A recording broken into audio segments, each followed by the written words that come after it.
Okay, let's see. Had some trouble setting up some stuff, but I think we are ready to go. So, welcome to the stream. How we doing, everybody? It is October. At least it is for me. I think for a few people it might be getting into like the 2nd of October, but it's still the 1st.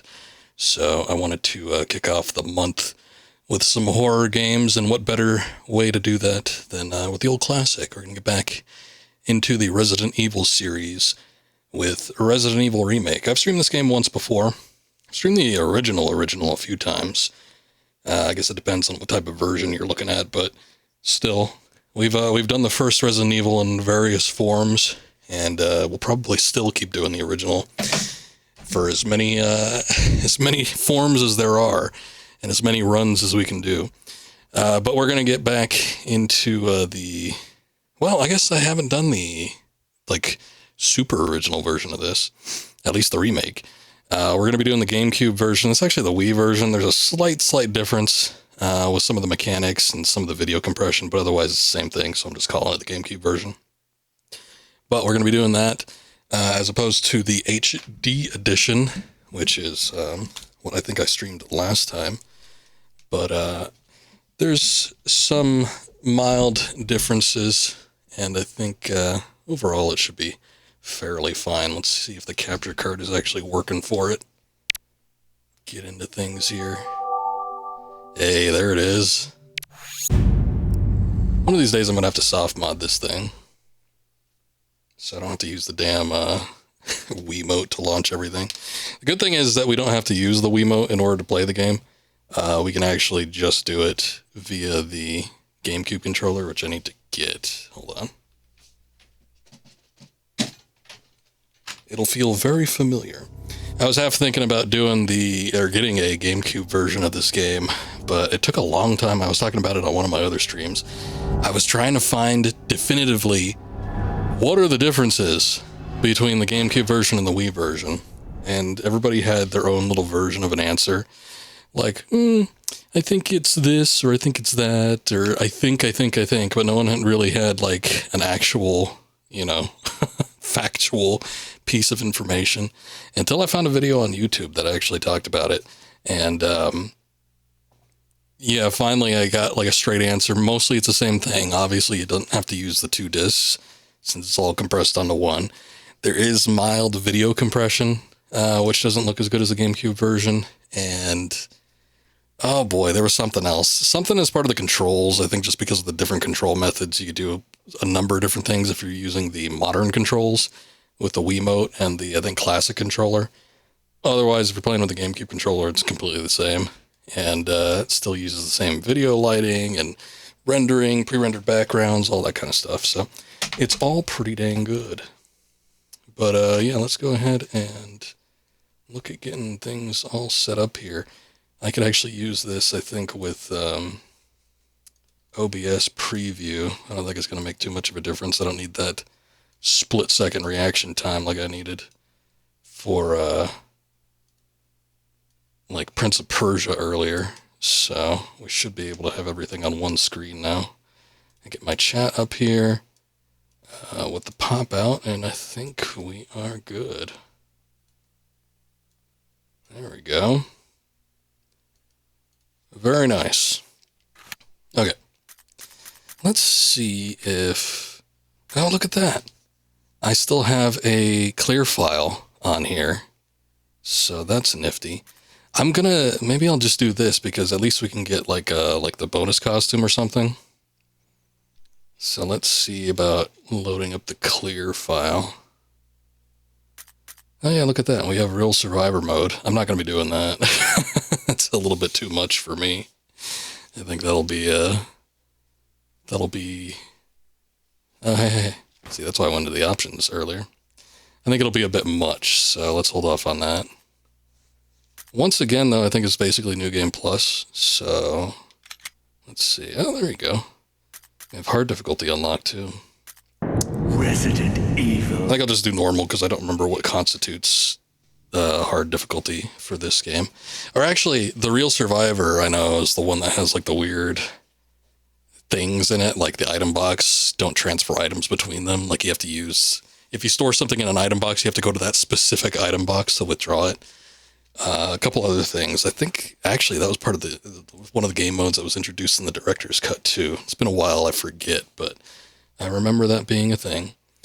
Okay, almost every single time I stream and or play the original Resident Evil in whatever form, I usually do Jill's campaign, so we're going to do something a little different. We'll do Chris's.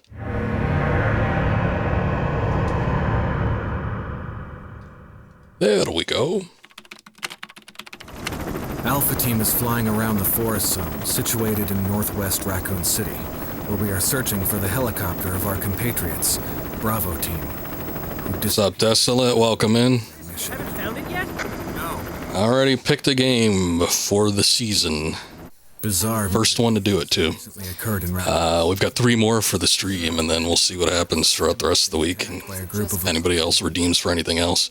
Desolate has chosen Manhunt, so I'll at least be taking a look at that for 1 hour on a stream coming up. But we lost contact. Look, Chris. Bravo Team's helicopter was a derelict. First, just like the shitty YouTube comments. Body of Oh, welcome in, sir. Good to have you here. I'll check that out probably sometime this week. I don't think I'm going to be able to beat Resident Evil Remake in one stream, and I do want to finish it. So I think we'll probably start off the next stream with this, but if it ends up being like a quick finish, then I'll probably take a look at it that night, or it'll be on Friday.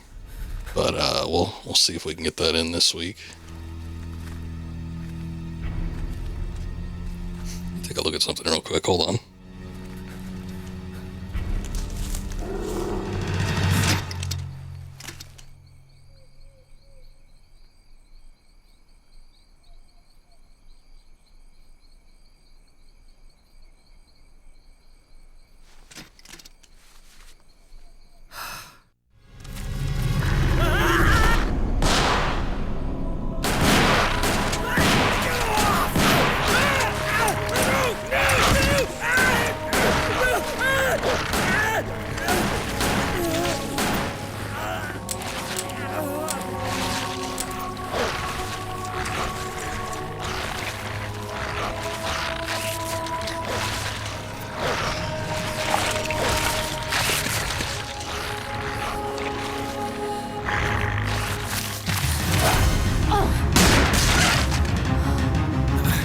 Oh no, the dogs. Yeah. Pretty ferocious. They reworked this opening video. I mean, obviously, completely from the ground up, considering that the original was a live action, but it looks, it looks so much more intense. Where the hell's he going? I miss Jill not screaming, Josie! She just stands there in horror. That Doberman made a chimpanzee sound. That one did too. Damn it! Make for that mansion! Puppies. He shot the puppies. I think he had good reason. Enter the survival horror. Oh. Didn't in the original it used to be like world of enter the world of survivor horror. Left now. Captain Wesker, Jill, and myself. We don't know where Barry is. Nor do we care. I'm just kidding. Barry's a good guy. Barry. Where's Barry? He's... No. Finish that sentence. I'll go and check it out. All right. Jill and I will stay and secure this area. Chris? Take care. Yeah. I'm just going in a room. I think I'll be okay. Where are the berries? Barry, B-E-A-R? He's a bit of a bear. Alright, let's immediately walk back in. Let's see what happens. I think they just like look at you. I forget if they say anything though. They're like, go check out the room. That gunfire. I'm counting on you to investigate, Chris. Okay. You got it, Wesker. Yeah, you got it. I forgot something. I needed to walk into the atrium again.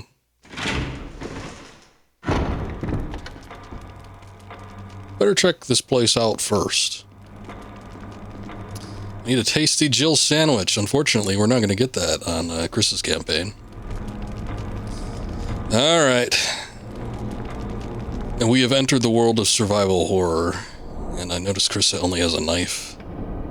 I can probably get through the first section of the mansion pretty quickly. It's been a long time since I played this, though. I think, God, the last time I played this was the last time I streamed it. I want to say the last time I streamed it was probably about 10 years ago. It's been a long, long time. So it's going to be a little bit rusty after a certain point. No, him. Looks pretty good. The original, he looks so much more crusty, like he was made of bacon or something. Boo, I'm sorry. Yeah, Chris gets, what does he get? He doesn't get any, like, none of the lines are as famous as they were in the original anyway. Like, you'd be a Jill sandwich. That wasn't in the remake anyway. I think Barry's line switches up, so it's like, you'd fit nicely into a sandwich. Which honestly sounds weirder. I think the Jill sandwich was more the classic line. Wesker? Jill? But I want to say, like, Jill's campaign had all the classic lines in him. You, the master of unlocking. Or wait. What is this? It's blood. Somebody's dropped their gun. I guess I'll help myself to that. Yeah, I'll take the handgun. Will you take it? Nah, I'll just leave it there. Somebody else can use it.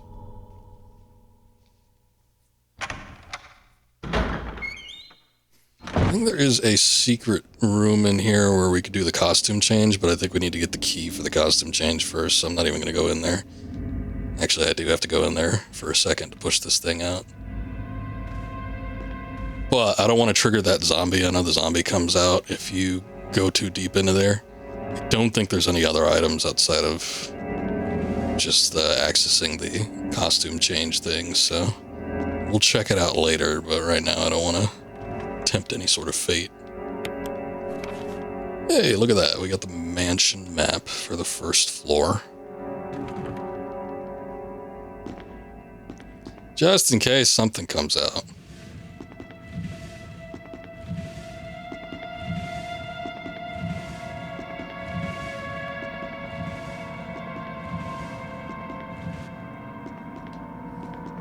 That's probably good enough. These all require a key, I guess. It's locked. Emblem of a sword. Remember, some of these keys don't even open that many doors.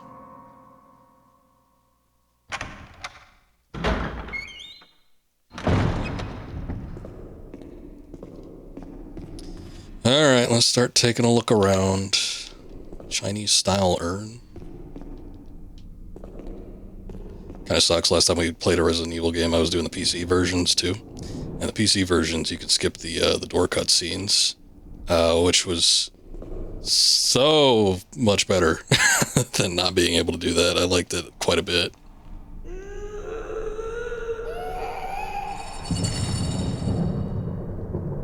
Wonder what's on the other side of this door. I don't know, but it didn't sound that great.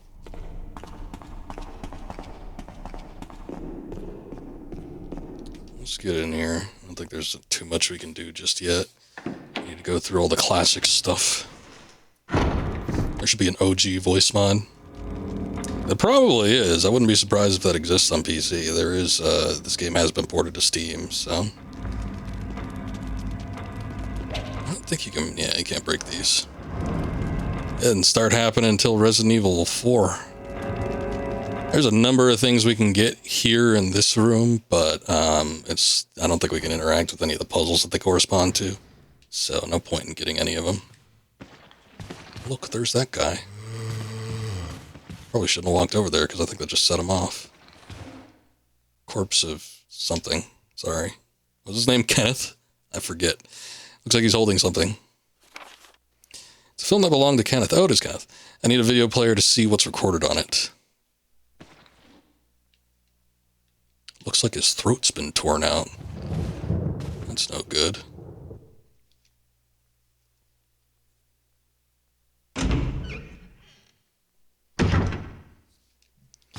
This game still holds up, I think, visually. I think on older platforms like this one right here, I mean, we'll see a little bit of crustiness from it.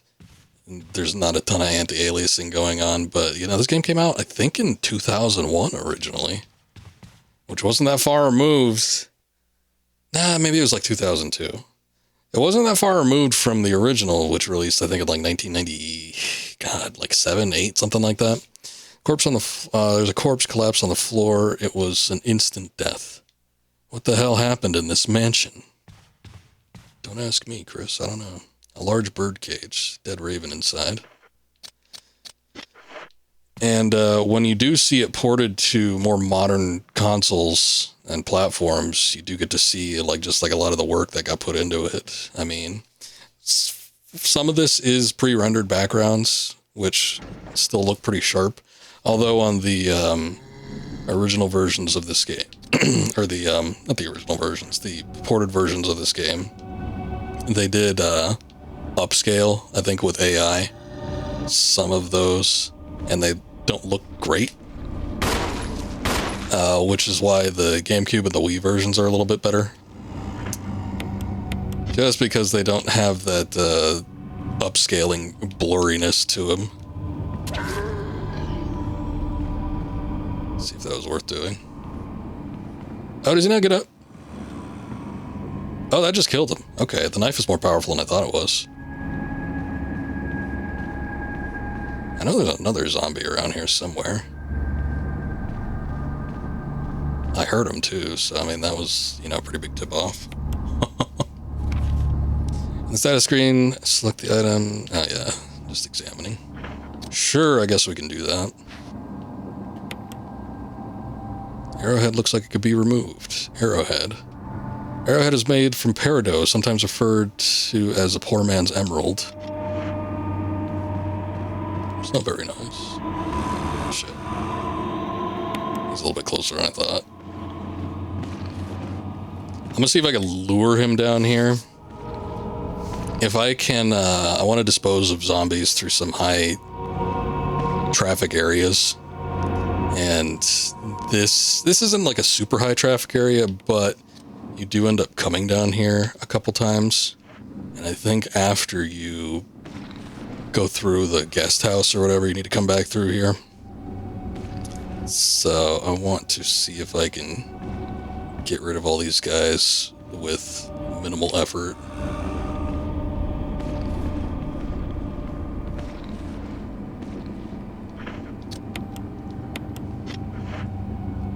This obviously takes the slow zombie approach, though. This is gonna take a minute. Just bear that in mind.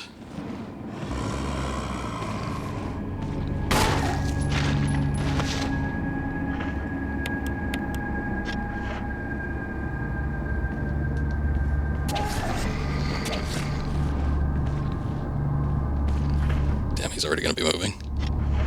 Okay. Maybe not on top of that one, but if I can get him on top of this one, I'll take that as a nice consolation prize.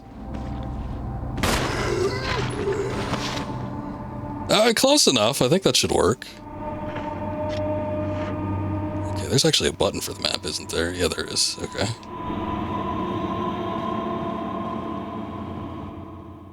I don't think we're going to be getting the kerosene for a minute, so... The crimson head shouldn't start popping up, but I'll need to make sure I get these guys fairly quickly. This game, by the way, I mean, there's so much to like talk about it. It's like my mind's running back and forth between a lot of different subjects with this, but I still really enjoy Resident Evil Remake. I think it's a great game. It still holds up. You know, people can complain about tank controls or whatever all they want, but I think just as a video game, it's excellent. But especially considering, you know, what they did to build upon the original Resident Evil, I think it's very, very impressive. Because it still feels like, unlike a number of remakes, it still has a semblance of the original game. It definitely feels like the original, and it doesn't feel like they cut anything out. But they actually added stuff to it, which I think is fantastic. Where's this guy coming from? But with the enhanced game mechanics, we just picked up a dagger right there. The dagger is like a self-defense item, so that if you get grabbed by a zombie, you can just do a quick counterattack to get them off you. And then there are some items that you can use that just completely kill them. I think there are grenades in this one, and then there are, there's like a stun gun that Jill can use, which is really nice too. But Chris has got a few here. And it just, I don't know, a lot of it just like improves upon the gameplay. We were just talking about the Crimson Heads. Those were not in the original. The Crimson Heads, I think the first one originally appeared in like an Outbreak game or something, so this wasn't even necessarily the first game to introduce them. But it was the first one to, I think, utilize it in like a gameplay mechanic type way. And I don't know that they've ever appeared in like another one after that, at least. Not to any big extent. Maybe in like a file or something like that, but like as an actual enemy type, I'm surprised they don't use them more often. Lore-wise, the Crimson Heads is supposed to be like an in-between for like the T-Virus zombies, just the regular ones that you see walking around, and then the Lickers, which were introduced in Resident Evil 2. And the Crimson Head is like an in-between type deal. Wrong thing. Where it's like the next stage right before they turn into the Licker. So I always thought that was kind of neat. But they are terrifying too, and they add so much more tension to the game just by them existing. Sorry. I think with the Wii version of this game, there is a way to reload without having to go into the menu, but I don't think you could do it if you're using the GameCube controller.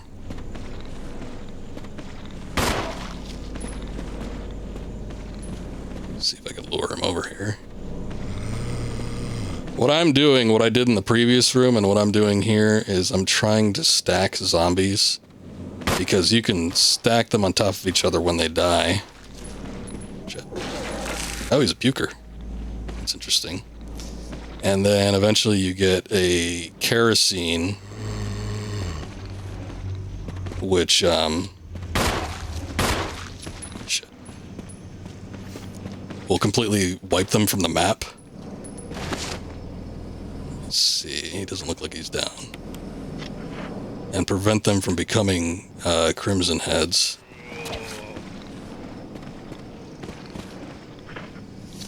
He's wandering around so like weird though, it's hard to like actually get him to go where I want.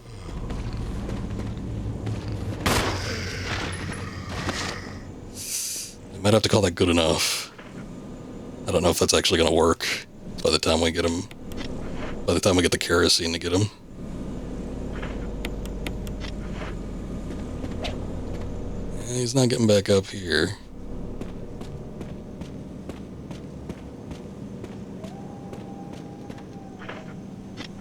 Guess I should read this first. Tomb engraved with the picture of an angel. There's an indentation in the shape of an arrowhead. Alright. Pop that in there.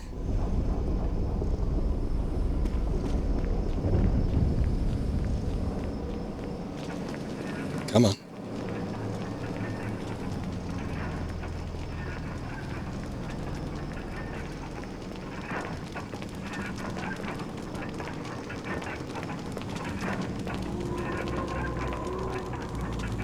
Book is fitted perfectly in the indentation. Take the Book of Curse. Stack 'em high. I'm trying. If I could play this game as smartly as possible, that would be best. Okay, we got our first key. Nice. And the Book of Curse. Let's see what kind of curses we can learn. The four masks: a mask that speaks no evil, a mask that smells no evil, a mask that sees no evil, a mask that cannot speak, smell, or see evil. When all four fall into place, evil will awaken. That's foreboding. These games almost operate like a point-and-click adventure, too. Like, you get clues to puzzles that will lead to ways that you could progress through the game, but, you know, when you're first starting out, everything feels so vague. You're not exactly sure when stuff is going to come into play. I know there's a lot of times where you can, like, I avoided picking up a handful of key items on the way to getting through some of these areas, and it's like, you could just get them and just store them away for later, but, you know, that causes inventory issues, all that kind of stuff. Did we even examine this? I don't think so. Engraving of a sword. Oh, I know where to use that.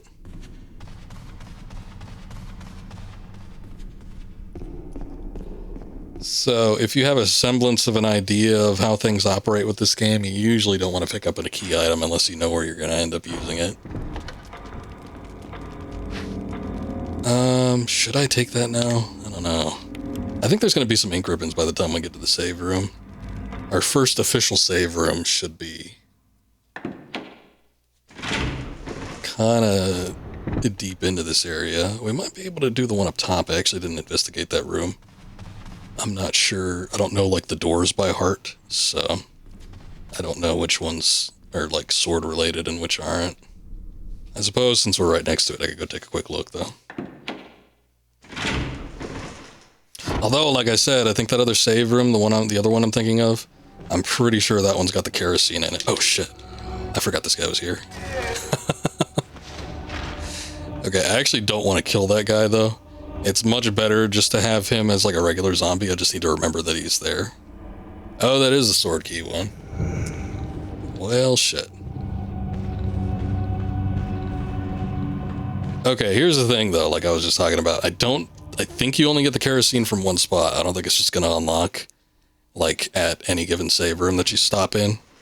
So I think I'd rather go get that first. That way I could take care of some of the zombies that I've attempted to stack up. And then we can go take a look at that room. But yeah, let's go this way. It's probably the more traditional way to go anyway.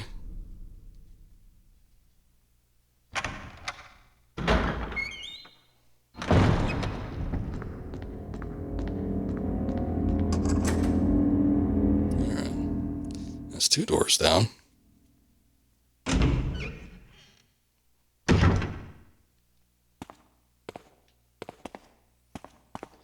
Oh boy. Oh wait. I saw a big old light switch there. I thought maybe I could interact with it. I didn't want to go through the door.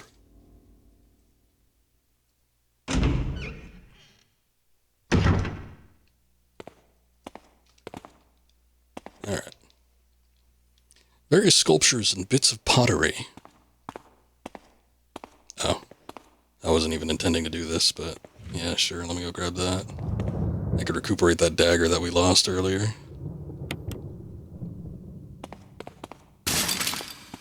Ah, yeah, look at that.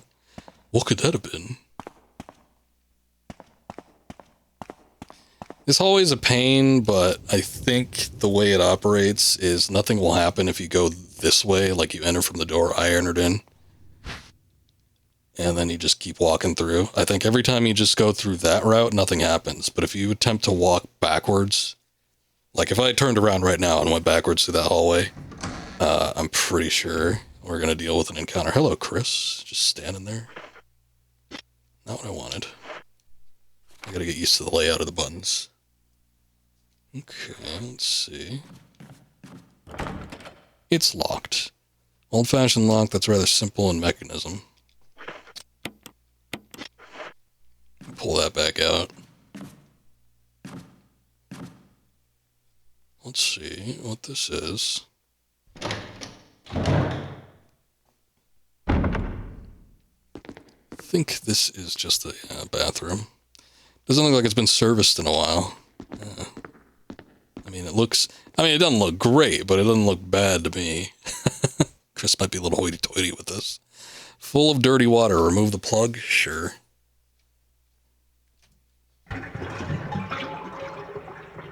I guess when you see a big fancy mansion, you'd just assume that all the bathrooms are just super high class.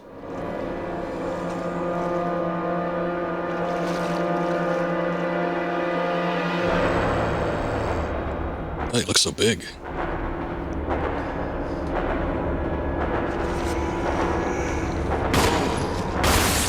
Oh, shit. Very nice. I don't usually get explosive headshots like that, so... How exciting.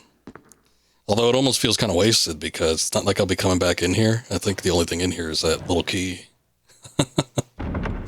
If you get a head explosion on a zombie, they will not be coming back. So you don't even have to worry about them turning into crimson heads or anything like that.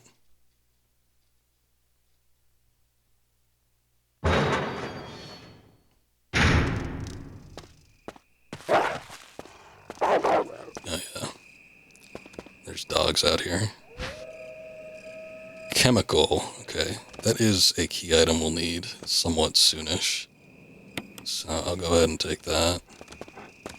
You see what else is here? Oh, there's a red herb. Damn. I should have picked that and the green herb up first. That way I could have combined them and then I could have gotten the chemical. Wasn't even thinking about it. Couple green herbs, a red herb though. Look, I think there was a little canister for gasoline too.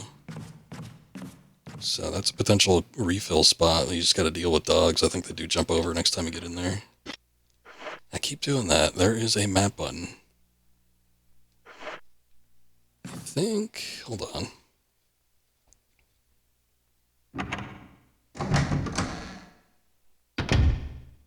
Okay. We don't want to do that yet. We'll want to get in there eventually, just not yet. I think that's where you get the shotgun.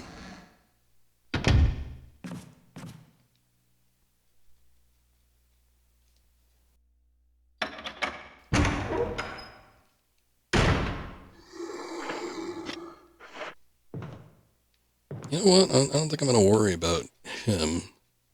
Because he's not going to be an issue right this second. There's a zombie down that hallway, though. Oh, shit.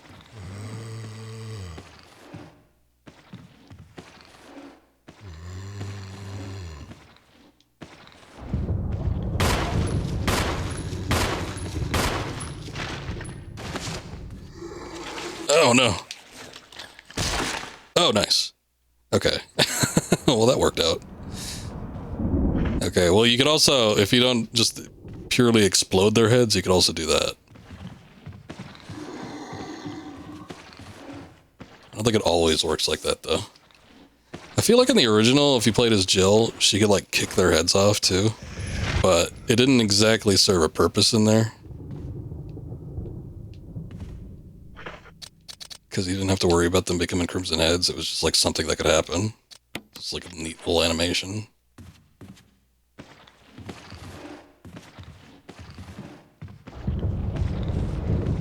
I feel like this one's gonna get up because there was no blood stain.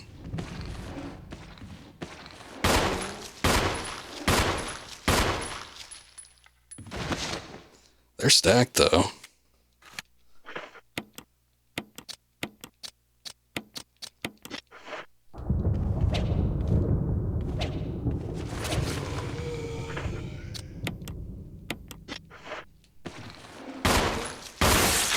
Oh shit. Okay. Well, I didn't even need to worry about stacking them because two got their heads blown off just pretty much immediately. So that works. Yeah, my inventory's full. So one of the differences between playing with Chris and Jill, I didn't like feel this at the time. I just thought Chris was the inferior character. It was neat that they had their own little individual story elements and stuff like that, but Chris's like loadout and everything just felt so vastly inferior to Jill that it was always a preference to play as Jill, which I think goes for pretty much everybody. Because most of the time when I see people stream this game, they almost always just pick Jill, and then Chris usually seems to get forgotten about, so. Okay, we'll put that away. We don't need that right now. I can put this here. Closet key we go take a look at in a minute. I think I want to run through, because I think it changes Rebecca's costume too, so I think I want to try to keep things the way they are for, like, right this moment. But, like, compared to Jill, Chris has less inventory space. I think maybe he might be a little bit more powerful, which doesn't necessarily even make sense, I don't think. Because, you know, they're using guns, but I feel like he took less shots to kill zombies. That may or may not have actually been the case. And then on top of that, there was, like, a lot of things that he couldn't do. Like, I think he starts off with the lighter, but Jill can get a lighter too. So that wasn't really, like, a big boon or anything like that. And then Jill had the ability to unlock doors with lockpicking. And Chris doesn't get that. He has to find, like, the old key, like I just picked up. So those are how you open those doors, and maybe even drawers. I forget if they had those in this game. But yeah, he always felt like the inferior one.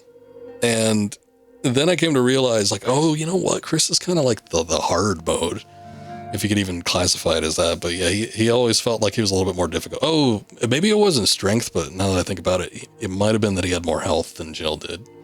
But still, with all the, like, limited carrying capacity and just, like, the abilities that Chris didn't have, it always felt like he was the harder run through, whether you, like, realized it or not. But I think for a lot of people, that was kind of the case on, like, a subconscious level. So what ended up happening was just, like, a lot of people, every time they played this game, just pretty much played Jill and nothing else. We've got a couple people in here in this stream that have told me as such, from what I recall as well. Special instructions when disposing dead bodies. We have new information regarding those beings, quote-unquote. They may appear to be dead, but in fact, they are able to come back to life. However, there are many ways to prevent them from becoming active again. Currently, there are 2 known methods to cease their resurrection. 1, incineration. 2, destruction of the head.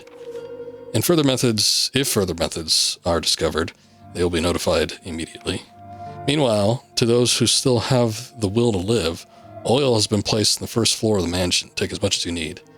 You'll need something to light it with, which you'll need to find by yourself. So this one, I feel like with the remake, it ended up being a little bit more balanced. One of the reasons why, let's see, yeah, Chris does start off with a lighter. And I want to say that it takes an inventory slot when you play as Jill. It might not, but I seem to remember that being the case. So if you want to, like, permanently get rid of the bodies and stuff, it's like you're going to have to end up doing stuff like that. Yeah, let's use an ink ribbon. I guess a new set of saves, so might as well just save over this. If I end up beating this, which I very well intend to, we'll just end up right back where we started. Okay. So I'll put that away. I'll put that there. I'll take the kerosene with me. I wonder if I should take the knife. I almost feel like I shouldn't. Did I put away the, I did.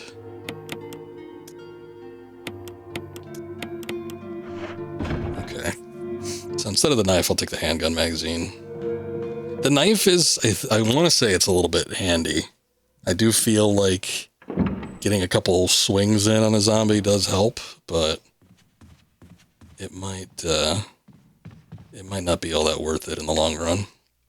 This is going to be a high traffic area for me. I feel like with areas that you end up visiting a lot, especially if they're going to be near like a save room, those are usually the ones that you want to clear out.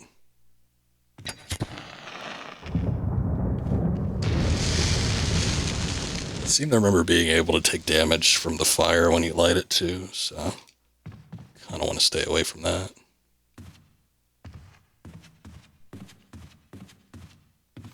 Oh, I think there's, okay, I think that's the fireplace room. I don't think I can open up that door now. This one I don't remember being openable right from the start. Let me see.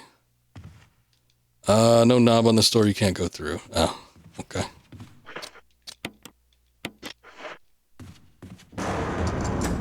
Oh, you unlocked it. Okay.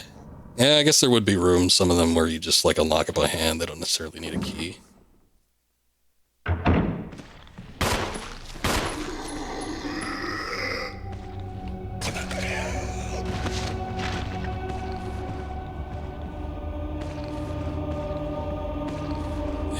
Oh yeah, he's dead. Surprised that knife got him. Oh, that thing next to the lamp I need. But I think this guy's coming around the corner. That surround sound is doing its magic.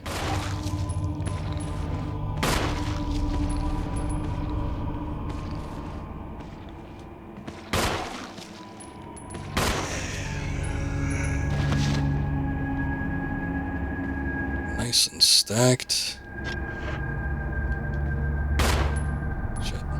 Wasted bullet, but I couldn't tell. I think if you try to light them on fire and they're not like completely quote-unquote dead yet, they end up being a bit of a pain.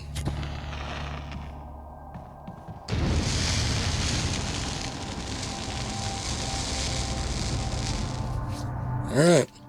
See, but that's what I want. That's what I mean with like the stacking.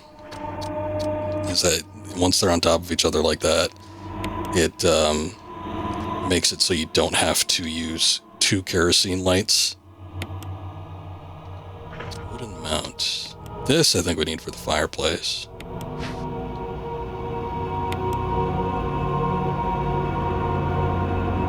Paper attached on the inside, nothing's written on it. So we could go to the fireplace right now. Let me take a quick look in here. Although if there's items in here, I won't be able to grab them.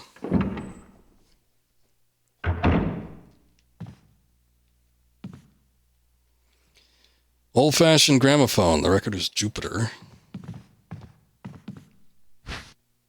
Can't carry any more items. Oh, shit. Yeah, that's what I thought. One of those doors around here, I think, is one where if you go through it too many times, like the doorknob breaks off. I know I was already missing the doorknob on the other side, but let me just do this thing real quick with the fireplace, and then we'll come back around through here, just in case it ends up becoming an issue. I don't remember, but I don't want to, like, not necessarily, like, soft lock myself, but, like, screw myself out of a convenience. Inconvenience myself, I guess, if I don't need to.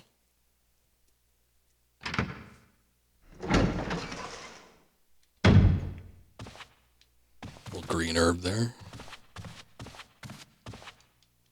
Dark forest stretches as far as your eye can see. There don't seem to be any houses in the area. Yeah, you think you would have seen them when you were running up here. An unlit fireplace. I could change that. Lines carved into the relief glow red in the intense heat. There. So there you put that on there. There's a map of the mansion second floor. Take it? Sure.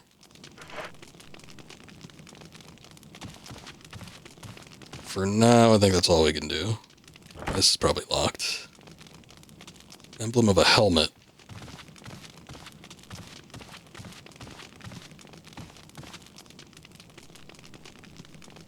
Oh, damn it. I keep skipping it. Oh, what do you say? Picture of a partly built mansion. It looks an awful lot like the one you're in now. I wonder why that is.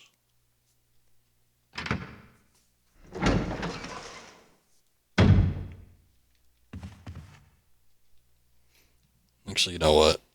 Let's go through 2 door animations, but I think I'm going to grab that herb.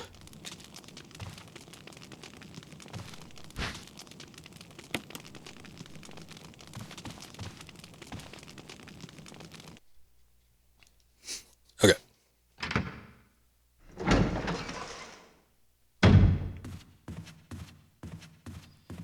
I do wish that these games incorporated, which I don't even know if they necessarily did this in Silent Hill that often, but I feel like with the map in Silent Hill, there are little notations that are made, which you kind of get with Resident Evil, because I think like red portions of the map will indicate that there's still stuff to be explored in them, and then there are other things like I don't know. The red on the doorways to signify that something's locked, or if it's white, then that means that you can, go through it or whatever. But I do wish that there were things like in Silent Hill where there could be little notations that are made on the map. Because that way you would know, if there were like little indicators, you'd know which doors take which keys and stuff if you happen to take a look at them beforehand. I think that would be the biggest thing, because that was a huge gimmick for Resident Evil for whatever reason. Just specially shaped keys for specially shaped locks.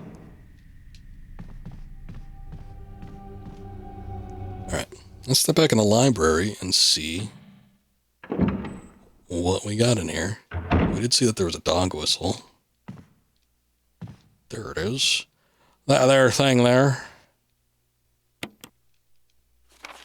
Crumpled memo. Today, Sir Spencer told me to hide something where no one could find it. Well, I had this idea. I figured I could somehow have it protected by a dangerous animal like the vicious canine that lives here. No one would be able to get near it. As far as I can tell, the mud is always hanging around the second floor balcony on the west side of the terrace. He had to come running at the sound of the dog whistle. This is where you come in. The thing is, I reckon you're the only person that can get near that damn dog without risking serious mauling. Which means only you could put this collar on him. The object that Sir Spencer wants hidden is concealed inside. You're the only person I can trust with this, of course. You'll get something out of it as well. Remember, that certain item that you've always wanted to get a hold of? Well, in exchange for your services, I just might be able to get it for you. This could work out well for both of us. John Tolman. Who the hell is that? I don't think I've ever heard that name in my life. Oh, I got another magazine.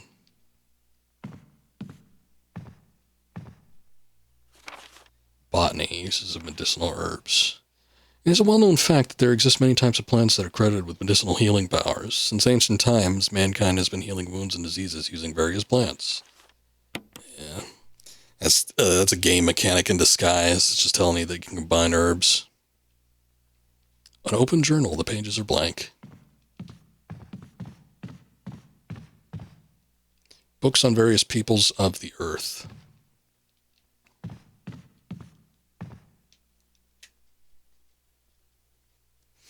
I always mention this, but back in the day, there were the two mainstay horror franchises that were out at the time. You had your Resident Evil and you had your Silent Hill, and they're both available on the same platform too, so a lot of people played both of them if they could. I was never fortunate enough to actually own or play any of these when they were out, but I knew plenty of people that were talking about both the games pretty extensively. But to me, it always seemed like Resident Evil was the more common game. I'm going to say that was the one that people kind of gravitated towards more often.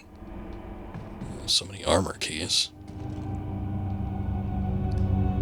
Nothing here but a bunch of knickknacks. I'll use a sword key for that too.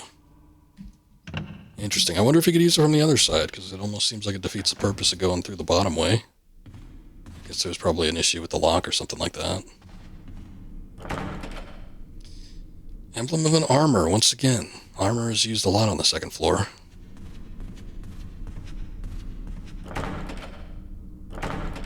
Locked from the other side.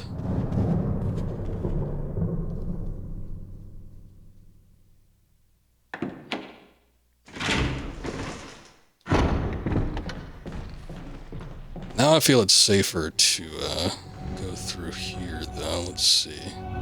That zombie's still alive, so that's good. Again, I didn't necessarily want to kill him, because just make my life easier.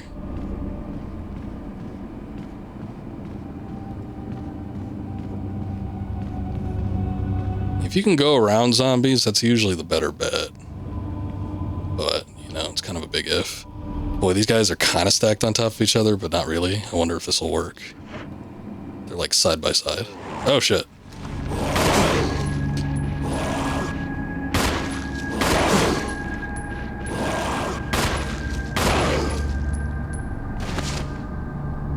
Okay.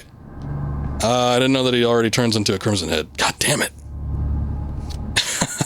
forgot about this entirely. I don't have any other weapons either.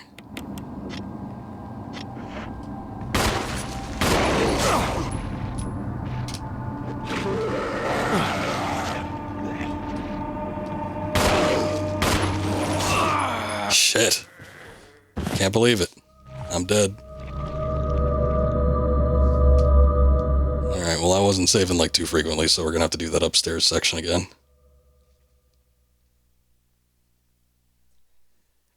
That just completely caught me off guard. It probably would have been better if I like walked out and tried to, you know, come back another time, but damn it. We just died.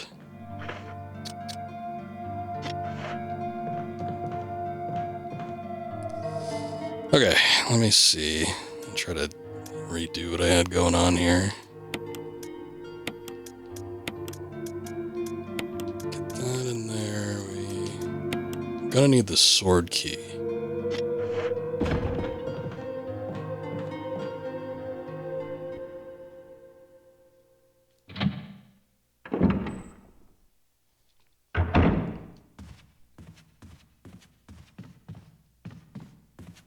See what I got going on.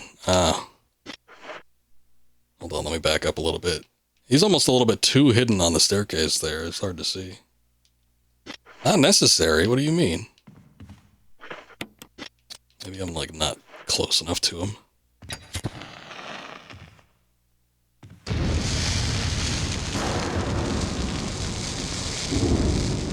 Okay, there we go. Alright, we gotta do this shit again. That's okay. When I finally got around to playing these games, though, I had just gotten a PS3, and PlayStation Classics were a thing. And boy, was I going through and just picking up a bunch of stuff that I didn't have access to at the time. It was kind of hard to find, like, a copy of Resident Evil. I remember looking for it, even back in the day. You know, back in the early-ish 2000s, when I had just gotten PS2. It was like there were still PlayStation games that I wanted to get, and I started looking around to see if I can get certain things. But for a lot of it, it wasn't available at the time for whatever reason, and which seems weird to me, because even back then I would think that like Resident Evil, as common as it was, would have been a game series that would have been easy to get.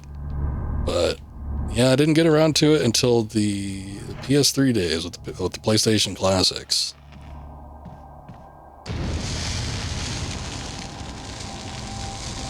Oh, good. Okay. I was a little bit worried again. It was another one of those situations where they were like, sort of, like, not necessarily next to each other, but I think I ended up getting them both. But as soon as I played that first one, man, I was amazed with it. I loved it right from the start. I just thought it was an amazing game, especially, maybe not even especially, because I guess at the time I was still, you know, used to older formats of games, but still, I thought of it as like an older game back in the day, and I was very much impressed with it. So happy to play it when I did. And then the nice thing was, like, having it as a PlayStation Classic, I could just get the other two, play them right after the other. Pretty much back to back. I think I did get them like one right after the other. I beat one, I'd grab another one. Beat one, grab another one.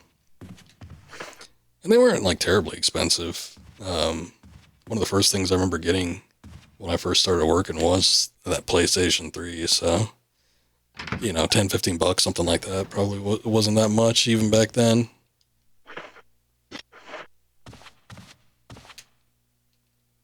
Unlit fireplace. Push me back a little bit. There we go. Okay. It still works.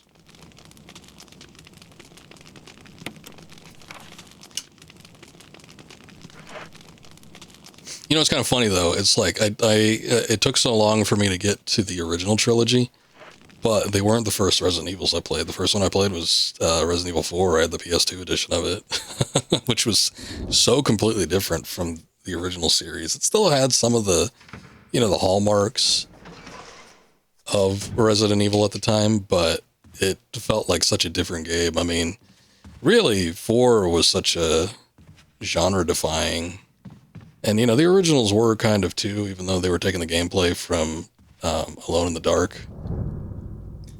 But still, I feel like a lot of people were trying to copy the Resident Evil type formula.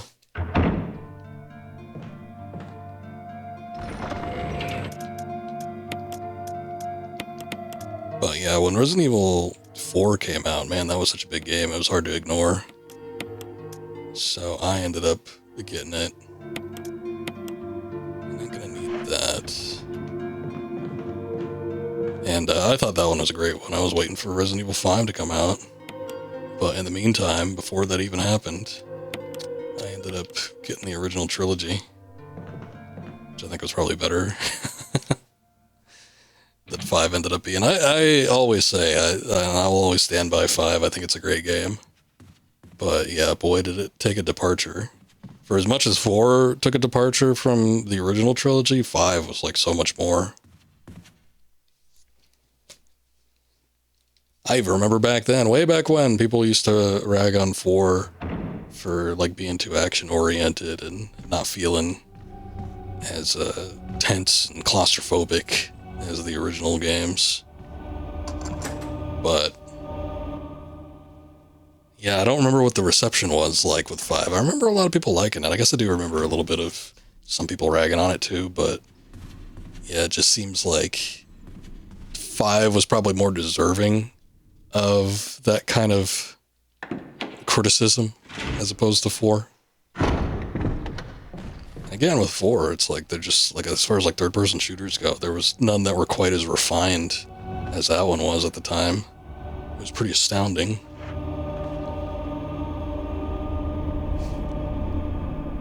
Okay, I am gonna go back into this room. I do think I want to light that one on fire. Actually, there's couple zombies in the other room too. I wonder if I should ignore. I might want to ignore this one, I guess, until we get the shotgun, which we might be able to get pretty soon here, especially if I can get into like this room. I think we might be coming up on that.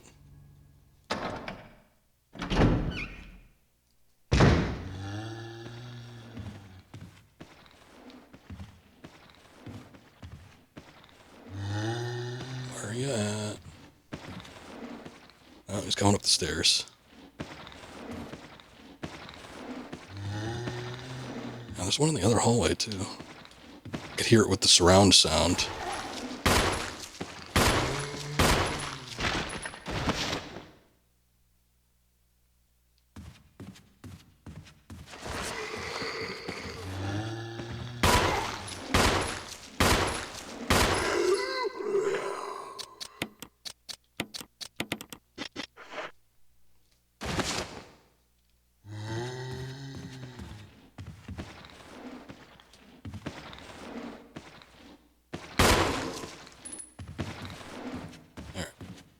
Come on. Oh, shit. Okay. Well, that works out fine for me. Means I don't need to waste time trying to get him to walk over here. You unlocked it. Where does that go? Oh, that goes into the hallway where the Crimson Head is. Okay. We don't need that then. It's the second helmet key thing I've seen. Let me check down here. Let me just see if there's another body. Looks like there's one that's been dead for several hours. See, but it's probably going to be like the other one. I wonder if I try to shoot it, if it'll turn into a Crimson Head or something like that. Okay, that's it for this room.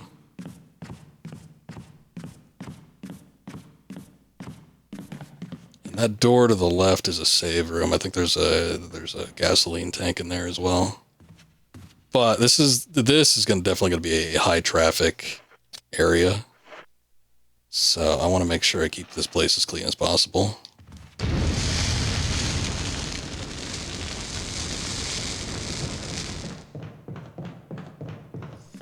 don't want to run into the same issue.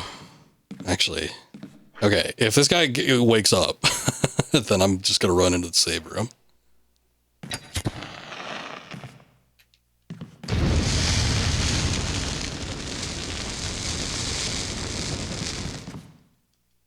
Alright. Well, that's too clear, so I'm fine with that. Shoddy hype. We'll get it soon enough. I need to make sure everything like lines up here. I need to figure out where all the stuff is. Old typewriter. If I only had an ink ribbon. A well-used bed. Several kinds of serum here. Many of them are of a sickly color. That's one you want to keep in mind. Shelf is full of pills and elixirs you've never seen. Many of them have changed colors. How do you know they've changed colors? Okay, I guess there isn't a kerosene thing in here. I thought there was. I might... Okay. I think we need the old key up top, though. So I might want to see about getting that. Or should we do the shotgun first? Oh, boy. Because I think the room where we get the... I was going to call it the make-believe shotgun. It's like a broken shotgun or something like that. I think to get into that room requires an old key too, maybe. Or a key I don't have yet. Let's go check it out, I guess. We'll figure it out.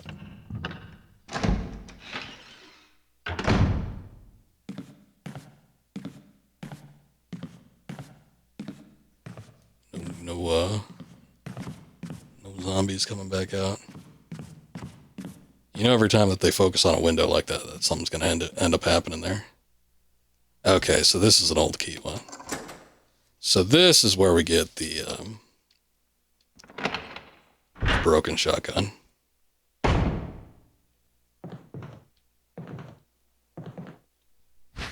pretend gun, yeah.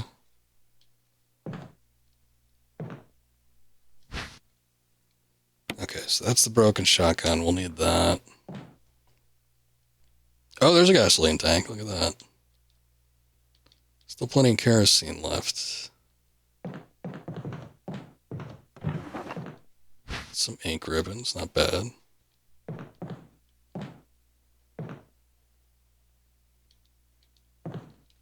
Canteen's full. Alright, so we don't need that.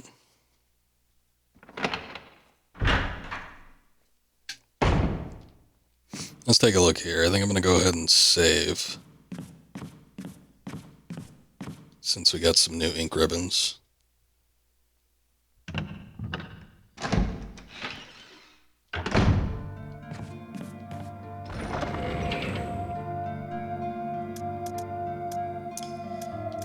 I'll keep the broken shotgun with me. I don't know that I need the kerosene right this second.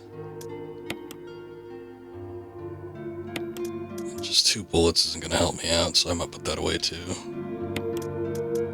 Let's combine these.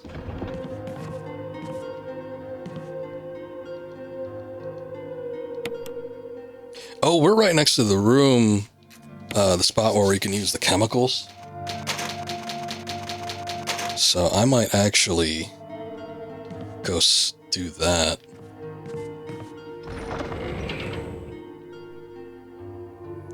Let's see. Let's put that away.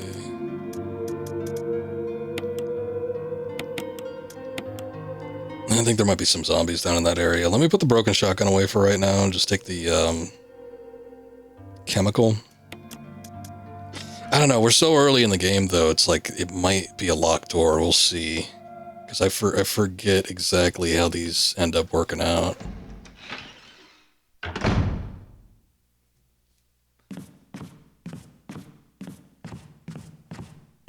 But we might end up getting whatever's in there. Oh shit, we can't even go that way. Oh, damn it. Well, never mind then. I need the armor key. I might be able to get it with the dog whistle thing, but we can't get in there until I find another old key. Oh boy.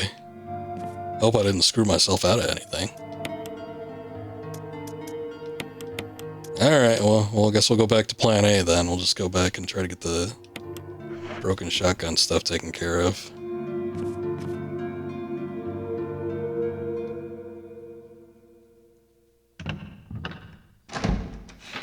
I did save it in a second slot though, so I mean, if I really need to go back because it ends up breaking this, which I don't think it will. I don't think there's like any soft locking in this game. But if it does end up being an issue, I could always just go back to that other save. Let me go this way. Did I take the, I didn't take the kerosene with me, did I? That's alright.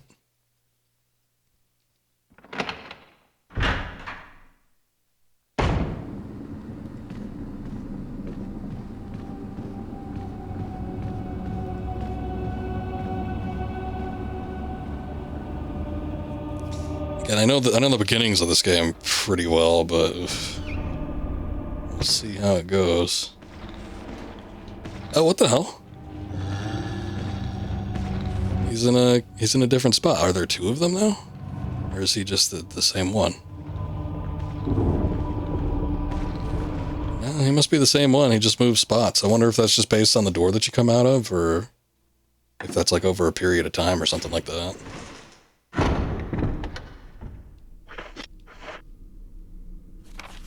See what's in here.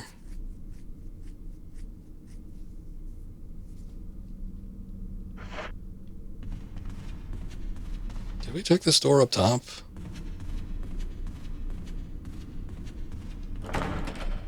Locked. Man, armor. A lot of doors seem to be using the armor.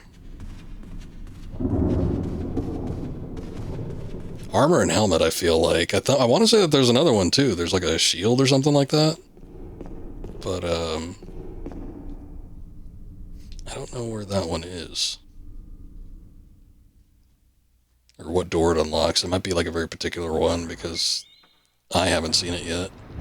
It's just been all the other ones.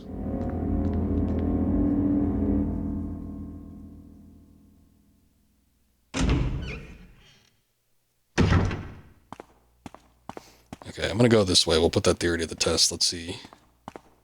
That was the window. Nothing broke through. I want to say if you just walk through this way and not the opposite, they won't actually go through. Watch somebody put it to the test and they get mauled to death by dogs. It could happen.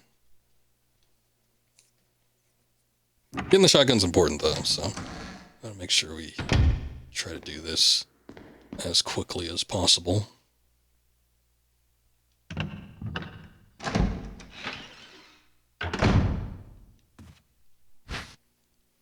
Okay, we got another dagger. That's nice. What is that? Traces of something burnt here. Acrid smell permeates the air. Picture stands and bronze statues. Nothing of interest here. Oh, hey, I think those are ink ribbons.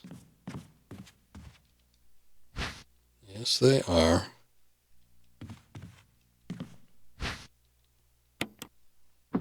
Okay.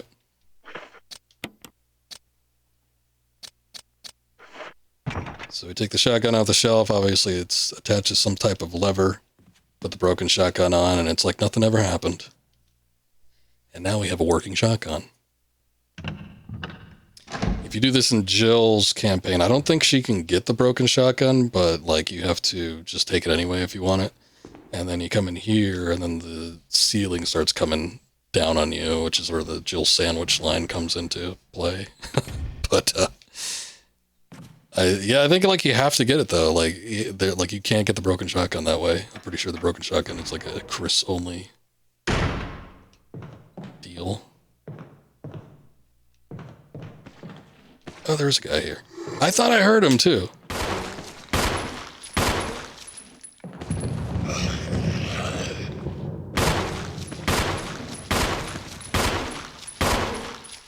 God damn. Oh, he's still not dead. What a waste that is.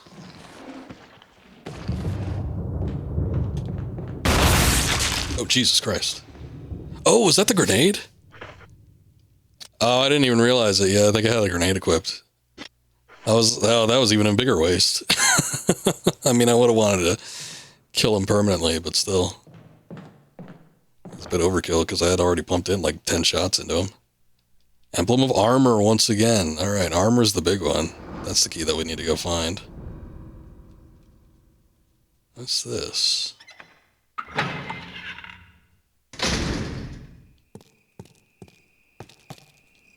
Oh, I don't think we could do anything here yet.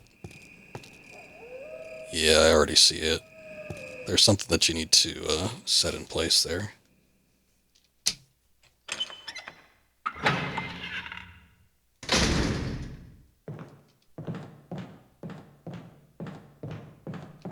I think this is a special door too. Lock, Spencer family emblem is carved in the doorknob.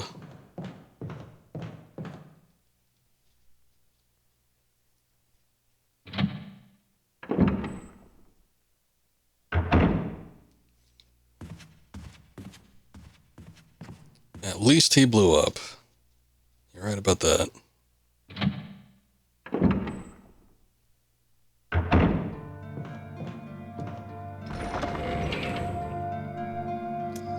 Okay, let's put those away.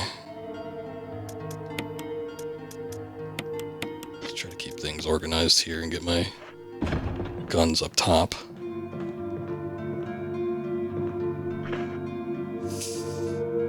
Trying to think here. I wonder if there's anything else I want to have on hand. Could go back and grab those herbs from the little garden area, but I don't really need to.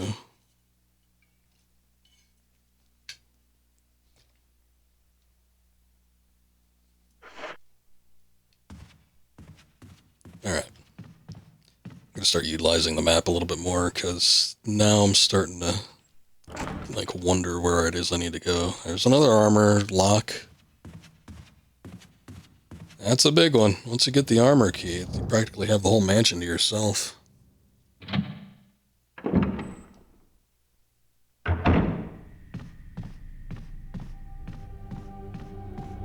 think these two were armor. Key doors.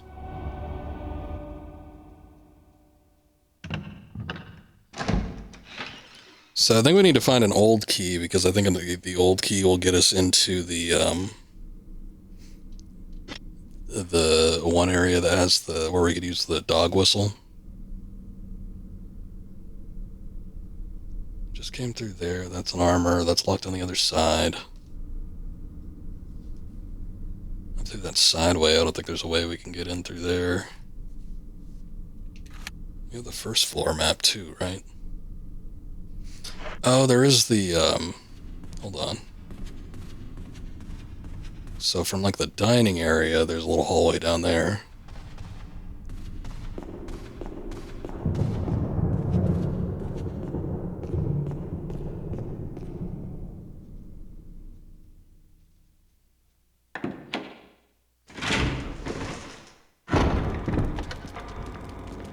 Oh yeah, there's ink ribbons there too.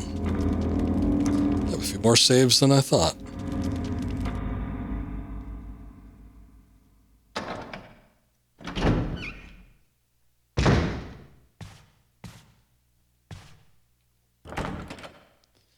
It's locked from the other side.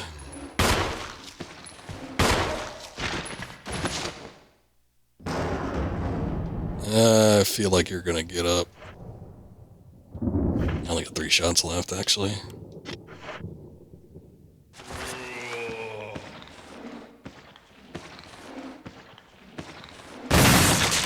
Good. Okay, that still works. It's not 100% guaranteed, but for whatever reason, I think it increases your chances of getting a head explosion. But if you aim up when a zombie's real close and you have the shotgun, it tends to make their heads explode. Elevator here. Doesn't look like you can access it. Alright. Ah, the basement. Of course, with the director's... Oh, that was the last door for this key. Alright, well, I'm glad we found it then. Director's version of this game had the glorious basement music. Hey, what's up, Taylor? You like the spooky red eyes. It's just in time for a spooky season, so makes sense to me. Oh, thank God. Okay, so we do have an old key there, so that works. Locked from the other side. I don't trust that. What you doing tonight, Daler? You got any horror games lined up for October? Piece of meat from an unidentified source. Interesting phrasing on that. The dishes are crawling with maggots.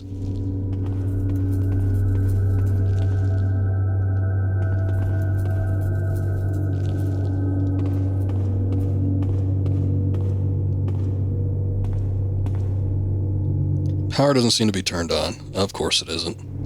It's usually the case when it comes to these elevators. Blown fuse, power source is out. Something's going on. I think that's it. I don't think there's anything else here.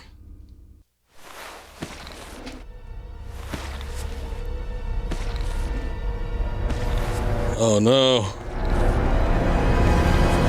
The zombies, they've figured out how to walk downstairs.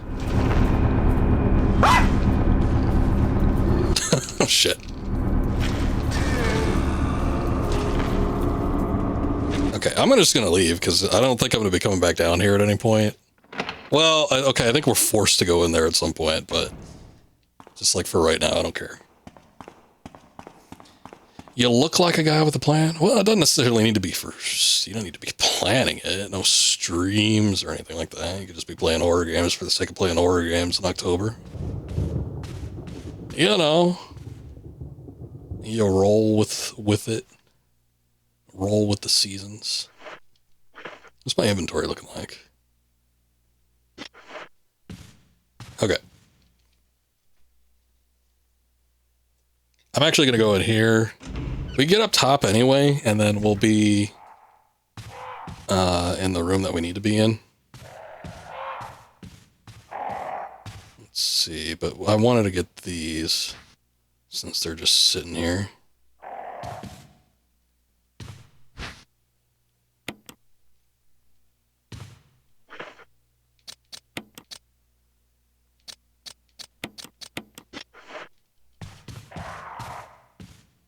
Cabin streams next week, but other than that, Jack. Thought about Survive, Metal Gear Survive, or some other kind of Survive.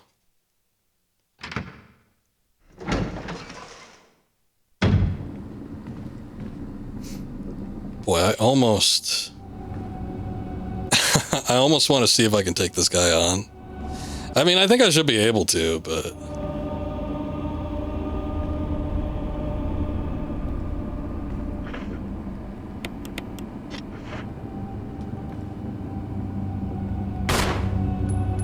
shit. I was hoping that would wake him up. How the hell do you get him to, like, get up then? Last time we tried to light him on fire and then he popped right up and he's like, oh shit. Don't do that. I guess that's how you have to do it. You just have to go get kerosene and try to light him. That sucks. Yeah, well, I don't blame you. If it was Metal Gear Survive, I'd have the same reaction. Playing their Vita a lot since you replaced the battery. Playing all kinds of things. I gotcha. Was your battery going out? I'm surprised. I don't know. I never had to replace mine. Although I did have an earlier version of the PSP Vita, which was actually the better version. They cheaped out on the later versions. I think they toted that it had like better internet capacity or something shit like that. I don't know. But the problem is that they had a different power source that recharged a lot slower than the original one. And then on top of that, I don't know if the battery was affected by that, but on top of that, they weren't OLED. The original Vitas were OLED, which looks much better visually. And then I think with the later ones, they were all just LCD. I don't think they offered like another version that was better than that. So I don't know why they did that. I never actually looked into it, but it felt like a cheap out kind of thing. will need the dog whistle eventually.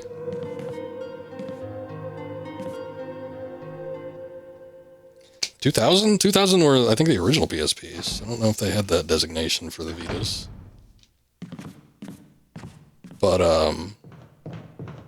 either way, I think the plug that you use, is it like a universal, like USB, like a micro USB or something like that, or is it like this big honking thing? Because if it's the big honking thing, then that's the original version. I admittedly, I haven't played my Vita. It is a micro. Okay, so those were the later versions. I haven't played my Vita in a minute. It's probably been about a year since I touched it, but last time I had it, it still held a pretty decent charge, but I don't know, it might have gone bad by this point. I'll have to give it a try and see.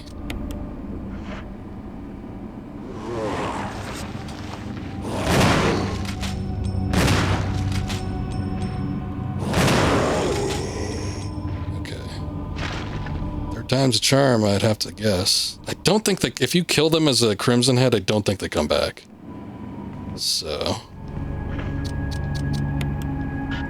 that is sort of something I worry about, though, when it comes to the Vita, because the PSP battery was really, really shit. Like the original PSP, it was so bad, and they had like the expanding problem.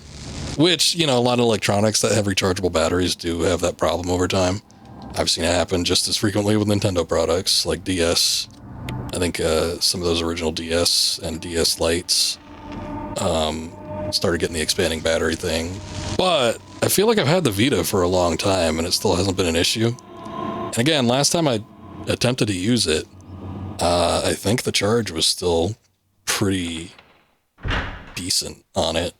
Like, I could play it for several hours without it taking much of a hit. So, I don't know if that was a thing, because I do think they cheaped out on the materials for later models. But, who knows? Maybe it's because I just don't use it, like, super frequently. There was a period where I was, like, taking it with me daily, but I didn't always, play it super hard.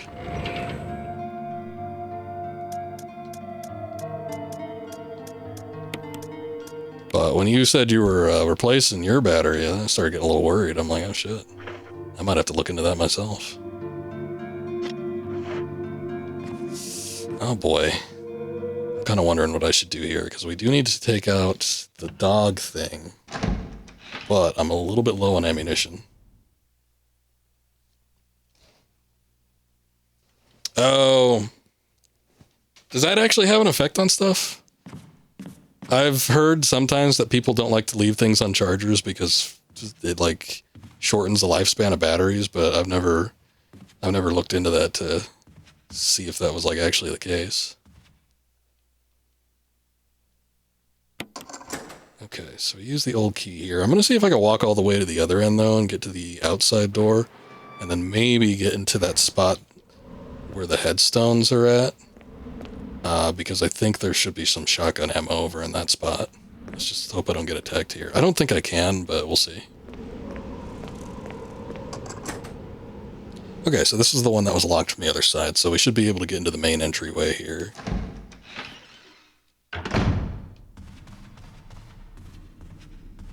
Sure, that was it. Happened quick. Like, plugged it up for a week. Tell you what, the battery you replaced in the original PSP, though, that thing holds a charge for like 5 hours. Nice. Which one did you go with? I can link it to me in Discord or something like that, because I had gotten an external battery, but it didn't like work for things like updating. Like I wanted to use it as like my original PSP for like ROMs and emulation and stuff, and I needed to roll back to a different version. But when I had that external plugged in, it didn't count. It was like, no, you can't do that. I think it thought I had like I think it thought I had it plugged in, and for whatever reason, I guess to potentially avoid bricking the console, like if you have a PSP or something plugged in and won't let you update it, it needs to be via the battery. Which to me, that seems even more dangerous, because if you're like a plug, I mean, I guess you could kick it out or something like that, but it's plugged in. You don't really have to worry about it that much, I wouldn't think. And then like a battery, it's like, who knows? It could have, 10% charge left on that thing by the time it's done updating or installing the update or something like that. That charge could be gone. So it always seems stupid to me that it relied on battery power for updates as opposed to leaving it plugged in, but that's just one of those things. But yeah, I ended up getting a OEM battery that was in decent shape for the PSP, and I used it for a bit, but God, I only had that one for maybe about a year or something like that, and it started to balloon up like the other one did. So they just never really worked out for me. But if there's one that fits in there that's, good for a internal battery and not like an external that's plugged in, I'd be down for that. Son of a bitch. I killed one of them. I guess I killed that one too. Nice. Oh, never mind.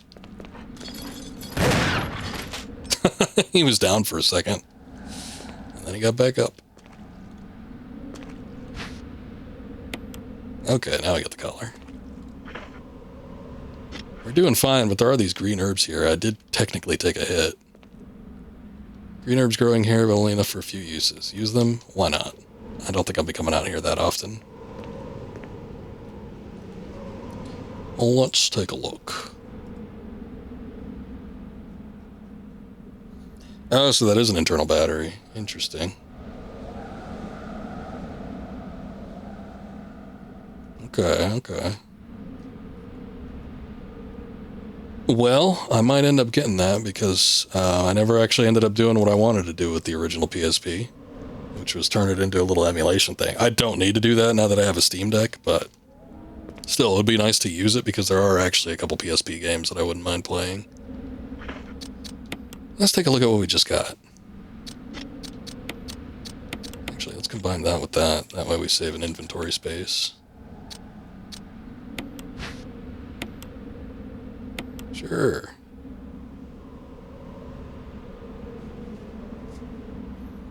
It's internal, but it's removable.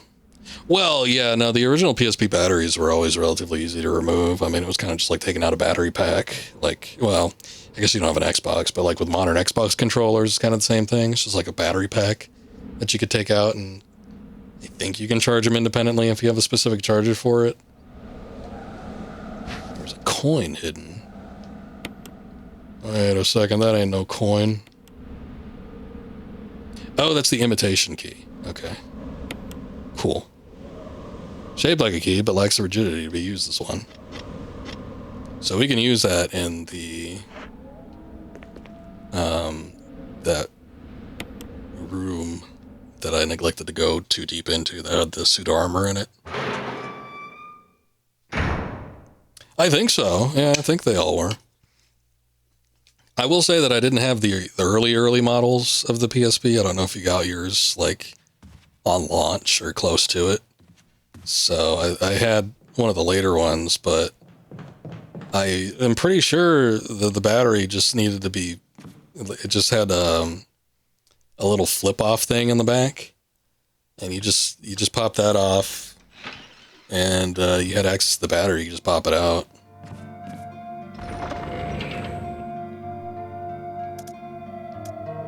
Yeah, the little panel. It wasn't like you didn't have to unscrew anything, basically. But it was something like that, yeah. Okay, do we need anything? I haven't saved in a minute, but I don't know that I would want to. Saves will start getting a little tight. I don't think we'll be at a point where, like, we have to start watching them, but the less saves we do, the better off we'll be, I feel like it. I don't recommend that battery, though. It's tough. Nice. I'll be sure to give it a look. I was just thinking about a couple PSP games that I have, though, that I haven't touched in a while. Like, I was thinking about that Metal Gear Acid. And I was like, I might actually want to go pick that up and play it.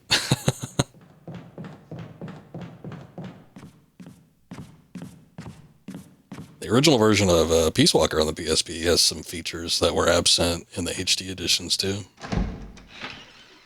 Some interesting things in there. You know what we never did? We never went through and burn those corpses that were in that hallway. Again, I don't think we'll be going through that hallway repeatedly, but it wouldn't be a bad idea to get through there. It's a weird game. I would go say I would probably agree with you. I think I would have a higher tolerance for it, though. I don't think it's bad as portable ops. When I originally attempted to play it, I did not put that much time into it. I maybe put like an hour or something like that, but I think it is a better game than portable ops. Or poops, as we refer to it as. I thought I saw a grenade on there. I picked up a grenade there last time, but I was thinking there might be a second one there. I'm not big into tactical strategy. Well, I kind of am. I always like the concept of like tactical stuff. Like I have half a mind to pick up that Final Fantasy Tactics remake, but it's been a while since I played the original too, so I figure I might as well just play the original if I wanted to play it again. And you know, I like this guy and different things like that, but you know, I was never like hugely on board. Oh, did I already burn it? I thought I didn't have enough kerosene. Never mind.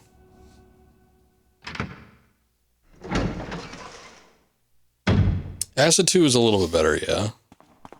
From what I can tell, that was another one where I just, when I popped it in, I did not play it that long.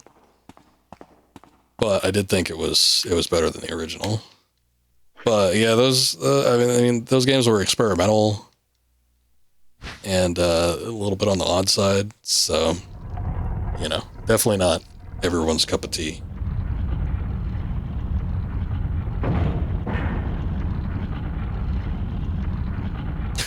Get that giant whirligig on there. Alright, get that imitation key in there. Also, I'm gonna go grab something real quick.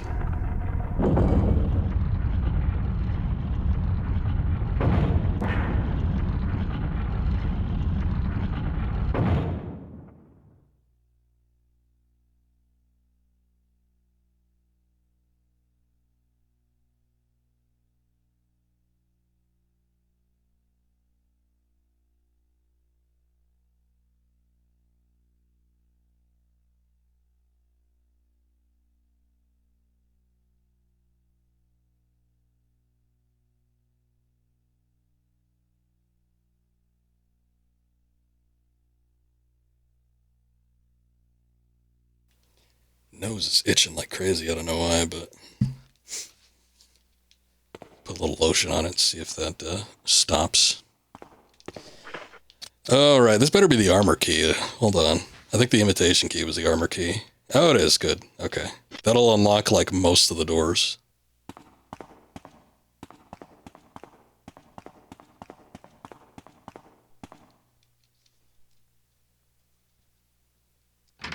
Also, you liked them. Acid games. To be honest, you didn't play enough to understand what you were doing. I will say that they're kind of off-putting, like, right off the bat. I don't think... Like, if I remember right, the first level even started with a tutorial, but it was... I think it was one of those cases where it was, like, too much at once. And, it gives... Skip the tutorial. So it's such a weird gameplay mechanic, though. Like, sometimes I might do that, but in that particular case, I probably would just go through them again. I forget that guy's there now. We saw him, like, one time. I guess I got attacked by him on the other side, and now he's just, like, over here. Being a pain in the ass. I can't access the other door quickly. Fine, I'll go around then.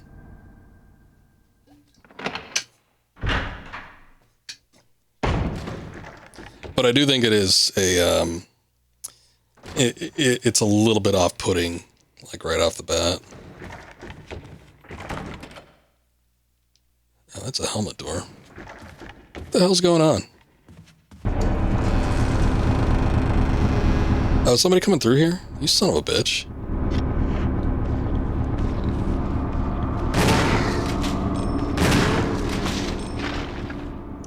His head didn't even blow off. See, I told you. Usually it's a case where the head blows off if you aim up with the shotgun, but I had him like perfect right there. In fact, he almost grabbed me. That was dangerous.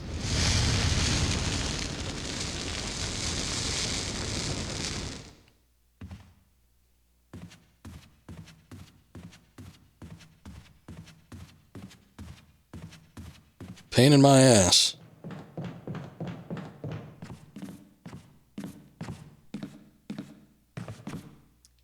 Hold on, I'm trying to figure out what I want to do here.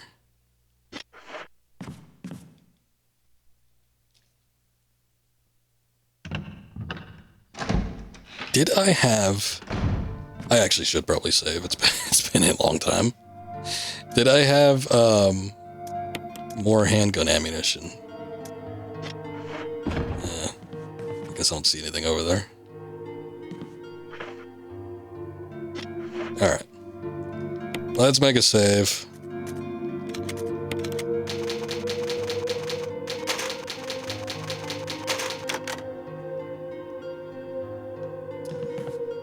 There's a couple other games too I was thinking about picking up, or again, well, not picking up as in buying them because I already own them, but just like getting to play through them again. I got that nostalgia for like stuff in the early mid 2000s though. This being one of them, Resident Evil Remake. But I got that hankering to play Patapon since that Ratatan has come out, which I was interested in taking a look at, but I haven't done that yet either. But yeah, Patapon 1 and 2. I never played the third one. I think there actually was a third one. I always heard that the third one kind of sucked though, so...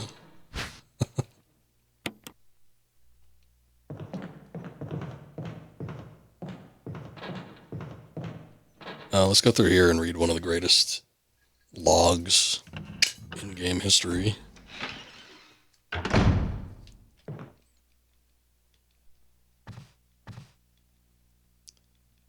Shelf is full of high-proof liquor. Oh, look at that. We finally get some more handgun ammunition.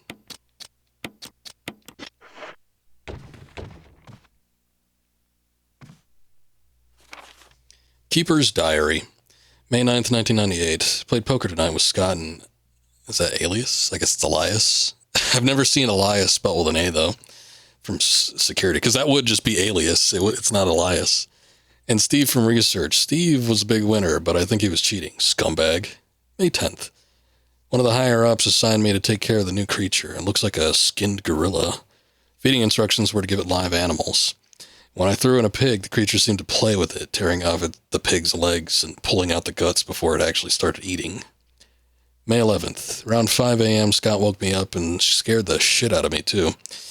He was wearing a protective suit. He handed me another one and told me to put it on. Said there'd been an accident in the basement lab. I just knew something like this would happen. Those bastards in Research never sleep, even on holiday. May 12th. I've been wearing this damn spacesuit since yesterday. My skin's getting grimy and feels itchy all over. Goddamn dogs have been looking at me funny, so I decided to not feed them today. Screw them. May 13th. Went to the infirmary because my back is all swollen and feels itchy. They put a big bandage on it and told me I didn't need to wear the suit anymore. All I want to do is sleep. May 14th. Found another big blister on my foot this morning. Ended up dragging my foot all the way to the dog's pen. They were quiet all day, which is weird. Then I realized some of them had escaped. Maybe this is their way of getting back at me for not feeding them the last 3 days. If anybody finds out, they'll have my head handed to me. May 16th. Rumors going around that a researcher who tried to escape the estate last night was shot. My entire body feels hot and itchy. I'm sweating all the time now. I scratched the swelling on my arm and a piece of rotten flesh just dropped off. What the hell's happening to me? May 19th. Fever gone but itchy. Today hungry and eat doggy food. May 21st. Itchy. Scott came. Ugly face, so killed him. Tasty. 4. Itchy. Tasty.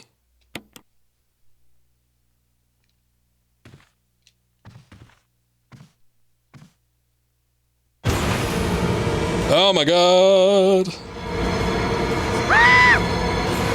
Shit. Well, hey, if I'm using that...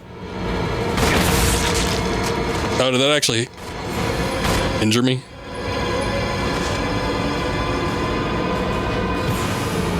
Okay, well, we need an old key, so I'll get that. I don't think we need to come back into this room, so let's just call that good.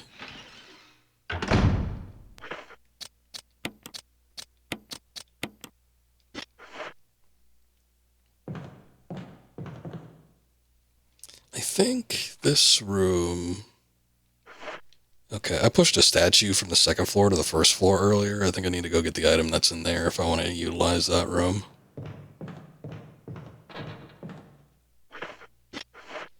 We're kind of full up on stuff here, too. Let me unlock this door at the end of the hallway. Okay.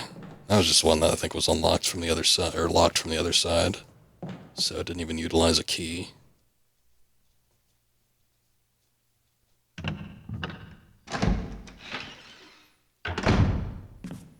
So there's a handful of things we can get here.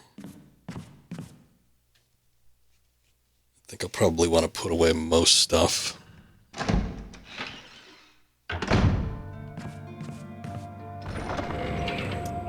Might even put the shotgun away. I don't think I'm necessarily going to need it. Oh boy. Yeah, I guess I'll hang out of the kerosene. I don't know that I need that. That's just one bullet, so I feel like I could do without that.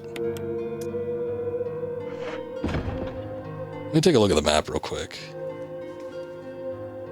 Okay, so that room at the end of the hallway I think is already unlocked. So I don't need the key. But I will need the chemical.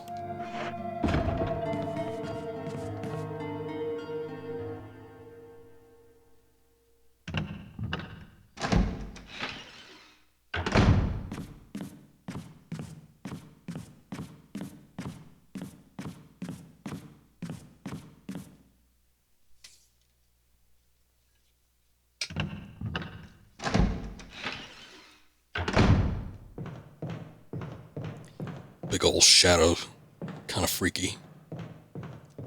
It's probably a very early example of a game that utilized shadows like in a fairly effective manner. Shadows have always been a thing with games. You know, you think back to like old pixel games, they usually had like a little disc showcasing a shadow underneath the character. But I feel like the lighting was so good in this game. Lid on the water pump's open. Pump the water? No. So let's use the chemical. That's right, he just pops a little bag in. You don't need to undo the top, pour it in, nothing like that. Just drop the bag in. Good enough.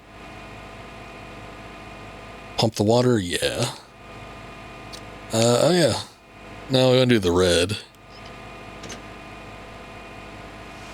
You can kind of see it in the distance, but yeah, there's like some vines that appear to be alive.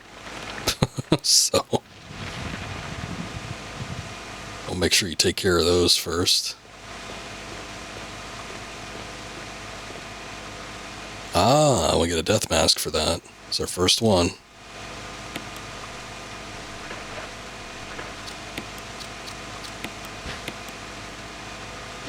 Grant us eyes.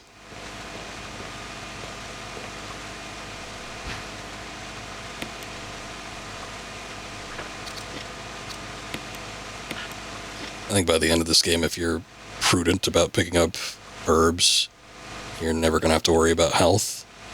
But I'm just going to take these here.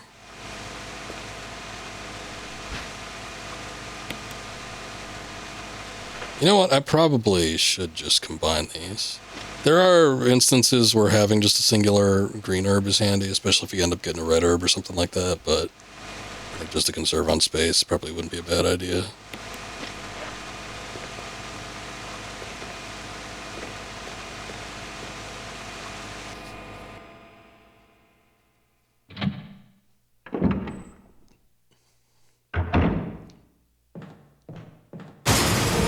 Oh yeah, here we go.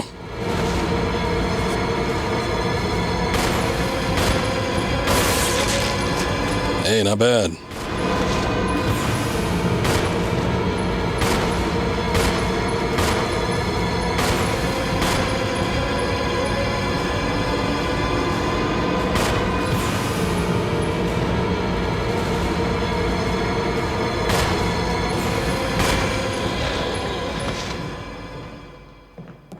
I thought I heard another one moaning down the other hallway. I thought, oh man, is there way more than I thought there were? I don't think so, though.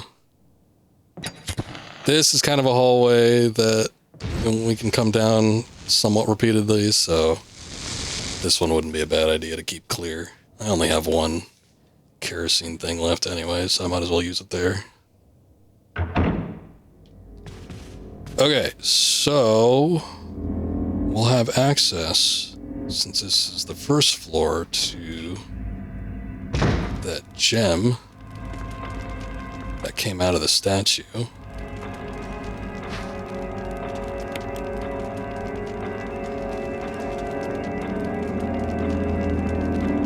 Now we should be able to use it in that one room that I was talking about.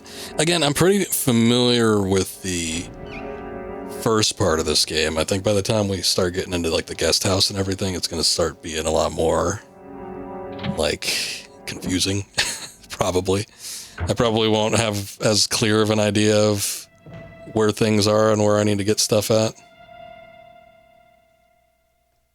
What's up, Land? No Fortnite tonight. You'll be indulging in Ghost of Yote. Are you saying no Fortnite tonight because you're not playing, or are you just saying it because there's an update, or are you just saying it because I'm actually streaming another game? Which, because I didn't plan on playing Fortnite tonight anyway. But thank you for announcing that, I guess. Tiger glowing with blue and yellow light. All right. Well, let's provide the blue light. All right. It wasn't on the table, but thank you for letting me know.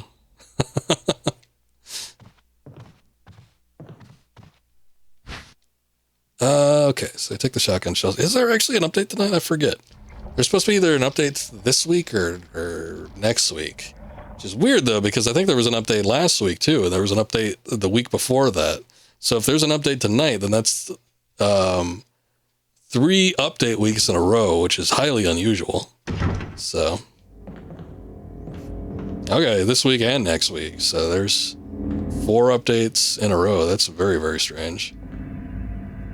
They don't usually do that.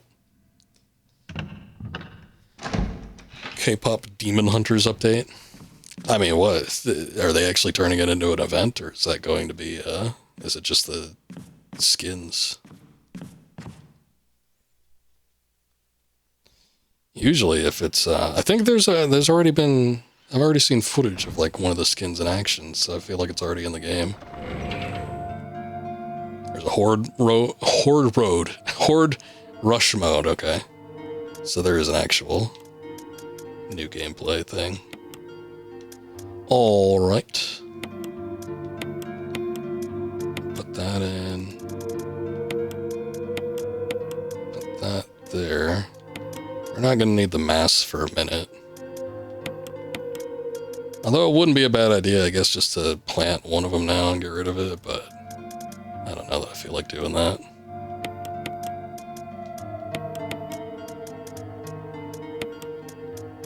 Let's get a little organization going on here. I feel very disorganized.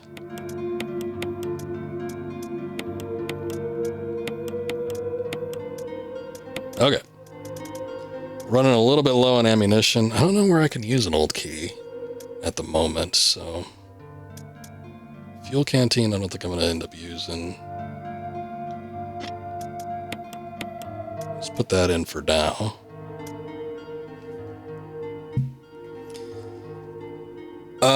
If you gave my points, if you gave your points and said the worst horror game I own, would that be a valid question, and what would it be?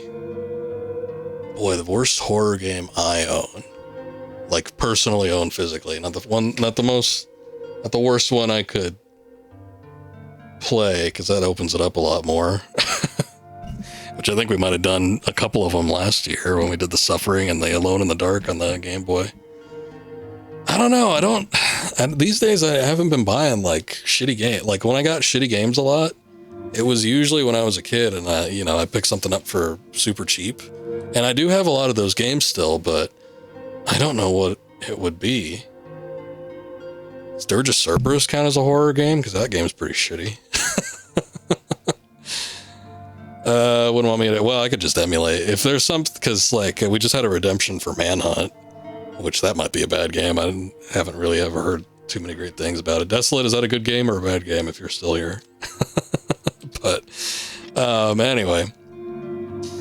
It's like I could emulate. I've got no problem with doing that. But if you're just specifically doing something, wanting to request something I own, I would need to look into it, because I don't know off the top of my head what I would consider like a really bad one.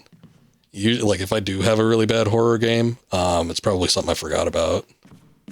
Most of the stuff I have is pretty good. And I also want to say that most of the stuff that I own physically, I've already streamed. But, oh, you know what? I do have some pretty bad Silent Hills. Like, I don't know. We could probably do like Downpour or Shattered Memories or Origins. Those aren't, well, Origins isn't terrible, but those aren't great. But I would probably consider those games kind of mid. So those might be up there. There's potential for there to be other things too. I just don't know what. Oh shit, I got everything in here. I thought there was still one herb that I was missing. Never mind. I'm getting forgetful. I don't think there's anything else I can pick up in here either, so this spot is 100% cleared out.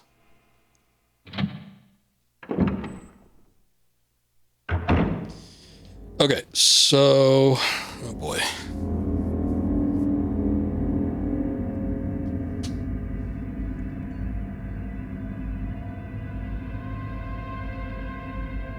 I think what we need to do, we've seen that there's a number of doors that use the armor key, so I think taking care of those is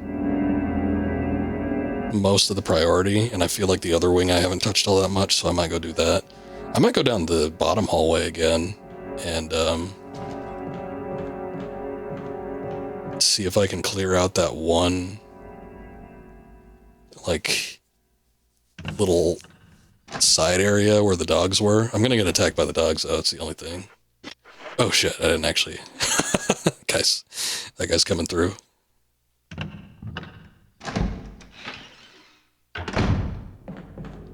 Uh-oh.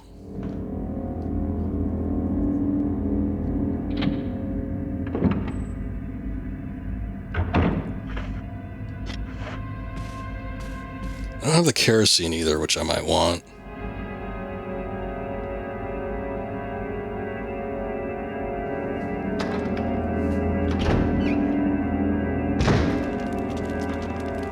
Damn, too many options. I gotta like plan stuff out now.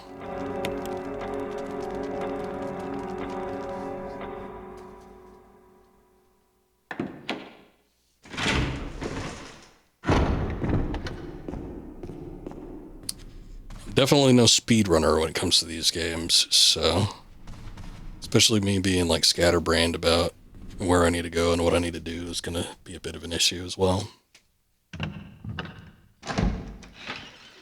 Outside of going all the way to the other save room that I've been frequenting a lot, this might be the quickest way to do it, just to go back to the one that was next to the stairwell. Well, this stairwell. The one on this side of the house, because I guess the other one's next to a stairwell too. It's all the same shit.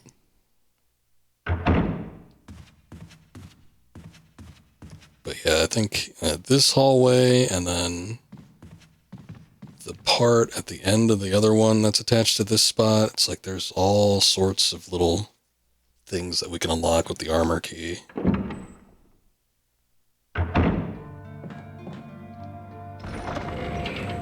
Oh hey, there's a bunch of items in here. Since I don't have too much ammunition for that, I'm going to put the handgun away for right now. Although it does look like we have a magazine here.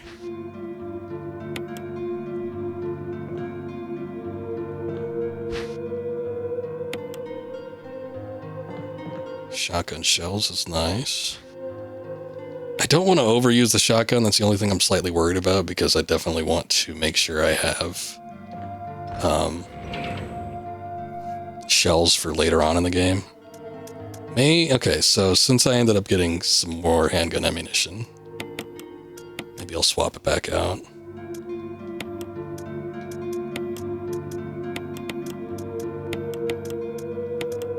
Okay. I'll take the fuel canteen. I'm not going to fill it up in this room.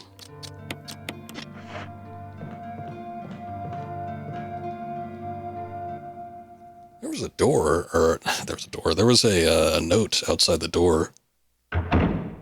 Yeah, okay. I left some bullets in the room on the right. I'll go ahead and look for a way out. Wesker.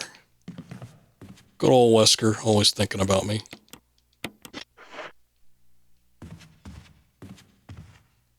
Doorknob looks like it's ready to fall apart. Go through anyway. Oh, shit.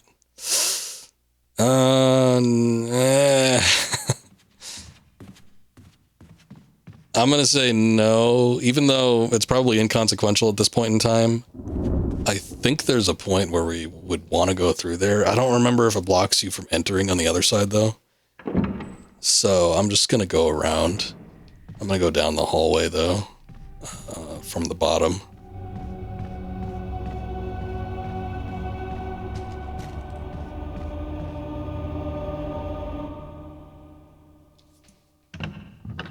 What's up, Akuma? Welcome in.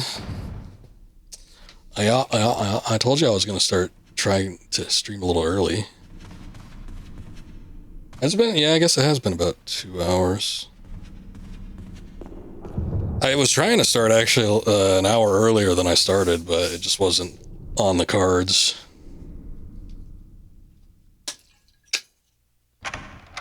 We'll see though. I'm not going to be able to beat this tonight, but I could go a little extra long and end at my usual stopping time. But this game is long, and I want to say like the beginning part. Well, actually, no, yeah, it's like the first half of this game I feel is the most confusing because it's when you have the least amount of stuff, so you have to like piece together where you want to go and what you're actually available to get into. So I feel like the early part is going to take a while, and then by the time I get to the second part, that might be smooth sailing more so. We've had one for Manhunt, and then Lane was teasing he might request something, but I don't think he's decided on it yet. Oh shit.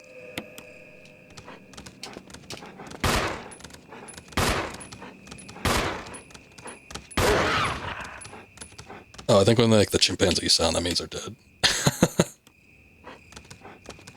Okay, so we got the refill too, so that's nice. Green herb.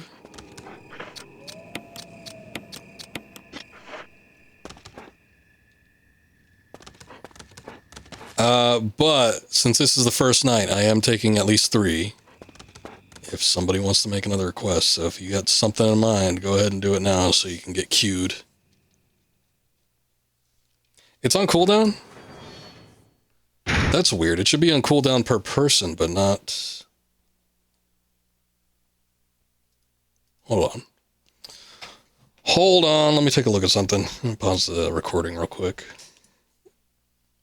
Alright, I think we got it figured out.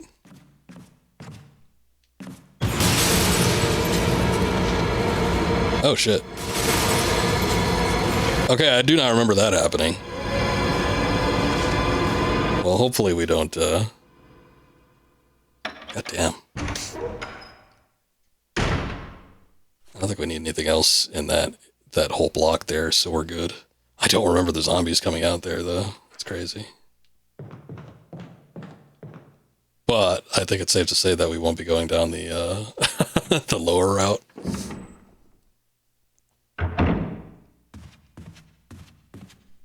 Okay.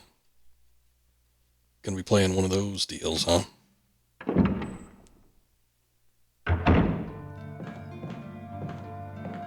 Let's see. So I got the herb mix, which is good. I don't need... Actually put it right here since it's as good as the first aid sprays. Don't need the kerosene right this second, so... I think we'll forget about that.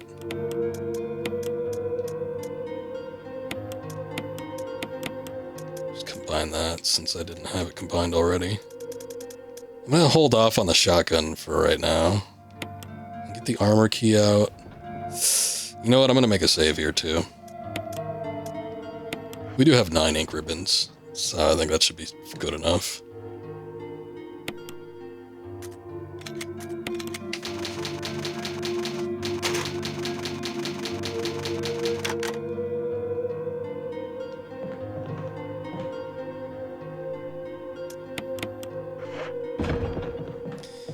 Okay, I'm gonna test something because...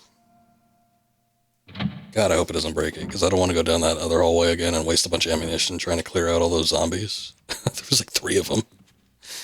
But it's just like, the doorknob's ready to break.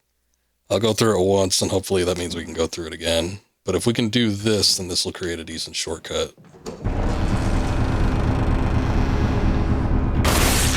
Holy shit. Don't remember that either. Okay, so I got the armor key. Open up this door.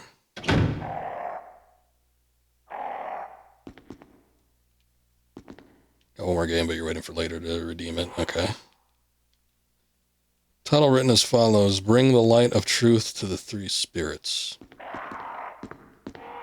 I forget what this puzzle is, so let me go to the end, because I think that's where it tells us the solution that we need to aim for. It used to be in the original version, this was the one with like the old man and the young child and stuff like that. Lisa protected by the 3 spirits. Picture of a woman wearing a bracelet, a necklace, and a crown. Oh, this is the one where you just have to match the colors. This one's a lot easier. I feel like the time one was a little trickier at the start. I mean, it was kind of easy too, but I think this one's a lot easier. Switch at the bottom of the picture, press it, no. Okay, so orange bracelet, purple necklace, green tiara. Picture of a valiant wearing a bracelet, yellow stained. Picture turned green, okay. No, so not that. Picture of a sage wearing a necklace, set in red. Yeah, okay, so purple necklace, so that one. Saint wearing a crown. Picture's green. Was it? Okay, yeah, no, it was green. Second guess myself there for a second. Yeah, and there's switches on this side, which I think have different colors. Picture turned orange. Alright, well, there we go. That's literally it. Don't think there's much else here.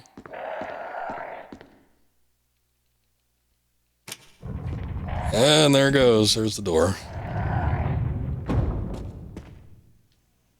Okay, so we got another death mask. I knew that there was an item out there because you could see it from the outside, but I wasn't sure what it was. Death mask without a mouth. Oh shit, damn. We need the old key for that.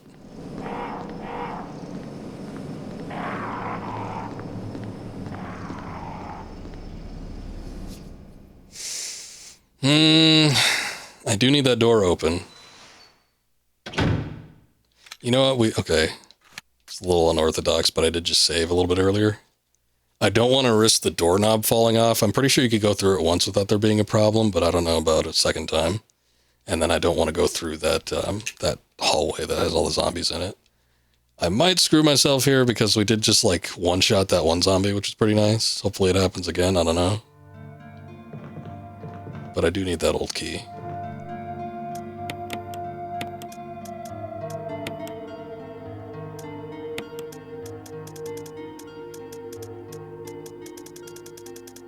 Let's see if there's anything else here I can make use of. You know what? I might as well just take that too. How much a game would charge if shooting the lock was an option? Yeah, if only. There's a lot of logic fallacies that happen in the survival horror games.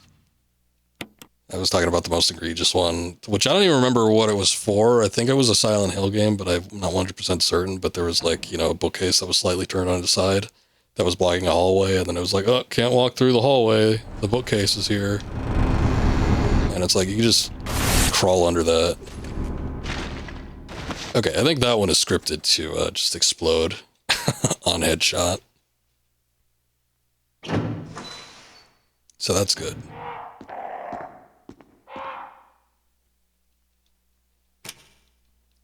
Okay, so that one's orange. I would assume it's the same every time. Not these. These would obviously be the same every time, but like, you know, the picture at the end of the hallway. Yeah. If you set off the wrong colors, and I don't think I've ever gotten it wrong before with this game, but I seem to remember in the original, if you set off it with the puzzle without getting the correct order, it like sets off the birds and then they start attacking you, which isn't great. Okay, so now we use the old key here, which is great because this will give us access to the main entry point of the mansion. And then it's like a quick route just all the way back to the, you know, the furthest that we could go on this wing. We can also set the mass in here and clear up some inventory space. Stone statue with the hole where the mouth should be. I don't think anything's going to happen if we just set these two in, though, so I don't really need to worry about it. It will cause those chains to freak out, though. It's an eyeless one. Stone statue with the hole where the eyes should be.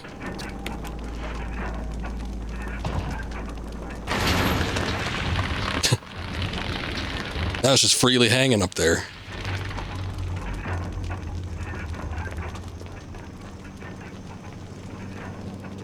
Alright, but we just need 2 more masks and then we can unlock that thing, so that'll be fun.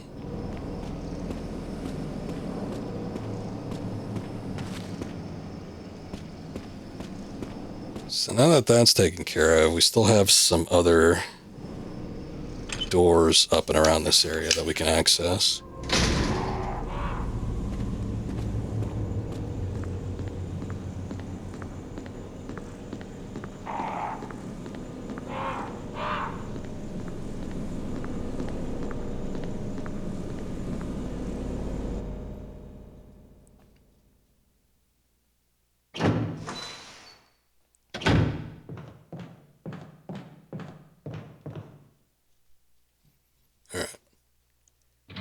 Really hoping it wouldn't affect it if you walk in from the other side. I don't think it will. I think it's just when you walk in from this side, it potentially wears out the doorknob. But yeah, that's something I'm a little bit wary about.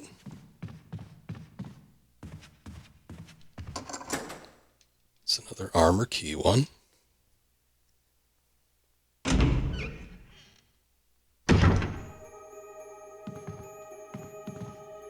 gonna leave the herb there.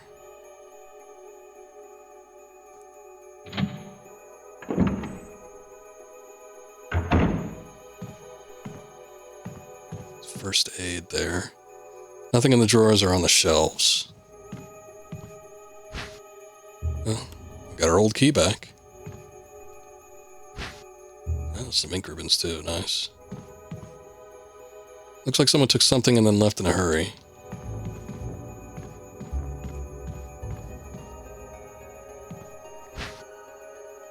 The green herb.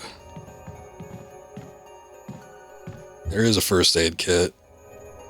I think those usually just have first aid sprays in them, but you have to like open them. It's like just, I don't know, a weird gimmick that they use when you have to examine something. But I'm gonna go grab this real quick, because we're just gonna be able to combine these.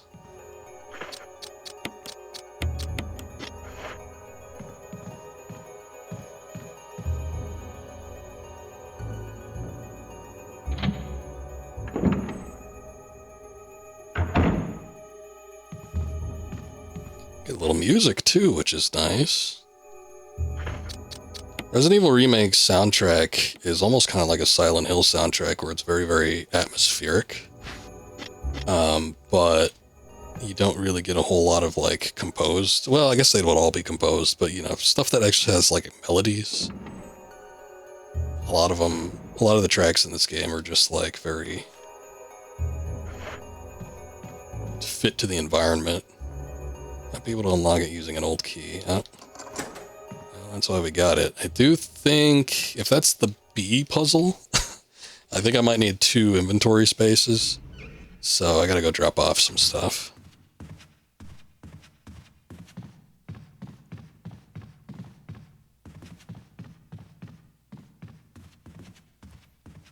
So let's offload some of the stuff we picked up.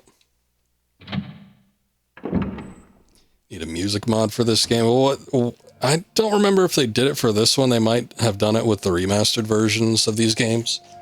But what Capcom does with a lot of the Resident Evil game remakes is that they'll usually, it's not a mod, they sell it, but they give you the option to play the original soundtracks over the new soundtracks.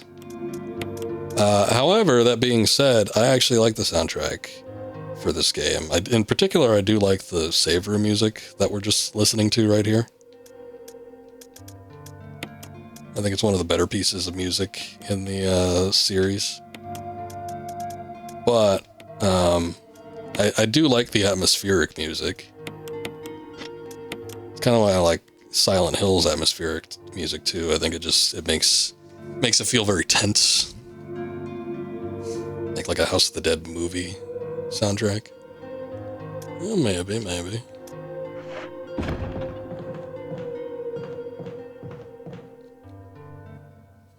But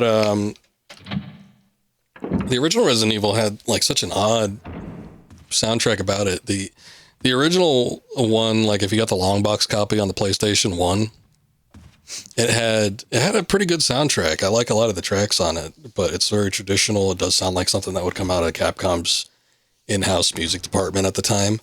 But holy shit, when they did the director's cut of the game that came out like a year or two later, oh my god, they ruined the soundtrack. They did try to incorporate some like orchestral stuff, but whoever they got to compose that was just like a mess. Even the Tempest, which I kind of like, the track that plays over the credits, it's not as good as the original credit music from the first version of the game. But it almost sounds good, but it also sounds like such a rambling mess of notes. It's like, it's not good. I don't know. The one that we were referring to earlier was the basement music, and that was a nightmare. Prince Leo 87, welcome in. How you doing today? But yeah, the director's cut version of this game has such a weird soundtrack, where the original version's better, and I don't know which, if they did include it in like the remastered sets, I don't know which one they would include. Probably the stupid director's cut version.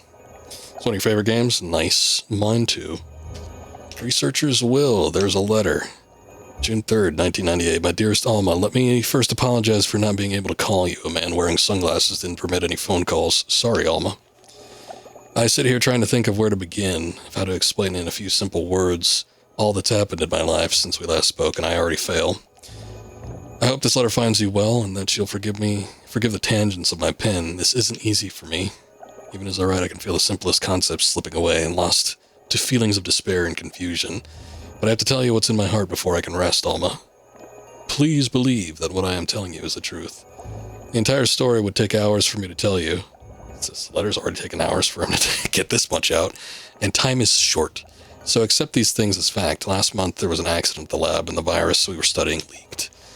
All my colleagues who were infected are dead and dying, and the nature of the disease is such that those still living have lost their senses.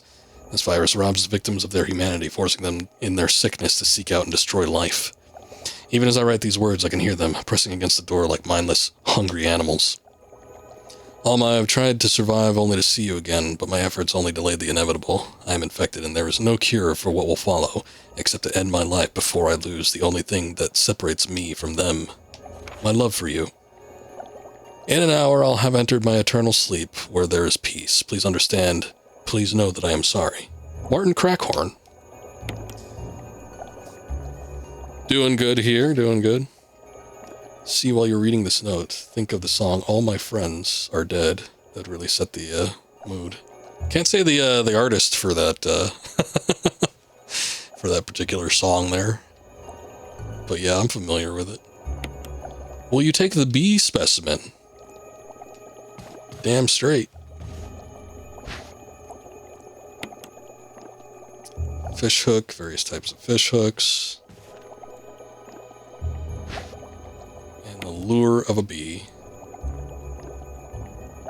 No, not yet.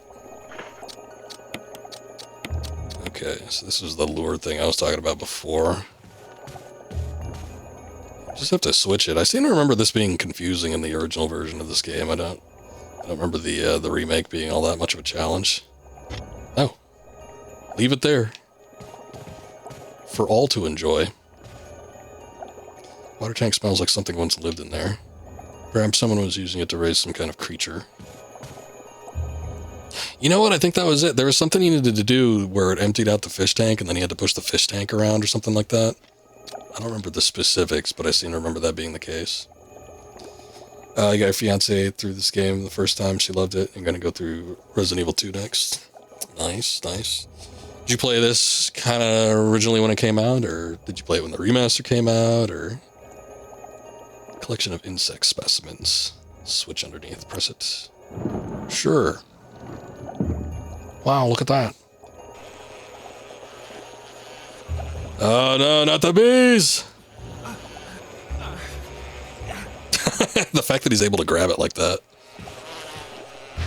Okay, give me that. Windcrest.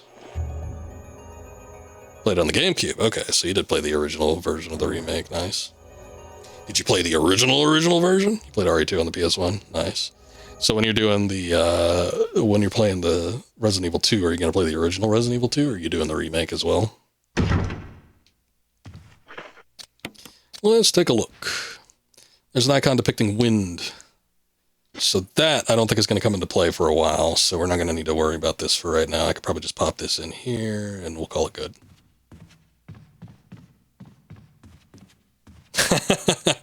You didn't try to catch me on that one.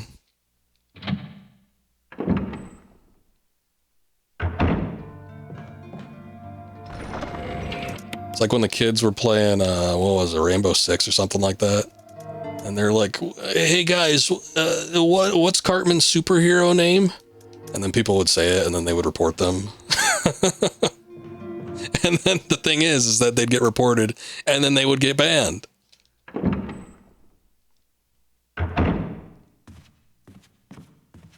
I don't think it's supposed to be like the Spanish take on it though. I don't think it's negro. I don't think it has that type of flair to it. Gonna get her through the remake of Resident Evil 2, even though you like the original more. I gotcha. Yeah, I mean, I will say that as far as like the remakes go past this one, because I still think that the original Resident Evil remake is the best remake. But as far as like Resident Evil 2, 3, and 4 remake go, I do think that 2 is the best of those. Like that particular set, but you know. We got an armor key here. This is a room. I'm gonna have to be careful with this. I remember this is like the gas room, I think. Yeah, I don't like the look of that. Let me see what I'm dealing with here. Something in this depression, but the grate is in the way and you can't reach it.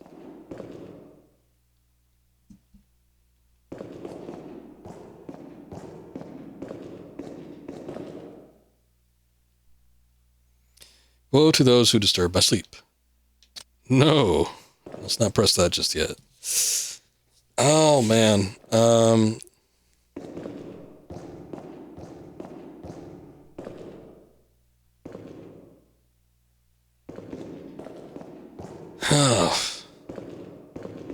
don't know. In the original, I want to say it was easier because you could see the grates on the floor.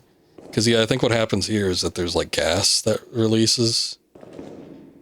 But in the original, you could see, like, the grates that the gas escapes from on the floor. And you're like, oh, okay, I see. I got to push this over that.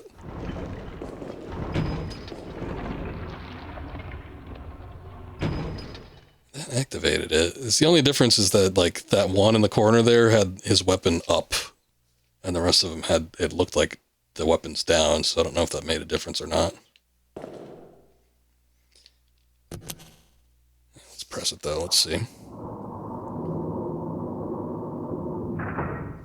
Your opinion, remake of RE1 is the only one that surpassed its predecessor, but Resident Evil 2 remake is still a solid game. I agree. I think what makes this one special, we talked about it at the very beginning of the stream, but it's like this one had like a no compromises approach where it just included everything that the original had, and then it improved upon it with, you know, additional gameplay mechanics and added content, where usually with most remakes, they tend to take away some stuff. And, you know, the added benefit is, oh, it looks newer, but a lot of times it changes certain aspects of the game where you would almost kind of prefer like the original was still present. The playtest says Sunshine Will Awake Me. Well, hold on. Oh, okay. I didn't even realize that the first one was a switch I needed to press. I thought I was just literally opening the thing, and then I realized it was a puzzle. Okay, so there's the other death mask. So that's 3 down. That's the one that's got all the stuff missing. We all have our favorite Resident Evil games, so we need to figure out the worst ones. Oh, well, that's like, those are the ones that you were telling me to play before. What was it? Not Umbrella Chronicles, those are the rail shooters, those are fine. Raccoon, what was Operation Raccoon City and that other one? Those have got to be up there. That's got to be like in the top 5 worst. Yeah, Operation Raccoon City. There are those online ones too, like Reverse and the other one. I'm sure those aren't great. 6 is your least favorite, but it wasn't a terrible game. 6 is pretty bad in a lot of spots. I've been thinking about streaming it, but I would need a co-op partner. I do think 6 is kind of fun if you do have a co-op partner to play it, and I think the game mechanics in 6 are primo. I think if you utilize every single mechanic you can in Resident Evil 6, it's a fun game, but you have to do it during like one of the more action-based campaigns. Like you can't do it as much in like Leon's campaign as you can in Chris's. I do think it has the potential to be a fun game, and I do think that the Mercenaries is a pretty fun mode, but compared to a lot of the other mainstays, it's not as good. And it's got some, it's tedious, it's got some really laughable story moments, but I don't think it's a bad game necessarily. I think some of it's okay. But yeah, I definitely think that like those Operation Raccoon City and shit like that, that's definitely sort of among the worst ones. Oh, it's my wife. You. Chris Redfield, Alpha Team. We're here to rescue you. Richard, what the hell happened to you? Oh, we need to go get him serum like super quick. Place.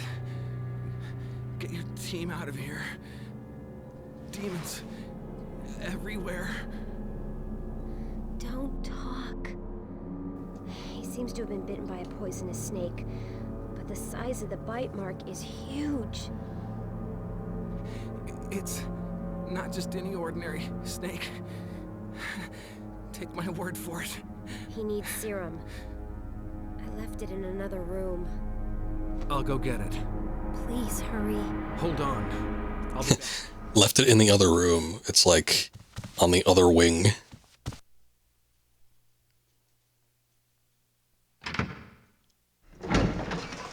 How much would my opinion change if Rebecca was added to those games?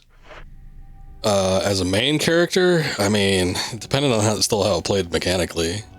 As much as I would like to see Rebecca in another game like that, I think I would be disappointed if it was like an online only, like bordering on a piece of shit. I don't think it would make me like play it or anything. You have a hot take on Resident Evil? Chris Redfield's your favorite character? I don't think it's a hot take. I think the favorite for a lot of people by a wide margin has got to be Leon, but I do think that Chris got some admirable traits, and I do think that he also has his fans. I like Chris a lot. I think he's he comes across more as a blank slate in this game. He's not Mr. Personality. I definitely feel by Code Veronica, but especially by like Resident Evil 5, he starts to come into his own more as a character. But just like the Resident Evil, like the original game, he's a little on the boring side, but otherwise I don't think he's a bad character. But I definitely think he becomes a better character. I'll just leave the damn mask in my inventory. You like Ethan? Now that, I think, is a hot take. Ethan is a bit of a mess. I feel like they tried to make him, like you say, Chris is the normal guy. I think Chris becomes less of a normal guy the more the series goes on. Ethan, I especially think, was just like the normal guy in Resident Evil 7. And then I feel like with Resident Evil 8, they tried to Leon him up a little bit and give him a little bit of personality that I do not think worked. I just remember, like, in Village, all the wisecracking he was doing. Maybe the mold had something to do with that. I don't know. But I just didn't think that was quite as fitting. Hey, what's up, fam? Good to see you. Talking about RE characters a little bit. We're talking about potential hot takes, and that liking Chris Redfield was a hot take, which I don't think it is. Ethan Winters, though, I think that might be more on the hot take kind of side.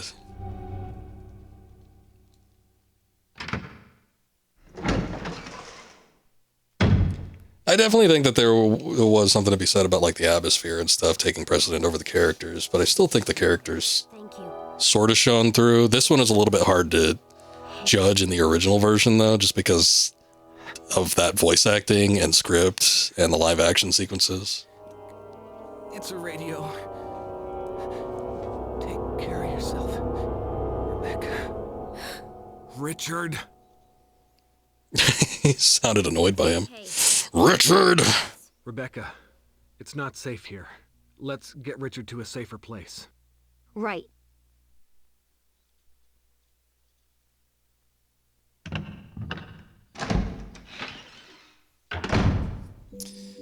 He's doing well, Chris. He should recover soon. Good. Richard needs you now. As soon as Richard gets better, we'll come after you. Rebecca, you okay with a gun? Yes. All right. I'm going to continue my investigation. Be careful. Okay? Okay. Ethan kind of look at as a normal guy who pumped himself up with adrenaline to survive. Ethan was ellipsis, definitely a character. Yeah. Kind of like you're taking cocaine to survive, not pressure. I think that was the case for 7, but 8, I think, was a different vibe. I think he was a different character altogether in Village. Medical supplies. I could pretty much treat any wound. Want me to treat your wounds? I'm good. I do appreciate the thought, though. No, I'm okay. But if something should happen to me, I'm counting on you. No problem. But we're very short on medical supplies, so take care of yourself.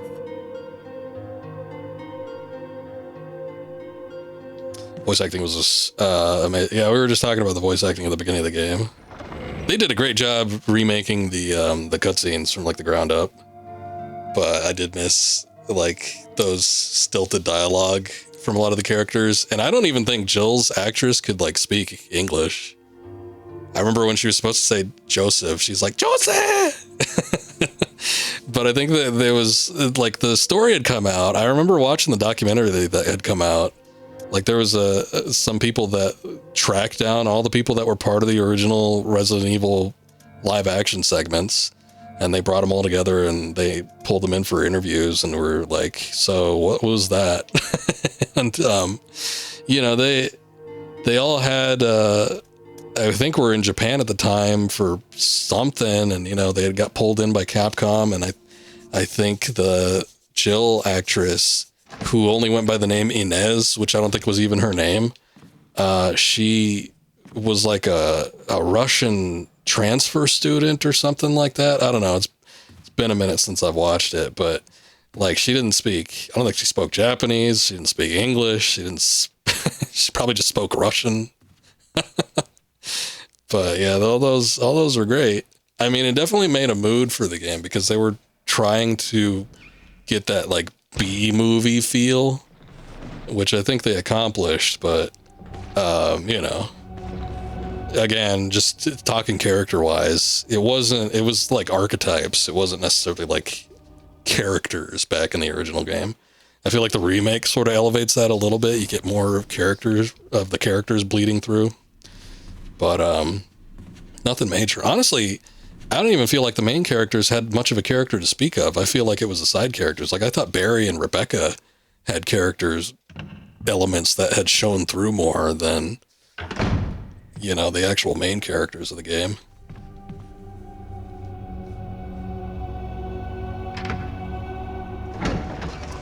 Resident Evil 5 and Resident Evil Village, Chris gained tons of personality. Yeah, that's what I had mentioned before. I feel like he was starting to get something in Code Veronica, and then like by 5, he had a lot more personality to speak of.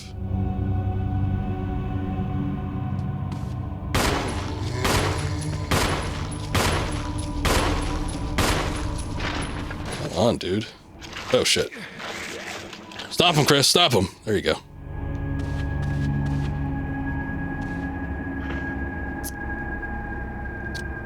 Oh, all the classic lines, yeah. Code Veronica, you see, is a family man.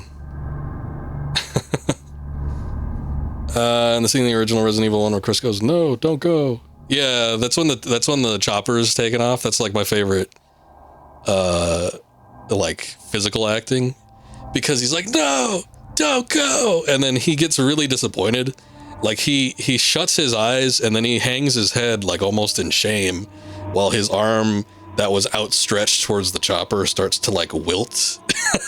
It's such great acting. But yeah, that's the part. All the lines from the opening, and especially a lot of the ones that are part of Jill's campaign we were talking about before too. But wait, don't open that door is one. Like Vamp named. You, the master of unlocking, should take this. What is this? It's blood. There's like so many like stilted dialogue. Obviously, the Jill sandwich is the favorite. But there's just like a shitload.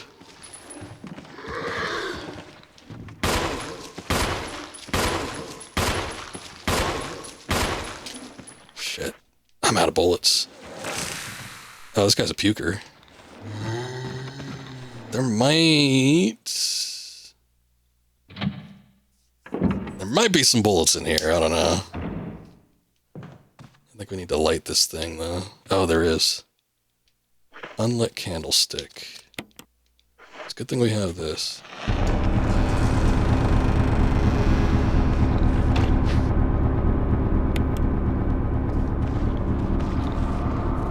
I think there's something back there that we need to get to, which I also think there's like another zombie in that area, so this is just like a bad situation to be in.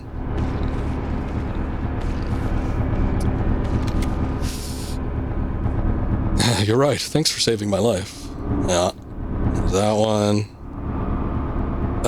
One that gets each time when you go to the when you go out and the camera is more directed in the forest. Barry's standing in front of the forest, who's dead, but we can't see him.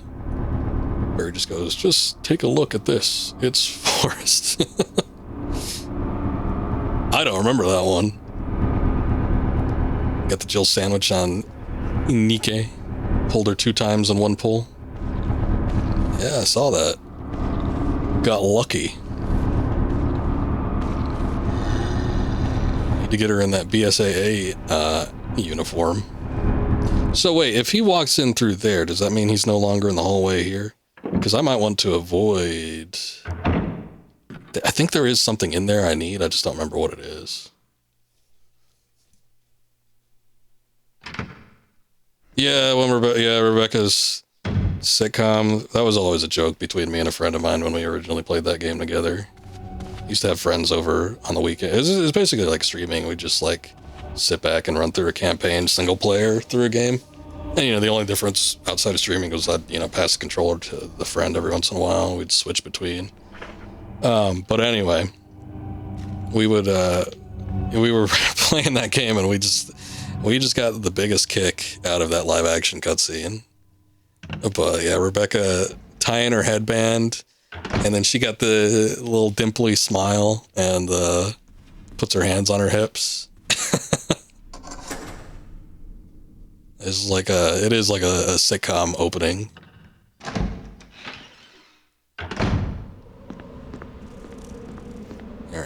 We gotta be running out of doors that we can use the armor key on. There can't be that many left. Let's take a look here. Foliage plant. Someone using the bench in place of a stand. Looks like there's an item on it. Oh, maybe not. Oh, there was. It just wasn't where I was looking.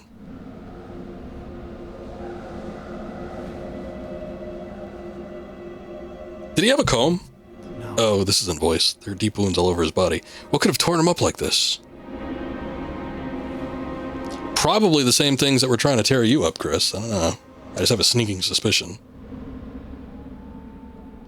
Looks like he's been dead for a while. Forrest has given up the ghost. That is a weird expression. I don't think I've heard that outside of this game before. Thank you for the follow, Prince Leo. I do appreciate that. Tried to RPG a crow. Well, the crows do come out here, I think. Either that and Forrest gets up himself, too. Was that it? Was there nothing else there? I thought we got... I guess we got the radio from what's-his-face.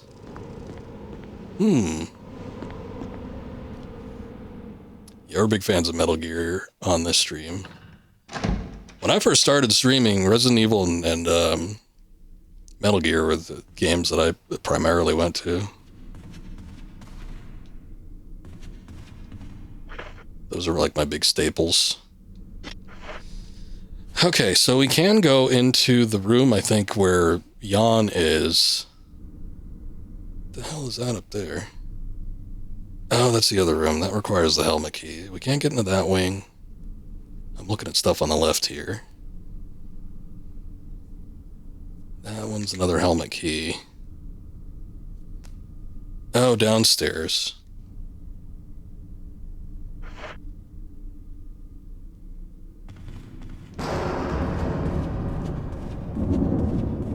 Two of your favorite 3 franchises. Final Fantasy would be a third. I would probably agree with that. I would say that those 3, those would probably be at least in my top 10, but they might be in my top 5 as well. Emblem of a helmet. Shit, that's another helmet one. We just have the armor key. I might just have to go into the room with Jan. I don't think there's anything else I could do necessarily at the moment. I think that's where the last mask is. Oh, for me, that's always tricky. Top 10 games, tier list. Sometimes when I run through a series of games, I have done it in the past where I will make like a tier list and, you know, give my thoughts about what I like about them. I feel like the last time I did that was a couple years ago when I did Tomb Raider, but I remember I did it for Devil May Cry as well.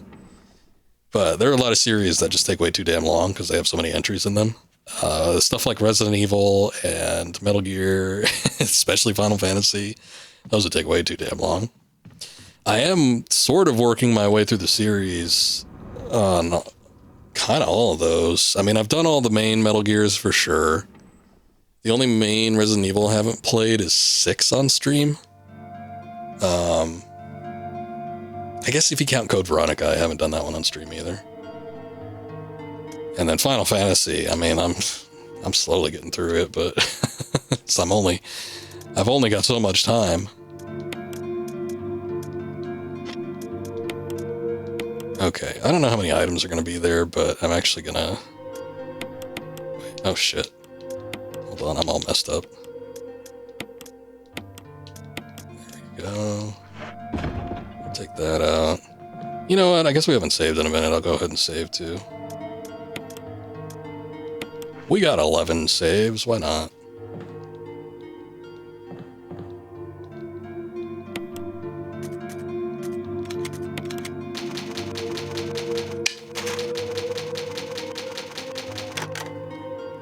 Okay. So, we're gonna go back into that room. We're gonna see what we could do with Jan. And then that other side room that's got the 2 zombies in it now. The good thing is I don't have to burn those, so I'm not even going to bother taking the kerosene with me.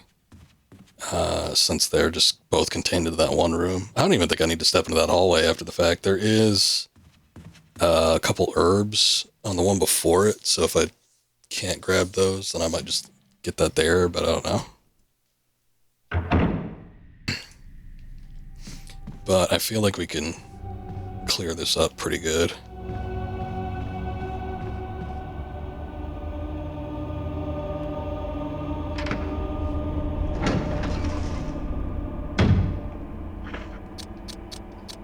But yeah, just recently on the stream we did Metal Gear Delta. It's got me in the mood to play a couple Metal Gears again. Kuma keeps threatening to have me do acid at some point. I was just talking to a Daler when he was in here about an hour ago about potentially looking at acid on the PSP, like on my physical copy of it, but I don't know. We'll see.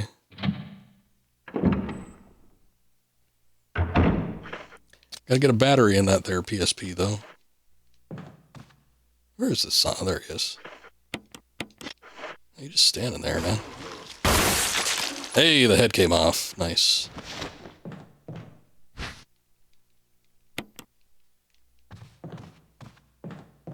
I think out of all those series, though, it's just like definitely a quality consistency thing.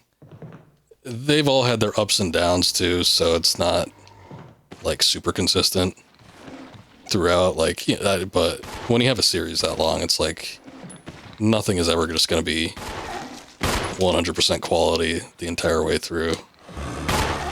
But there's just so many good ones, and there's so many different variations, like on the games and the formulas, that it,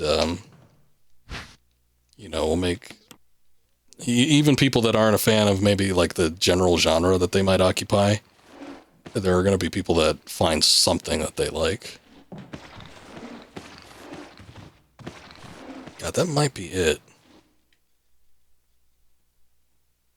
I'm not going to bother killing him, though. Okay, here's the problem, though. I picked up a lot of ammunition in that spot. Does that door need to be unlocked? It does. If I unlock it, that might be the last one, though. Let's see. Oh, no, that requires a shield key. Shit. I knew that there was a shield key somewhere. I just didn't remember where it was.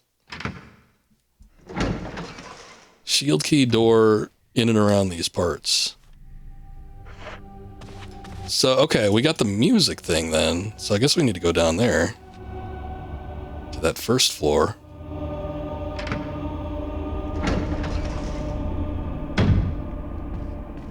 Let's see what we can get.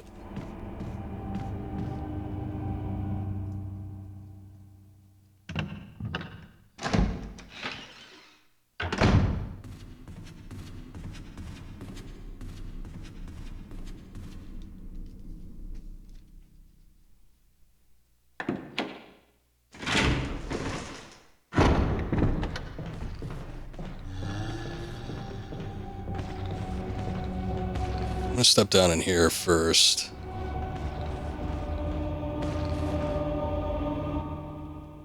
I'm also just trying to think of other doors that I haven't been through yet. I guess the big one that's just standing out is that one that's downstairs. Because I think that ends up being the piano room. Rebecca should be able to come out through there, but I don't know. Let me put some stuff away first.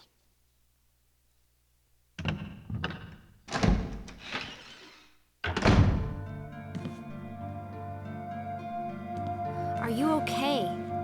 Want me to treat your wounds? No, I'm good. I don't actually need it, though, do I? No. Okay, so we got a little bit of a surplus of ammunition, so I can put those away. Actually, probably do want to change up my costume in a minute here. Let's see. Musical score. We could probably drop that off.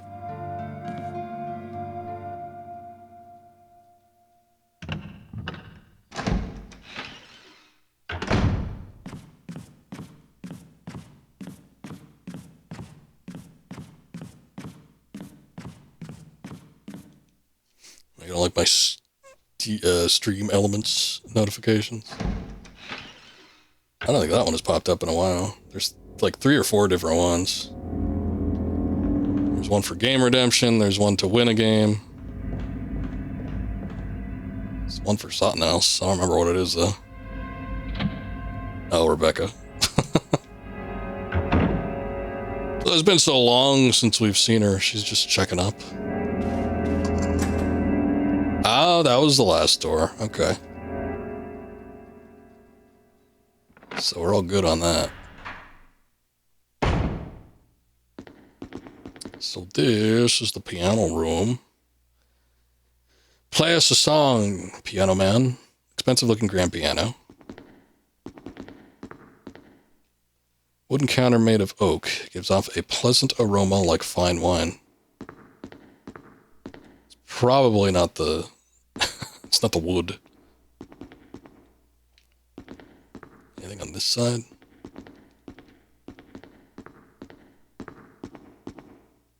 Okay, let's see. There we go. Musical score. I'm not even going to look at them.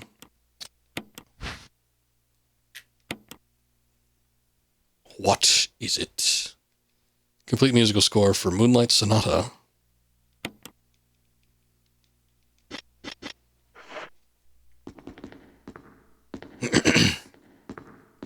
One of the things I was talking about before is just like the inherent abilities that each of the main characters have, Chris and Jill.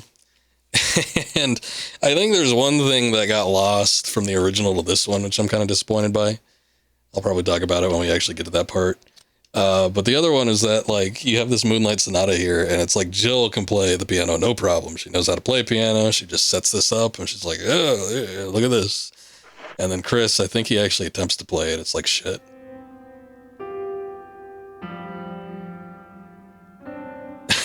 Yeah, that ain't it, Chris. It's me, Chris. Rebecca. That sounded like Moonlight Sonata. Did it? I don't know about that.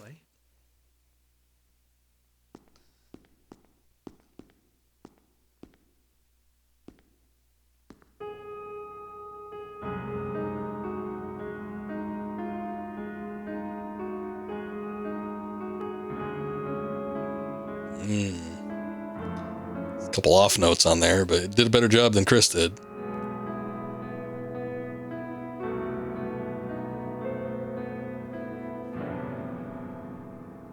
Oh, what was that?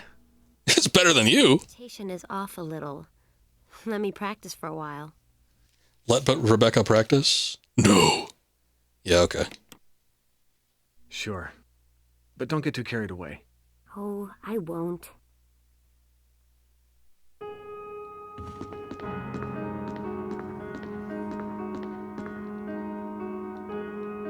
Wait, what? I was trying to go through the door. There's something written in here in the corner of the picture, commemorating the completion of the mansion. Chris can fly a helicopter, but does not have any tune.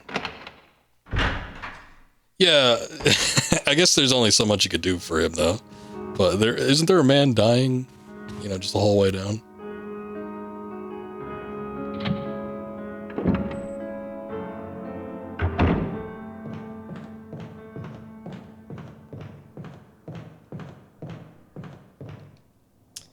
He'll be fine. We'll go check up on him now. I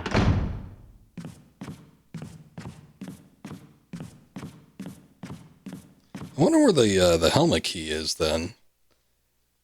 Where have we not been? Like all the rooms I could think of, it's like those all require the actual helmet key to use. Get the closet key. We might be at a point where we just need to get what's on the other side of the door when Rebecca's done, but we'll see. How you hanging in there, champ? This game has weird little features and stuff where it's like you need to interact with people at certain times or do certain things within a certain time limit in order for stuff to transpire in a good fashion. I don't think visiting him does anything, but you never know. It might.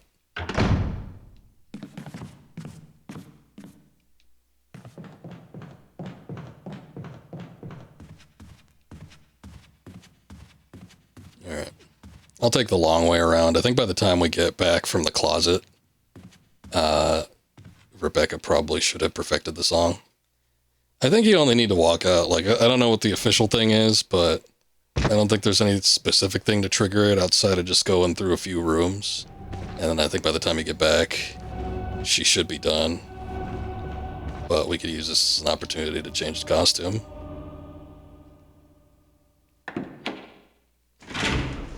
He needs to keep his body from drying out. Find a cup of warm water and put it in his hands. I think that'll have the opposite effect. In fact, I'm pretty sure that will dehydrate him.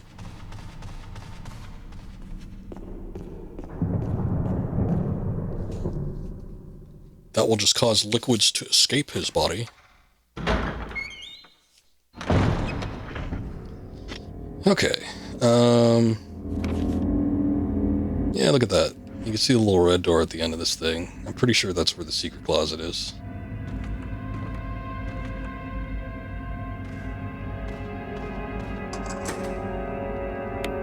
Yeah. Get rid of that.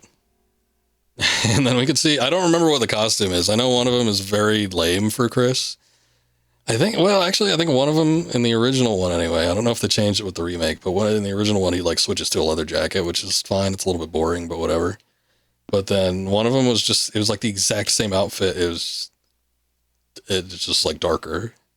Street type costume. Put it on. Oh boy. This might be the leather jacket then. Let's see.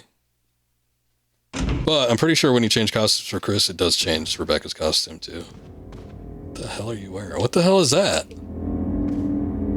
Oh no, he has a fanny pack. Oh.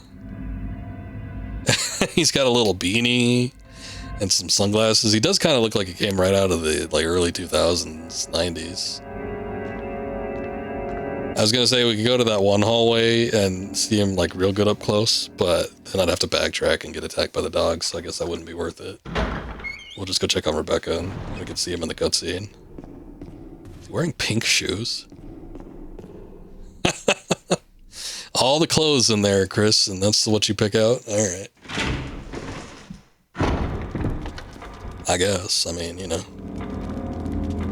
If that's what you like, man.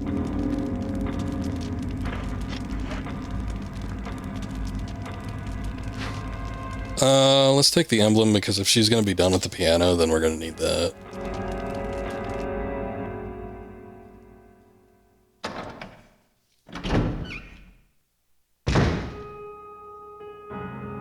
You just survived fighting for your life numerous times, and the nurse healing you puts a little bit of ranch in your upper lip when you're unconscious.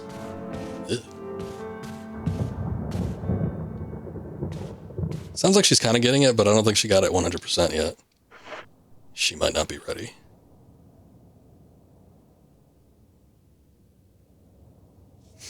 And now I'm just looking here to see what other doors we might be able to get into.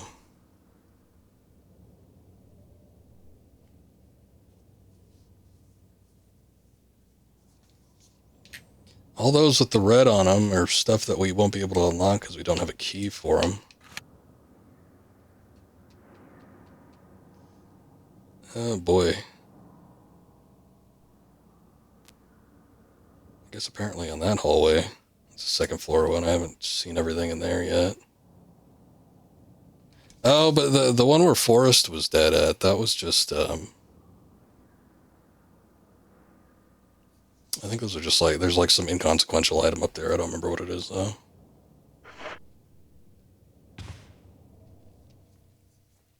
Meanwhile, Jill is stuck in a cell. We don't know that yet. She could be dead. Chris! Chris! I think I got it. Nice. I like that outfit. We'll ride him cowgirl. I don't know what Chris is wearing though.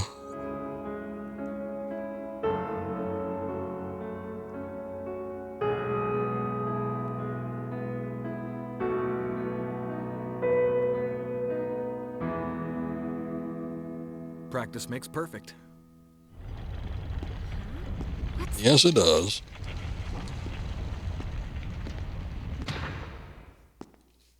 Wow. What have you done?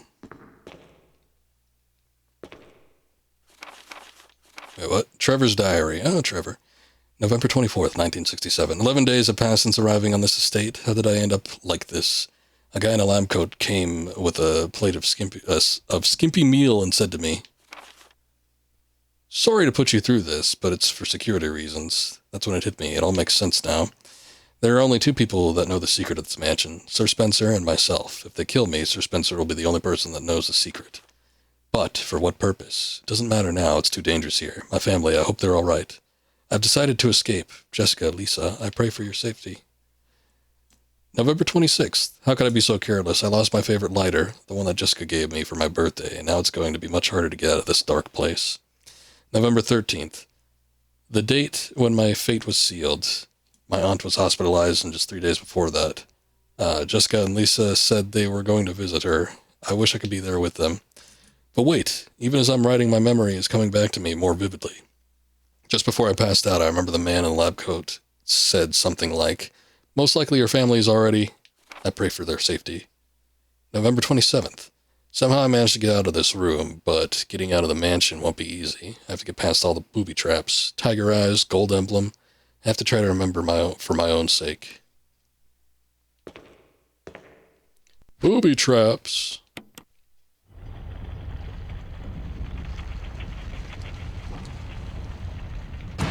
Feel like a real boob for falling for that one.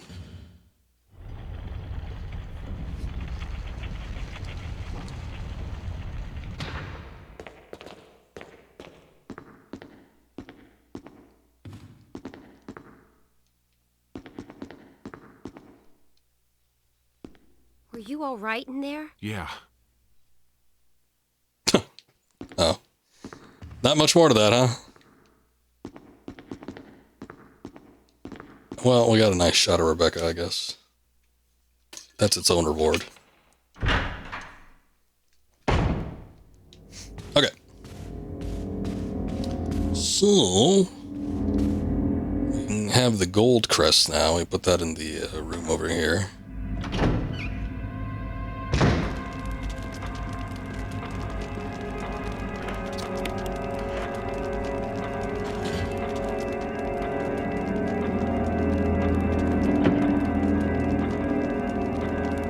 Old clock flipped open.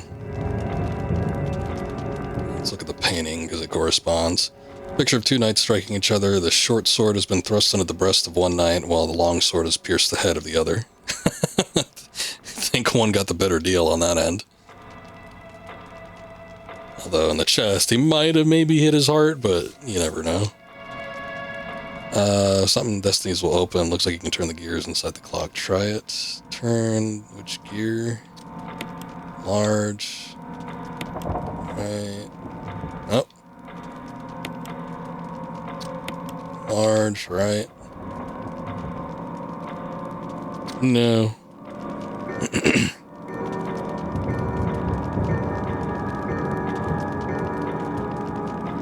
The clock has struck. Rebecca, while you were gone, we made sure your patient was taken care of. Don't mind the whipped cream on his hand. Oh, we got a key. Good. I was running out of doors.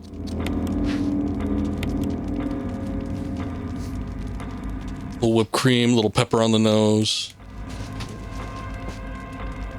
That's the shield key. Okay, so not the helmet key, but we can get into the room where Jan is.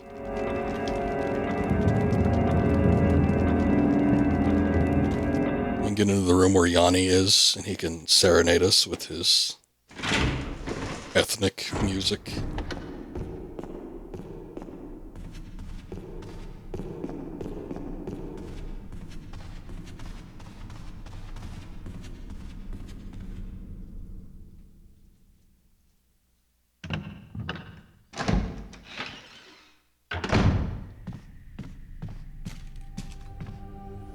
Alright.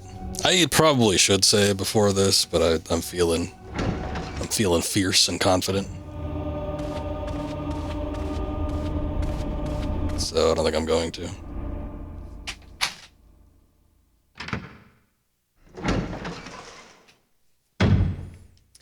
If all goes well, though, we shouldn't even need to pop off a shot here. Oh, that is just like the one door that this key needs to be used on. because we already threw it away.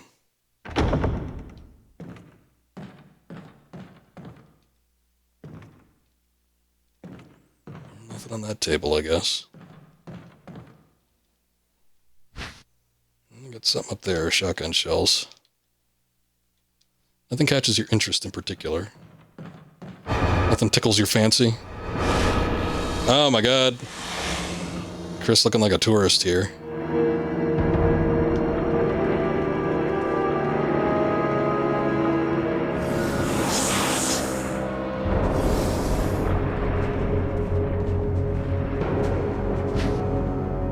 Okay. So we got the death mask. And we should just be able to leave.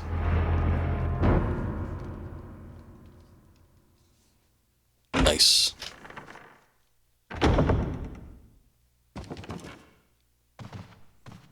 was trying to decide also which door I want to go through, but I guess I don't want to risk breaking the door on this wing that's next to the save room. So we'll go ahead and go to the other one where Rebecca's at.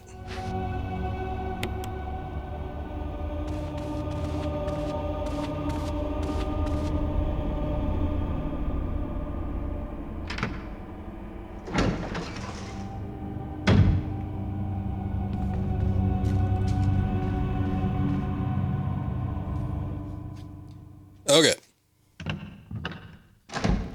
We're making some progress though. I was getting a little worried there because it felt like I didn't know where to go next. But now we have kind of a definitive location. Although we still need the helmet key, so that's still barring us from getting a few items and unlocking a few doors in the mansion. But one of the bigger aspects, which was where you put the death mask, that's what we're looking to complete here in just a minute.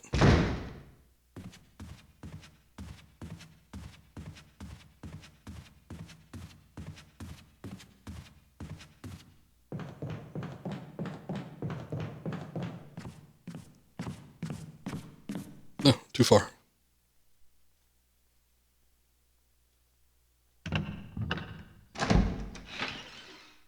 I hope there was nothing else in that yawn room. I do wonder what would happen if we ended up, like, actually going into it, though. If he's still going to be there, or if it's going to be empty. We can take a look around. Oh, man, shotgun shells I don't think we need, so I'm going to put that away. I do need this, though. And we'll go ahead and save. Are you okay? Want me to treat your wounds? I'm good. Nice shot, though. I could just stand in front of you while the camera angle's, like, low and behind you.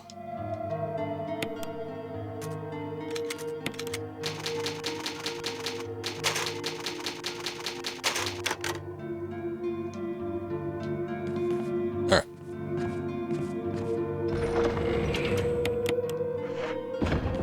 So we should be good with that. I remember what happens here. I don't think it should be too bad, but... Well, you know what? I might want to take a health item with me. I don't know. The only thing is, though, if I step back in here, is Rebecca going to ask me again? I hate bugging her.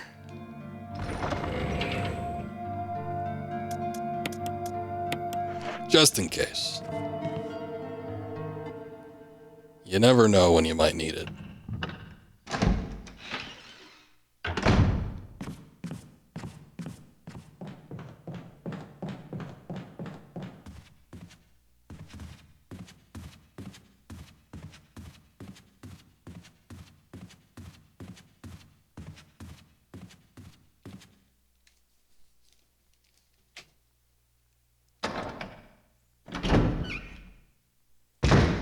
This, what we're going to fight here in a second, this was not, it wasn't in the original game. I'm trying to think if there was anything, like, actually in place of this, because I think after this point, you just move on to the next section in the game. And you didn't necessarily need to have, like, this whole death mask situation, because this was all added on top of the original. which it was cool. I do, once we'll get in there, we sort of saw it, but I do love like the lighting and the look of this area. There's a couple areas that are brand new. I think the best looking sections in this game are actually like the new features, the stuff that wasn't in the original. It does. We were just in it. That's where the basement is that had I was referring to with the original, well, not the original, but the director's cut version of the basement music.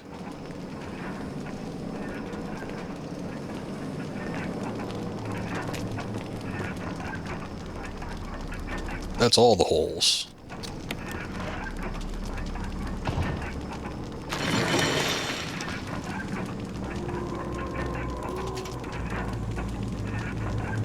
Let's see if I can get it up here.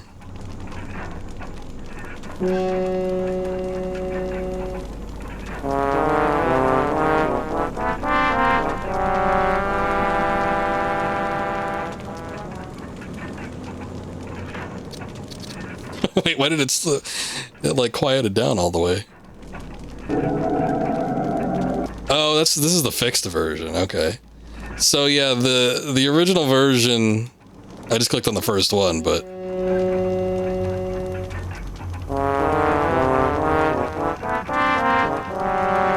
so that's how the original version sounds. And then I guess there's a fixed version because let's listen to it and then I'll see.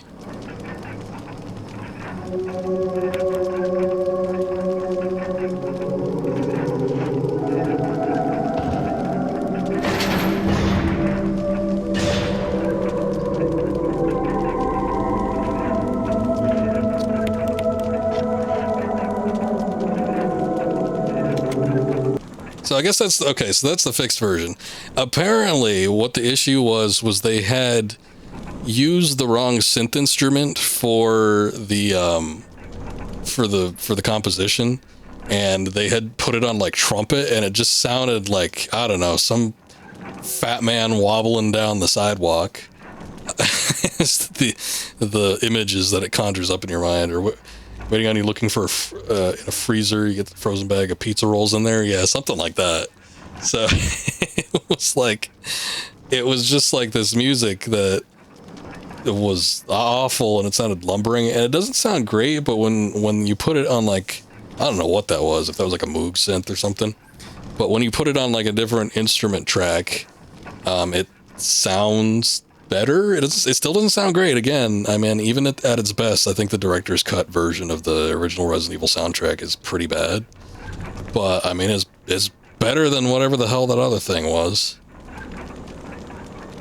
The flames are dancing wildly. Don't worry about that. Just look in the coffin. Oh no.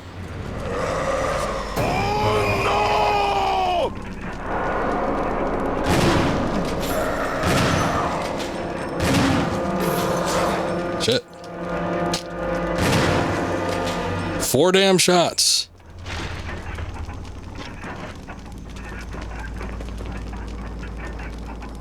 Shut up about the damn flames. Okay, I guess he's not gonna look at the body. Flames are burning brighter. It looks as if they'll overtake you any minute now.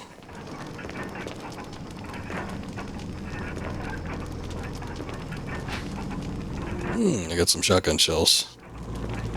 Well, that's nice.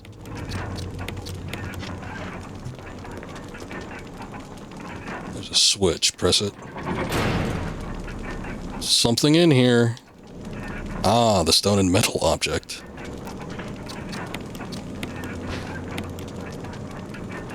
Emblem is carved on the octagonal object.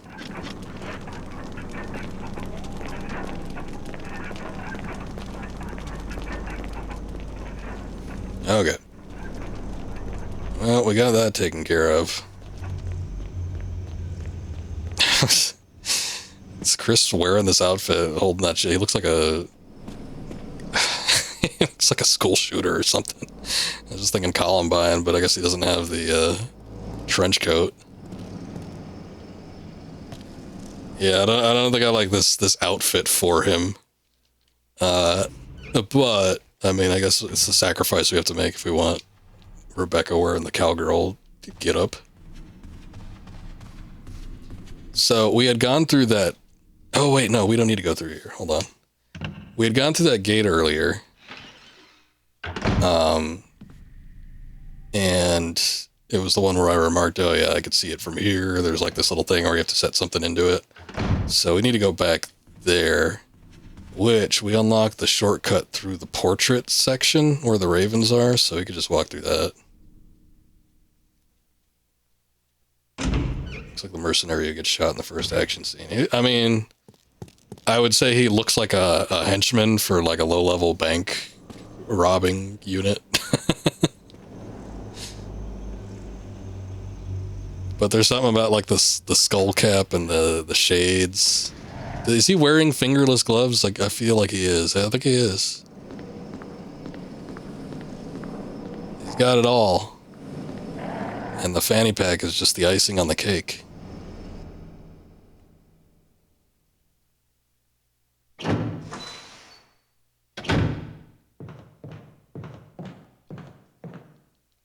Okay. Let's go in here.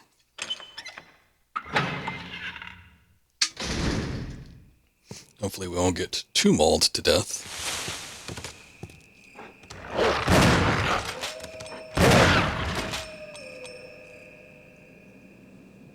It's just the one. I knew there were dogs. I actually didn't know that there was going to be a dog like right there, though.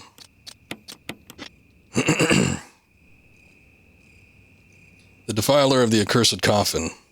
Oh, that would be me. I am a defiler. And I did just defile of an accursed coffin. Alright. So that's set in. We'll actually need to remove it there later, but for right now. Oh, some shotgun shells, that's nice.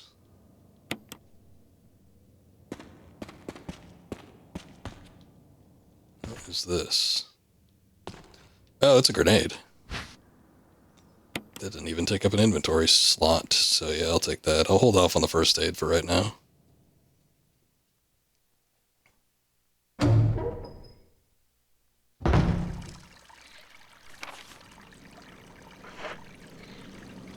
Oh, this section. This was added to this. I'm not going to go through there just yet. I want to see if I can get through this spot.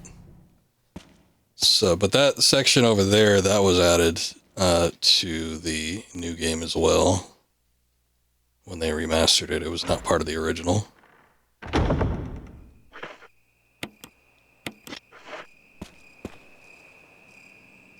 This is Brad. Come in, Stars Alpha Team. Come in. Does anybody hear me? This is Chris. This is Brad. Stars Alpha Team. Bravo Team. It doesn't matter. Respond. I repeat, this is Brad, this is Chris. Brad? Damn. Thing's broken. Wait, did he have an earring too?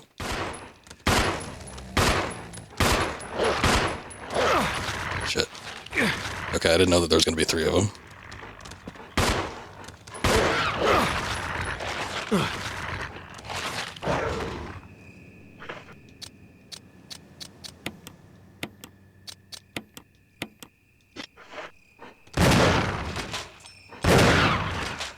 Okay. Well, I got rid of them. So up there, we're not going to be able to do anything until I get another key item, so I got to wait on that. Back here. Yeah, we can't do anything with this yet either. There's no pickups or anything. There's a green herb over there, but honestly, I'll just leave that. I might even want to keep that there for like much later on when I come back around. I could probably take that first aid spray, but yeah, I'll go ahead and grab it. I worry that there's going to be a lot of pickups that I'm going to need.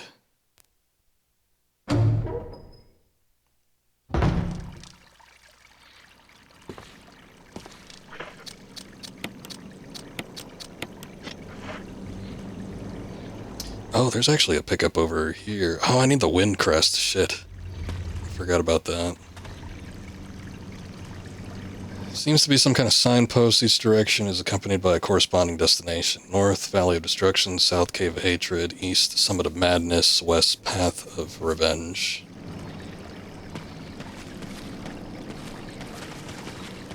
Oh, the wind vanes. There's a switch here. Press it. I think I remember this. They either need to be facing towards or away from each other.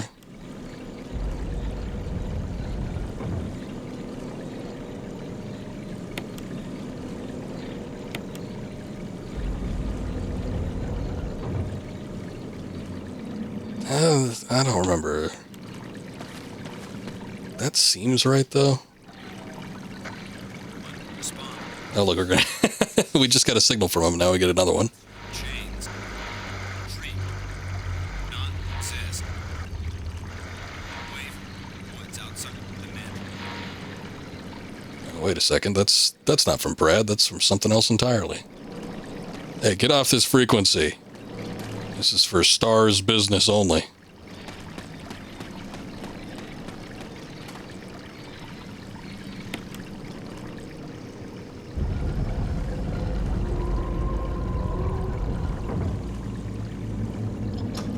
Oh, hey, look at that.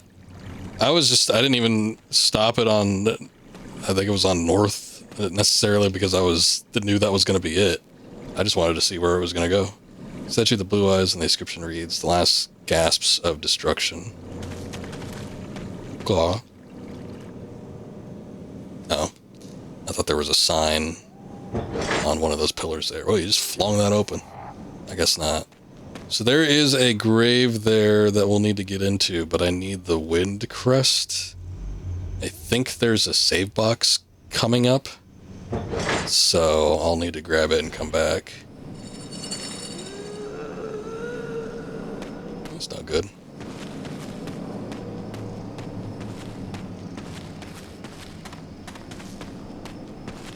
What's that statue? Large statue stands silently in the darkness. Oh, it do.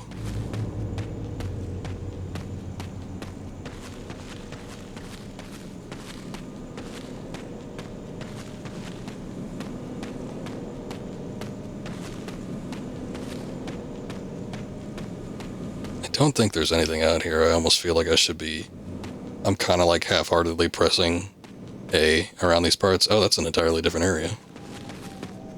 To see if there's any pickups or anything, but I don't think there's anything around here.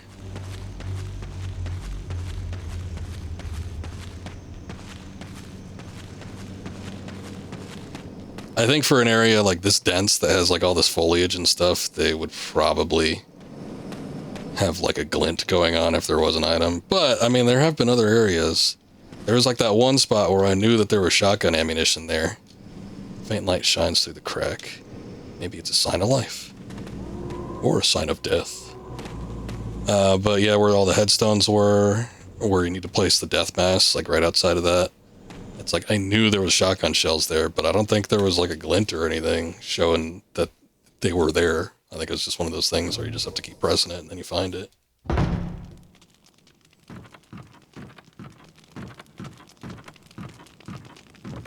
Oh, look. Pumpkins, just in time for the season. Firewood looks fresh.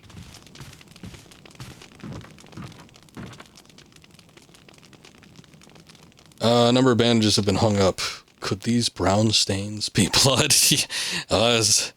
It's better that they'd be blood than anything else that makes brown stains.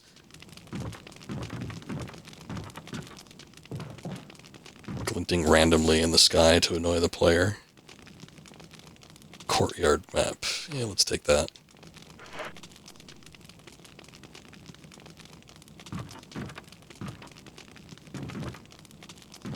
Bronies.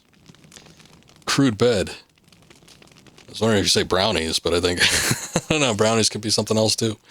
It looks like no one's used it in a long time. There's a family picture. There's a journal left by someone. 19. Daddy attached first, mom attached second. Scond. Inside red and slimy, white and hard. Not true, Mom, where? Dunno, Dad, found Mom again.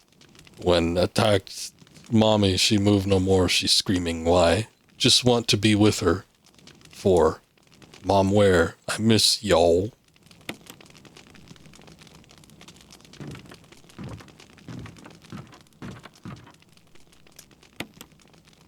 I am going to put this away. Actually, I think you can read. There you go. Look at this. I'm actually going to save here because I forget specifically what happens. I don't think it's anything. Something does happen here. I don't know if it's anything too life-threatening, but just in case, probably wouldn't be a bad idea.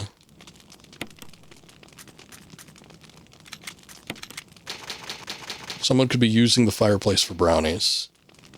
Maybe. I thought we were talking about the brown stains. Someone could be using that. That could be evidence of someone using it for the aftermath of the brownies.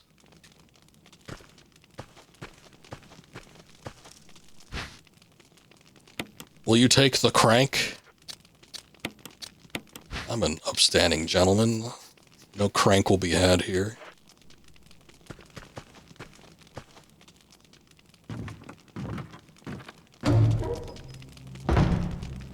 Hello? Oh.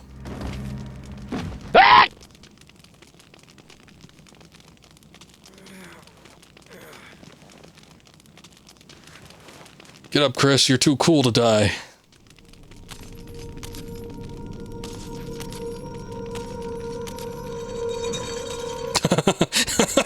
That reaction. That looked a little weird. With that get up. Ow.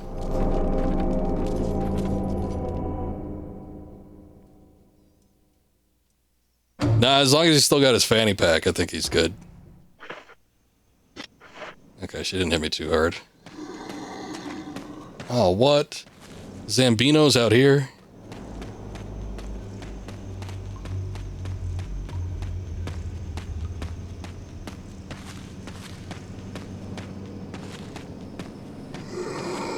Oh shit. Oh my god.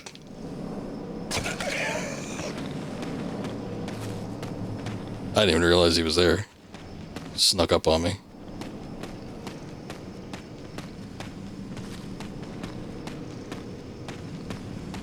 I don't know how many times we need to... I think we need to come back here like one more time, but... If he's the only one, I guess I'm not going to worry about trying to kill him or anything. Okay, so we have the wind crest, which is good. Stop it! I don't want to fire on him because that's a waste of ammunition, but I also think it stirs the hornet's nest, so to speak. Wait, what? There's something written in the indentation. When the wind sweeps across the earth, stars will shine in the heavens. I don't know what that means, but okay.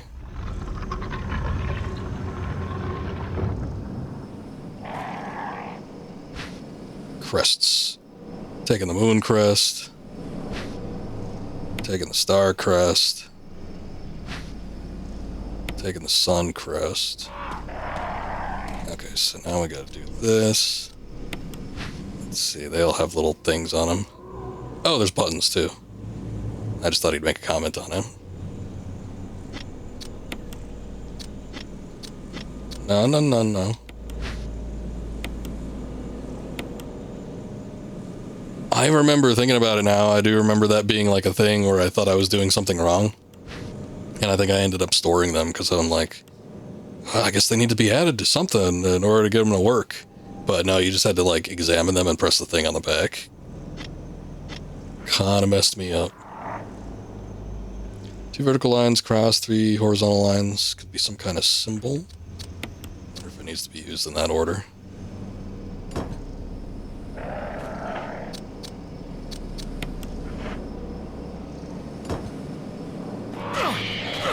Go away.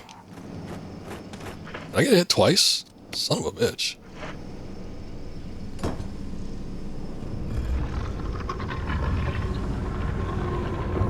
It's as simple as that. It's a gun. Take the Magnum revolver, bet your ass I will. I think Jill can get that too. I seem to remember getting that on her campaign as well. Jill gets another weapon though. I think the grenade launcher is unique to her, and I don't know what the hell Chris gets instead of that. If Jill doesn't get access to the Magnum, or if Jill gets access to the Magnum. I think Chris just gets like screwed out of everything.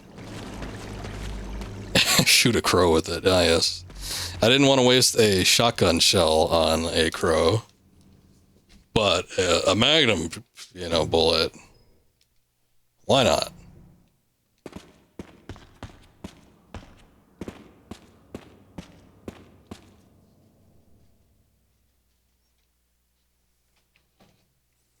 Sure thing. Okay. No. Now we're back here. I might take this. I feel like there's going to be more, either dogs or something. I forget what exactly is past here, but... Oh, there's another plant there, too.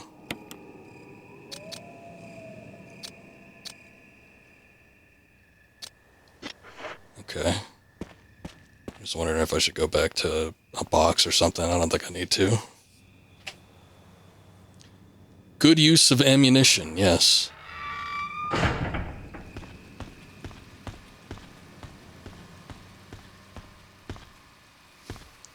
Okay, so we got that crank earlier. This is what we use it on.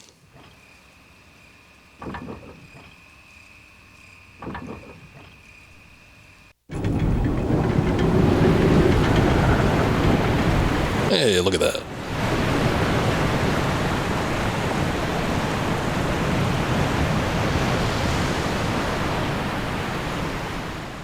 Beautiful. You can hear the sound of a waterfall in the distance.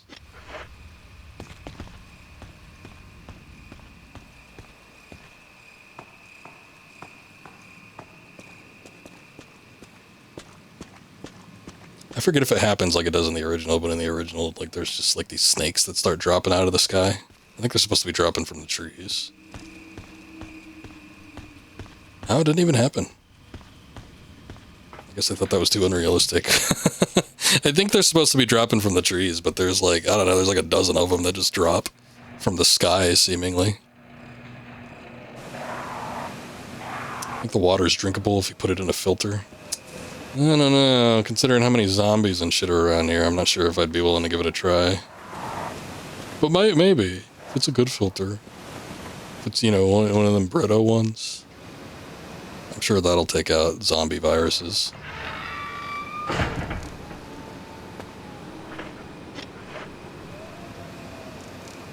We could take this.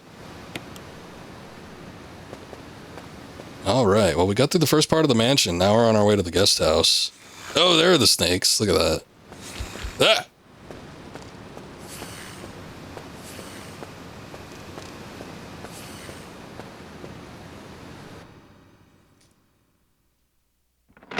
Not the dollar store ones. The ones that are best to buy, at least.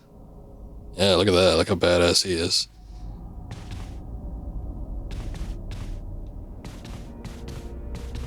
Fanny pack included. I guess they were trying to update his, like, biker look.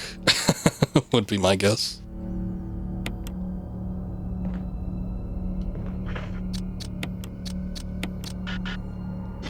Oh, you can't combine red and blue? I mean, you can when it's combined with green, but I guess you can't do that just yet. That's odd.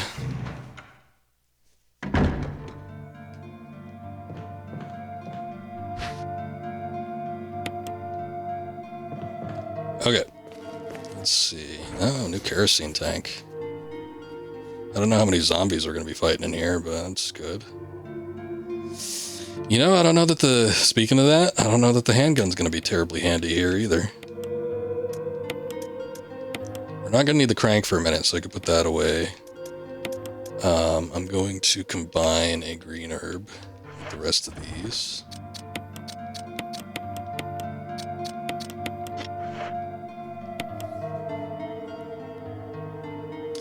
Before this game, Chris just shot guns at a range and flew airplanes, right? Well, he's part of STARS, so, you know. They did whatever STARS unit does. They're the super technical, awesome. I don't know.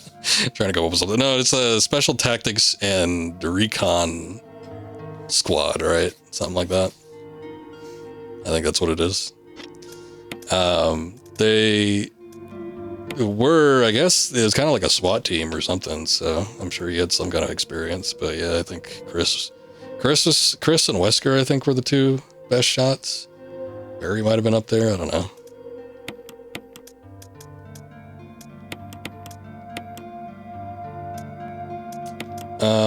Let's see. I might just stick with the shotgun, because I think most of what we're going to be fighting is, like, bigger stuff. If you mean before STARS, I don't know. I wouldn't know what he was doing at that point. Let's make a save here. I guess it's been a minute. Well, no, actually it hasn't, because we saved at the cabin, but still, this is, we've traversed a lot of ground, so. I guess we'll just make a save.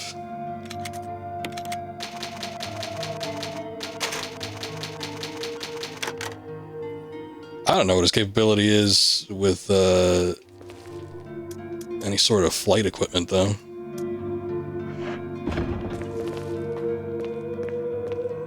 I think there are a handful of items we can get in kind of like the billiard area, but I don't know if any of that is like worth looking at just now. There's like a password in there that we'll need later, but locked door plate reads 001.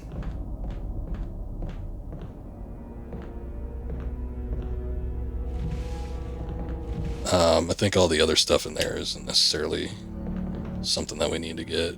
Plus, they're spiders. I'd rather not mess with those.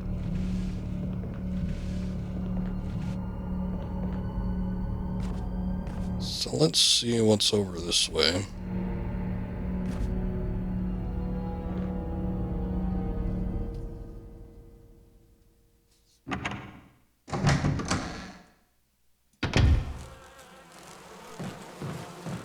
Oh. There's things buzzing. That's a door, right? That is not a door. It looks like a door. It's locked. Door plate reads gallery.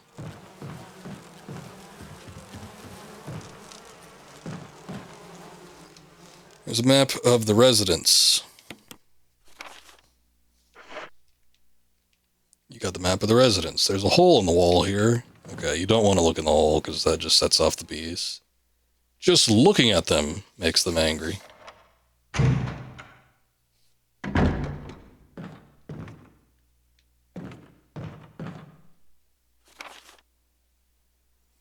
Plant 42 report. 4 days have passed since the accident. The plant at point 42 is growing at an amazing rate. Although there are many unknown aspects about this plant, we know that in comparison with the other group of plants, the T-virus has had a substantially stronger effect on this one.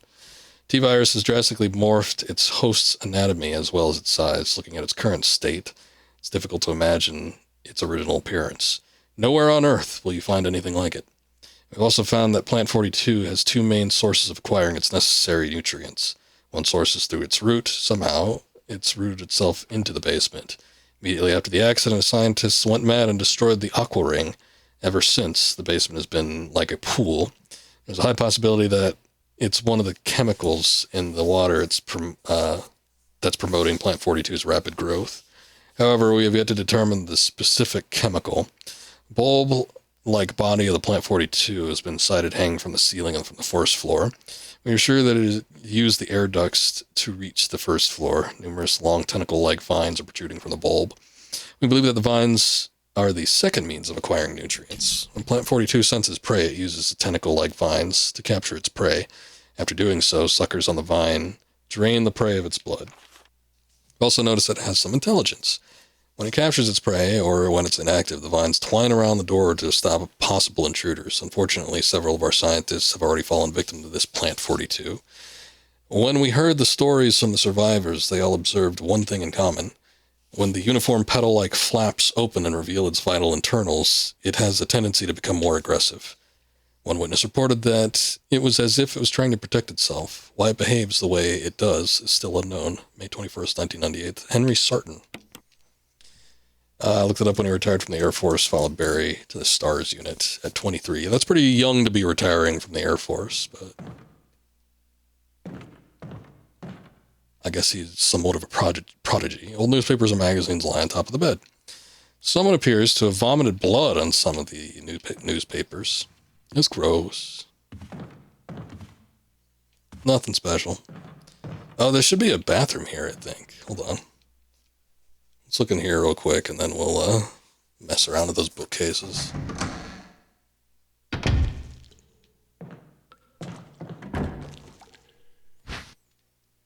Residence key.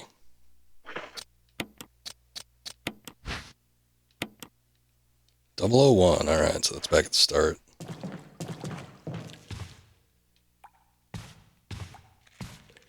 Nothing in the bathtub. That's surprising.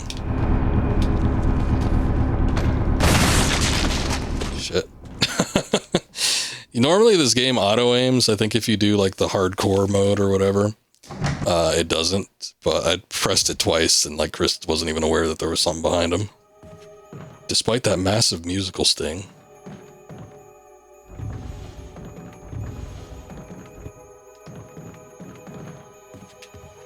Actually, you know what?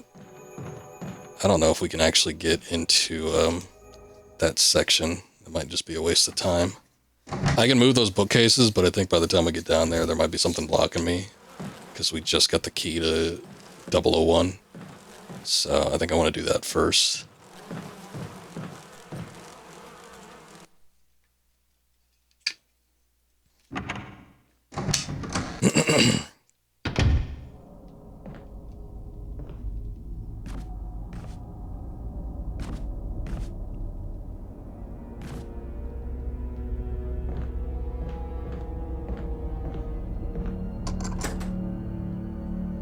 That's it. No further use for that key. That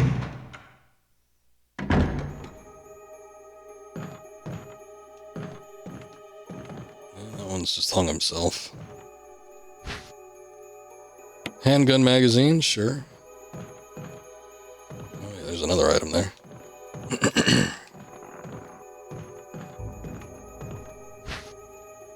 The self-defense gun. Suicide note.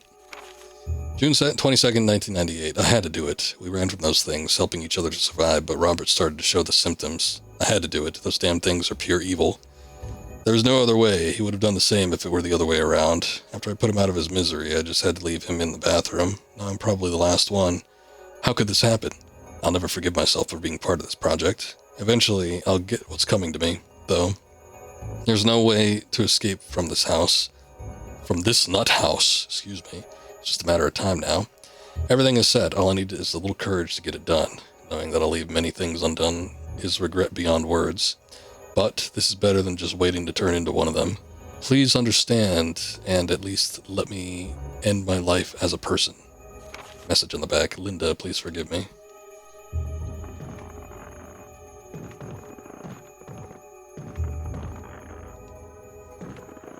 Joke at the front of yours last year. As an adult, you would love a Legends of the Hidden Temple version of the Spencer Mansion. I mean, that would almost seem like it'd be like one of those escape room type deals. But yeah, I could see it being fun.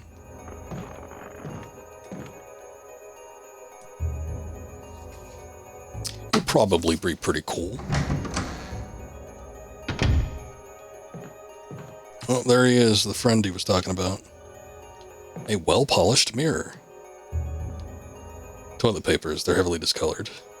Ew, somebody used them and put them back on the shelf. Full of water. Pull out the plug.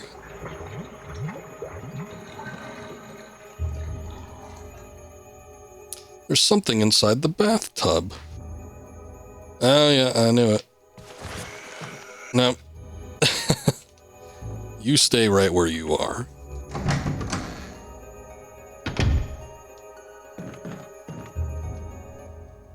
I don't know if that hang guy comes undone from there, but we'll just leave it for right now. Although we have seen that they can breach from one room to the other, so. Yeah, I don't know if they'd be sending like live dogs after you. That might be a little bit terrifying. I don't know what the hell this gun is. I think it's a one-hit, one-kill type situation, but I don't know for sure, so I'm just gonna leave it there.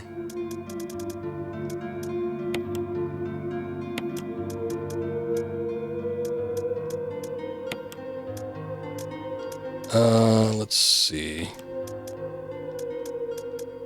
I really don't know how much ammunition I'm gonna need or how many inventory spaces I'm gonna want. I'm trying to think if there's going to be anything like major coming up against us, but I don't know.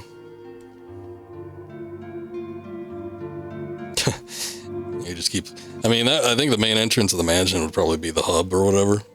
That would be where the head would be talking to you from. You just keep going there and then you decide which hallway you want to go down to for your next mini game. Give me a sec real quick. I'm going to go grab some more water, but I'm just going to do a quick BRB. Okay.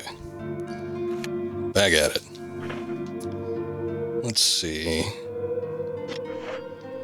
Okay, so we need to go down into that aqua ring section that was mentioned in that note. That's the next big thing. Those areas that I was mentioning before were like they're some of the best areas, looking areas in the game. I think this is one of them. Actually, well, I had mentioned previously too, like the best looking areas were like the brand new sections. This was in the original, but it was redone, I feel, drastically in the remake. It just has so much, like a much different feel to it. And this is probably one of the more tense sections, I think, in the game.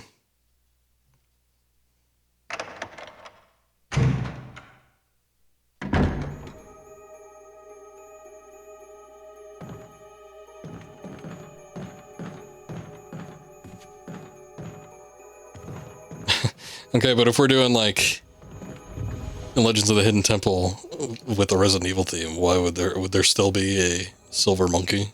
The Shrine of the Silver Monkey? Wouldn't it be like where the tyrant is kept or something? I don't know.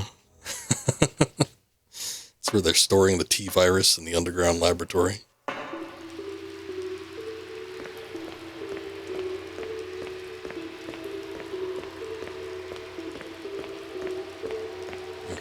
This door, yeah, locked from the other side. It's always a shrine of a silver monkey, no matter what. I'd buy it if it was Resident Evil 5 themed and they had that like weird African temple part. I don't know if I'd buy it in any other instance.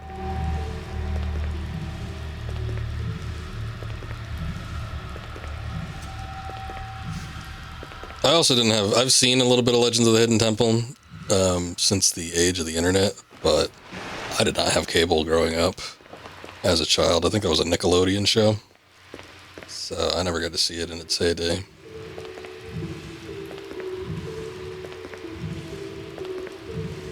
I feel like I missed out on a lot. Every time my aunt worked as like for like house sitting and like house cleaning services, and anytime she'd clean somebody's house or be at somebody's house, they would always have cable, and then she would always like take a 8-hour or 6-hour VHS or something like that and just let it run for like Cartoon Network or Nickelodeon.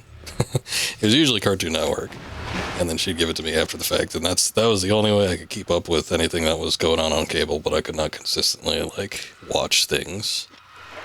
So Kind of sucked. I did miss out on a lot, though.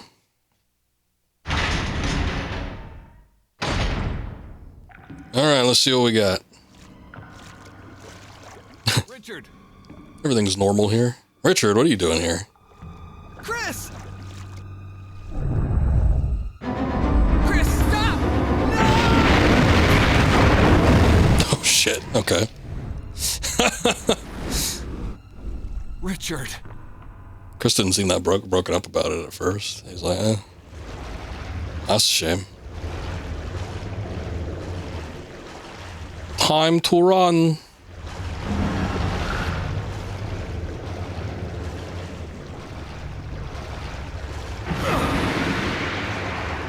Shit. Yeah, this is dangerous. Yeah, who cares? It's now the time to be asking me. Well, I don't think I'm going to be using this key again.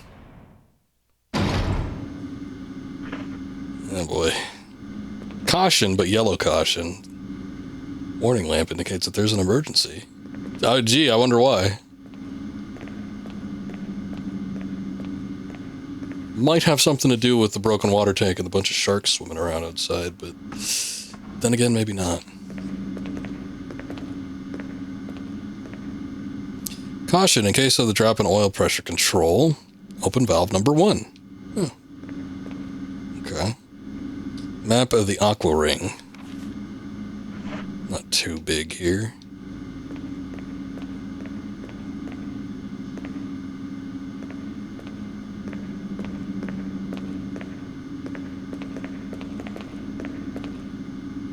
Little first aid thing. We got more inventory space than we're used to. I guess I will take it.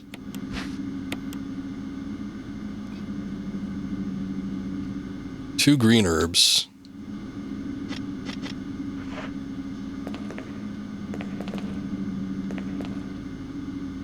Oil pressure regulator. No need to adjust the pressure right now. Oh, but there will be.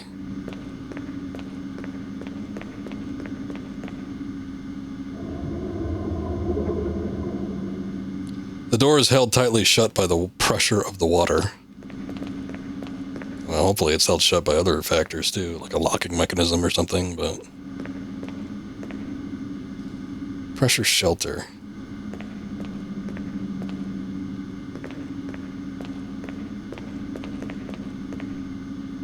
Controls for the main system. Everything seems to be in proper working order. I do like that you can see the sharks like swimming around. This is very menacing. There's a very cool aquarium. I've been... the very first aquarium I went to in my life has been considered like the best aquarium in the world. Or at least one of, if not the. And I think that ruined me because then when an aquarium opened up in my hometown, it was like very shitty by comparison. But the first one I ever went to was Monterey Bay, and that one was so cool. But it's like every other aquarium that I've been to just kind of like sucks in comparison. I will say that there is one in Las Vegas, surprisingly, that's not bad, but it's kind of small. But it's an all predator aquarium. I think it's at the Mandalay Bay. Should still be there, but it's at that hotel, and it's like there's so many sharks and other things that are just kind of like swimming around in there. Kind of reminds me of looking at this tank, but very, very cool little spot. I don't remember how much it was, but I think it was worth whatever the ticket price they were charging. Error message is being displayed. Something appears to have gone wrong while the water is being drained. Switch to drain the water. Press it. Sure. Well, how do you know what I'm doing? Emergency. Defend pressure source detected. Pressure detected. Locking all doors to achieve maximum safety. Yeah. Okay. Control lever for the pressure shelter. Safety has to be released. Is it this? Release the safety, yes. Safety mechanism has been released. Okay, let's do that. Yep, pull it. Thank you. 50% of pressure threshold. Oil pressure lost. Shelter operation terminated. Restore oil pressure, then reset the safety.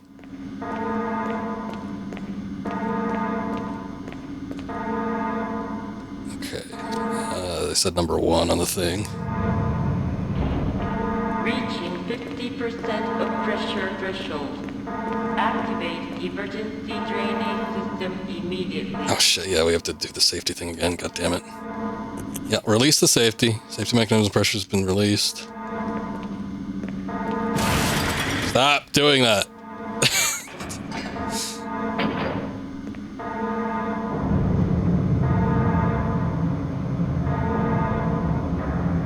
Okay. Phew. Starting to think something bad might happen there.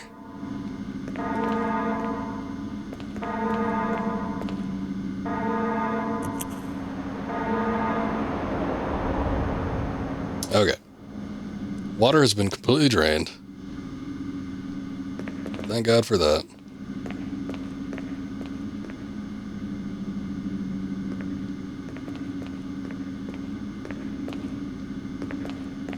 So I could probably go out here.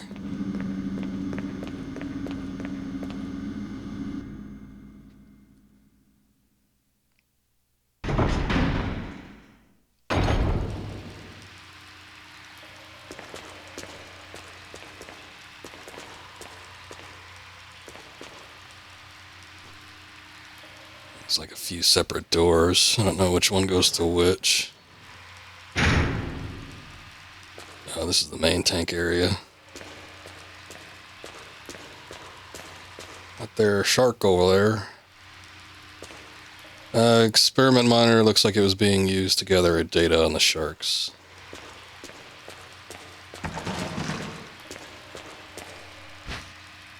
Oh, hey, the assault shotgun, nice. Large teeth marks on the chair. I think you can kill the sharks if you wanted to. You don't have to. I'm pretty sure they don't do anything to you. I was just standing right next to one for a second there.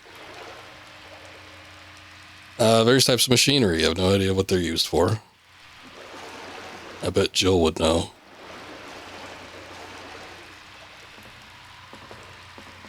Flood the basement water with beers in the fridge. Will there be drunk zombie sharks? Big one does insta-kill you. Yeah, I'm sure the big one does. I don't think the little ones do. Oh, look at it go.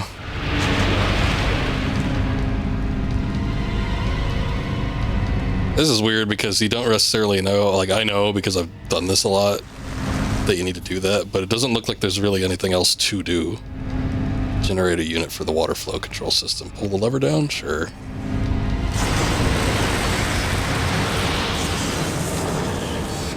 Ah, look at him go.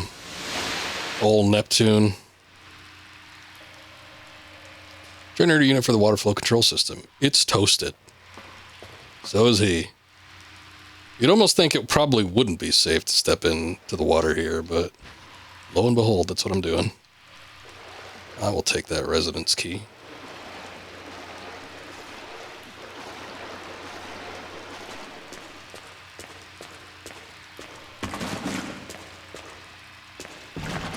Is that it? I almost feel like there was ammo or something. Yeah, the water was just electrified, but somehow it's safe enough to step into. It's fine, don't worry about it.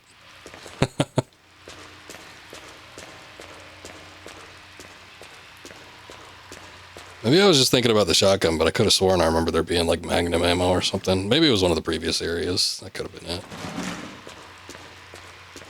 I just got this lingering feeling like I'm missing an item. But I do not remember. There were a couple doors though. Like, what is this? Is this big old thing here? I want to say that back the other direction, there was another door. Oh, look, that's magnum ammo, right? Yeah, there it is. Okay, that's what I was thinking of. It was over here. I think that ladder takes us out, so let's hold off on that for right now.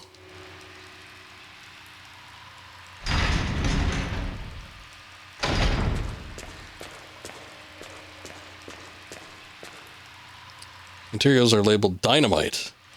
They're soaked beyond use. Oh. Oh, hey, shotgun shells. Okay. Diving suits doesn't seem to be anything of use. I don't know. Might be a little water you could swim into. Might still be something around there. Oh, wrong door. Shit. But yeah, this whole area looks great, I think. I think this is...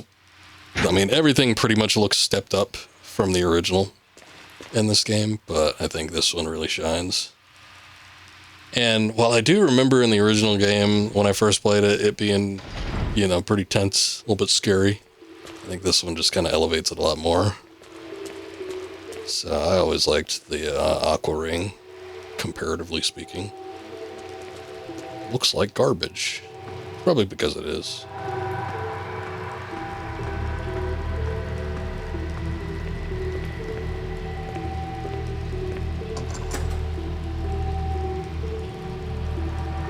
I was wondering, what's that doorway over there? But I guess that's where the floating boxes were. We didn't even take a look at this. Let's see. Nothing unusual. Word galleries imprinted. Okay.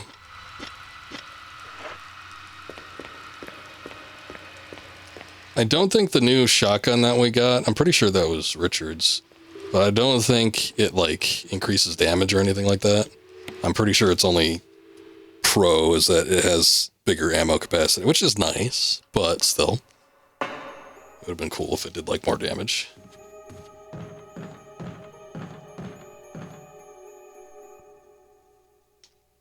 Hey, Sam Witchard. Welcome back. How you doing? Believe that's the case. I think it is. I've never run the numbers or anything on this game or looked at anything that does, but I've never detected that it does more damage. Actually, you know what? I should just use that key. I was going to go ahead straight for the item box, but I bet you we're going to discard this as soon as we use it. Discard.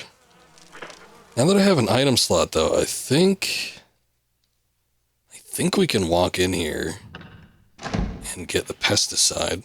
Let me see. Oh yeah, there's still bees roaming around. No. Not the bees. He's holding something. I think it said something about him having a pained expression. Insecticide. Also, do I have handgun rounds? I do not. I just noticed that there was a magazine sitting there.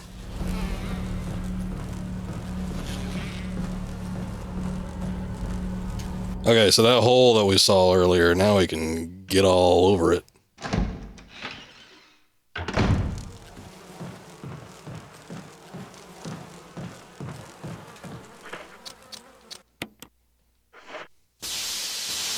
Yeah, pump it.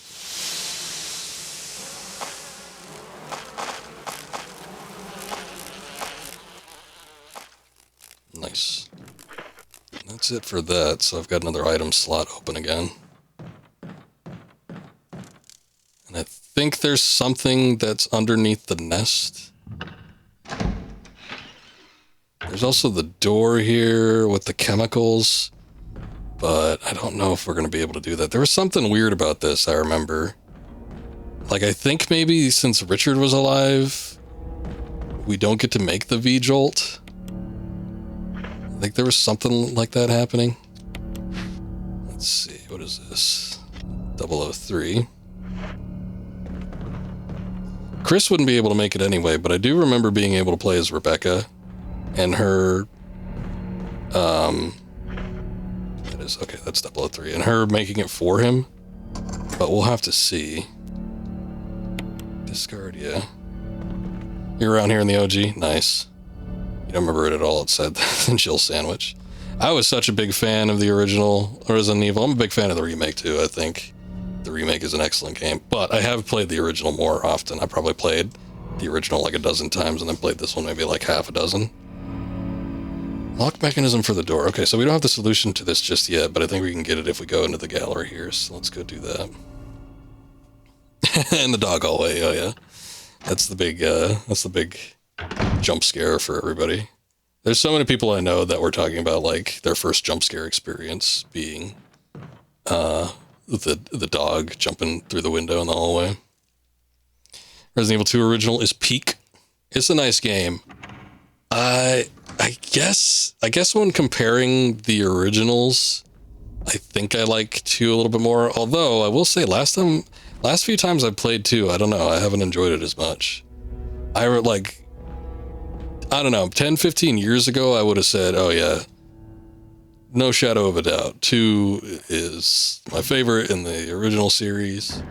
But I don't know, there's something about 1. It's maybe just like the atmosphere or the setting or something, I don't know. But lately I've been feeling like I like the first one a little bit more. First 2 are great though, like top class survival horror. And then, 3's good. But I think they were kind of running out of stuff there, losing a little bit of steam. Needed the Resident Evil 2 kendo cut. Oh, sorry about that, babe. We might as well save too, it's been a minute. Kinda, yeah. I think the enemies in 2 are scarier. Because you got Mr. X, you got the Lickers. I think the enemies are scarier, but I don't know, maybe the location, I think. Because the heavy urban environments, I think, are a little chaotic. And they look ragged enough to where they come across as menacing, but it might just be like a, atmosphere kind of thing. I will say that the liquor breaking through the window, for me, I think was a bigger scare than the dog breaking through the window. The liquor breaking through the window in Resident Evil 2, I think was a bigger scare for me than the dog breaking through the window in the hallway in Resident Evil 1. I want to say that you get to see like the liquor a little bit more, but I don't know, like before it actually does it, where the dog, you don't see it at all. But I think there's something about it, like it's coming, and then like, oh shit, there it is. It just like happens so damn fast. Alright, we got a spider. Spider! Yeah! There we go. I got no items whatsoever. So I guess I don't feel bad about taking the green herb.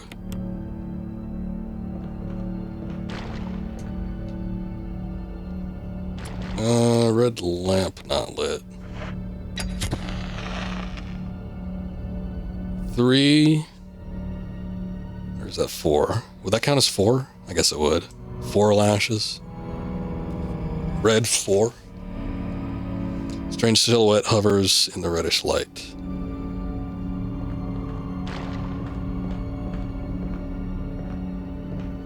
There's a spider up there too, but I don't think it does anything if you don't mess with it.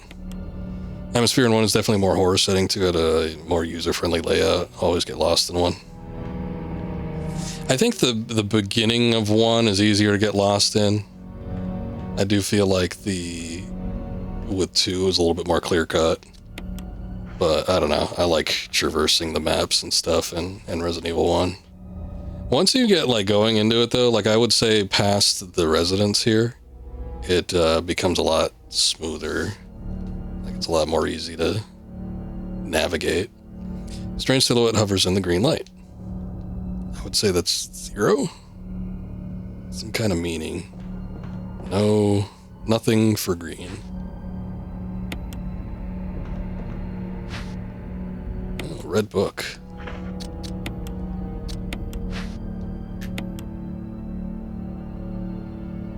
Book with a red cover, nothing printed on any of the pages. Is there a special way to use it? Doesn't have a title or anything like that? If the enemy layout changes, so they don't while you're working through an area, but once you like move on to the next big section. So like right now we're in the residence. By the time we get back to the mansion, which we're working our way back to, there's going to be a new enemy composition. So if you count that as respawning, yeah. But it's like not like really a true respawn. It's more just like the map is refreshed. And by the time you defeat all those enemies, holy shit, look at that ass. But it's like by the time you get to the new map section, it's like it's so long that it might as well count as like a new area. So we had 4 red, 2 orange, and 0 green.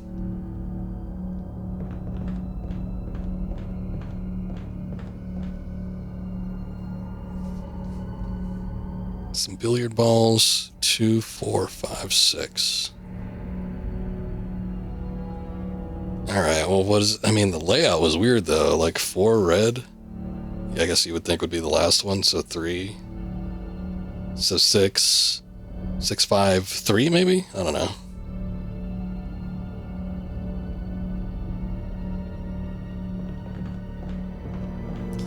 The thing that Resident Evil 1 Remake, the one I'm playing though, does differently is that the enemies, if left, well, at least the zombies, not every enemy, but at least with the zombies, if they're left for a long time without you either having destroyed their heads or shot off or burned them up, they will turn into a more deadly version of the regular zombies, which are called the Crimson Heads. So that's the other thing that you have to watch out for. It's just a lot of herbs. I'm not going to reload the shotgun because I'm actually looking to offload it. I just wanted to take it with me because it still had shells in it. Unfortunately, you cannot remove those.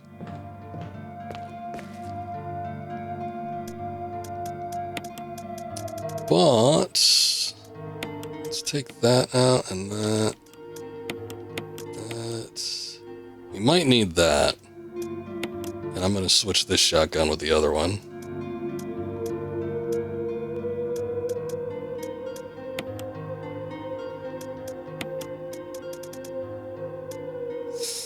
Oh boy. We're getting close to Plant 42, but I don't know if we're going to have the ability to actually take it out before we get into the fight with it. Because I just don't know if we're gonna be able to use the V-Jolt or not.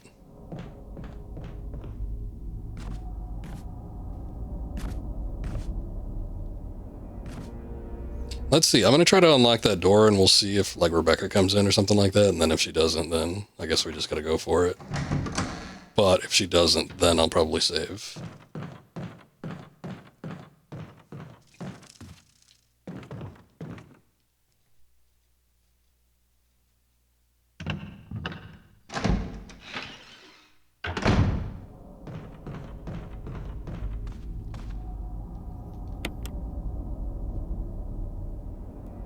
Okay.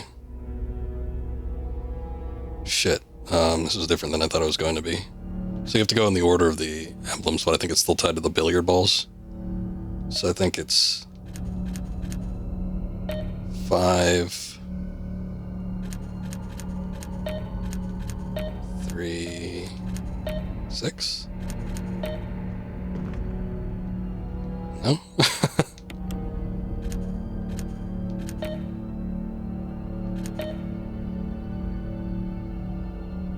Maybe I had it wrong. Maybe it's 3 and 5. There it goes. Okay. I had it mixed up. So this is the room where you get to use or mix the chemicals together to make V-Jolt, but Chris is a dummy, so he can't actually do it. I don't even know if you can pick up the jars, can you? You don't know much about medicine, so there's no point in taking the empty bottles. Okay.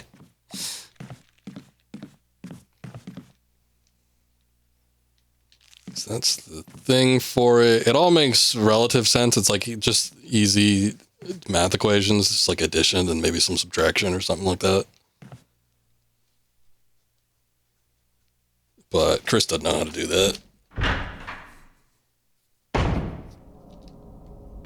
Oh, damn, Rebecca's not here. I was hoping by the time we got out that she would just pop in. She's like, hey, what you trying to do? I think I remember that's how it's supposed to happen, but I think I think it's tied to Richard. I think maybe he doesn't, like, if he ends up dying, like if you don't save him in time, then Rebecca is like here. And then if you do save him, then Richard is here instead. Shelves are lined with various soaps and cosmetics. They are all Umbrella brand products. Full of dirty water. Pull out the plug? Sure, why not? I actually don't have a weapon equipped. I should do that.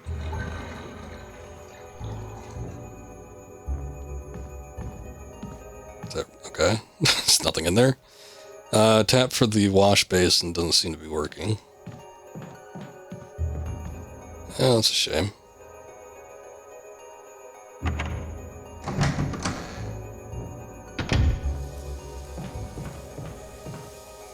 Oh, there's a typewriter here. I've only got the shotgun with me. I don't know if this is going to be much help. Old typewriter. If only I had an ink ribbon. Old-fashioned but high-quality bed.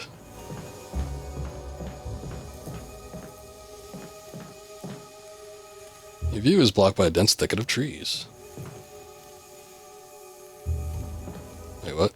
Giant plant is crushing the wall. A swarm of angry moths surrounds it. Oh boy, are they angry. Shelf is lined with red books. There's one white book sandwiched in between them. Take it? Sure. Organic chemistry lab experiment. The similarities in the cellular characteristics of rapidly growing plant infected by tyrant virus have been reported in previous papers. However, while repeating these experiments, an interesting new fact became clear.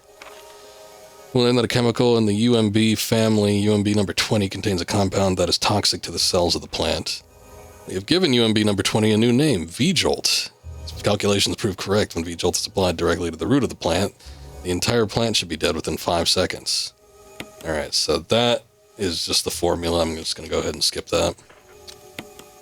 Because I don't think we could do anything with it now. So we got to do this the old-fashioned way. Bindings of the book seem to form some kind of pattern. Exchange the 2 books, sure. I know this one's got to be all the way at the end. This looks like it's there.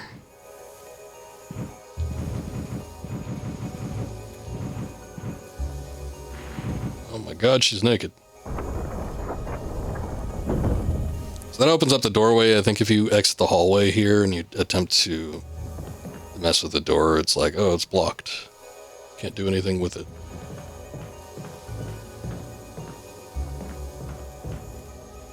No, guess not.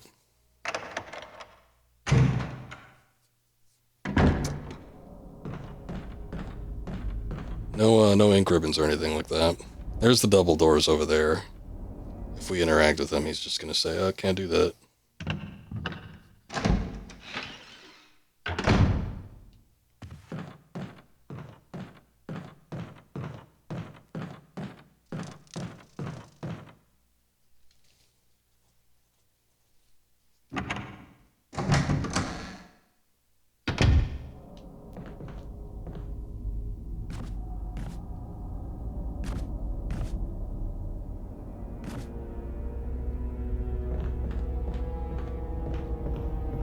Okay. Let's kit ourselves out with some stuff.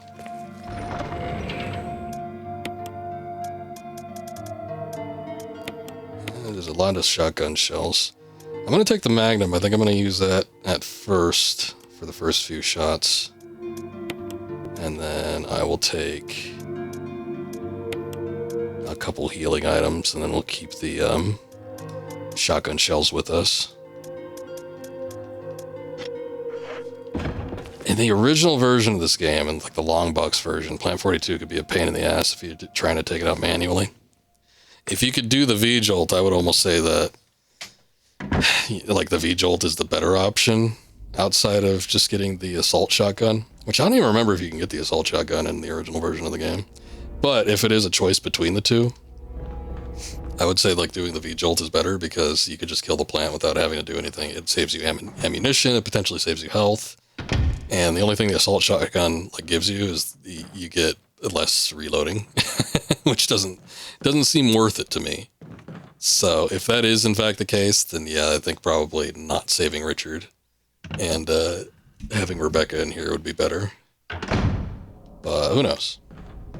Oh yeah, there's ammunition. Let me go through here. I'll pick it up on the way out.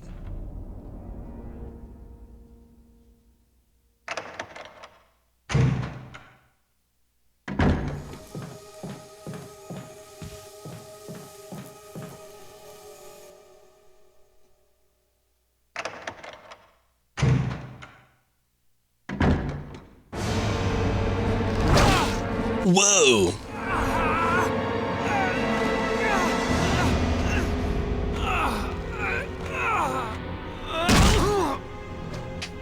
A little rough, don't you think?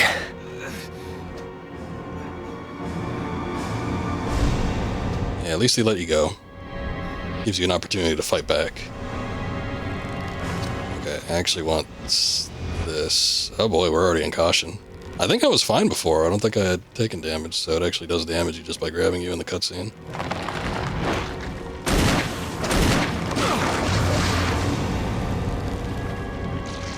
You can only damage it, I'm pretty sure, when the thing opens up, so...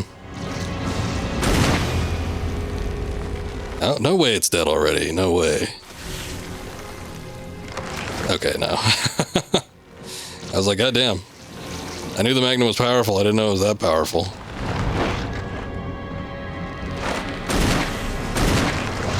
Oh, it wasn't even that. I didn't even use a full clip on this thing. We used 5 shots and it's already dead. So yeah, if you want it done quick, Magnum's your best bet, but you are using Magnum ammo.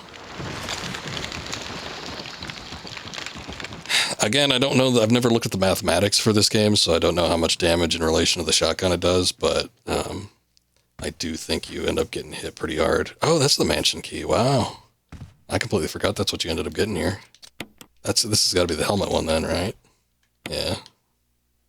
Engraving of a helmet.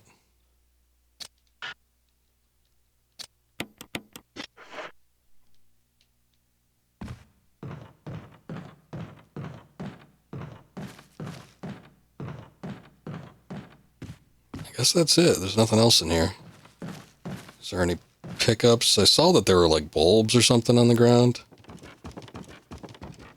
But I think those are just like parts of Plant 42. I don't think that was anything you could interact with. Let's see. There's one piece still hanging up there.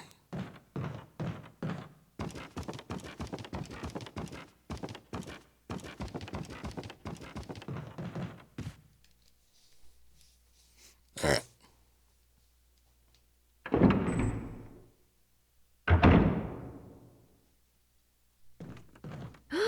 Oh, you scared me. You okay? Where were you? Yeah, it's dead. But... Richard... he's... gone.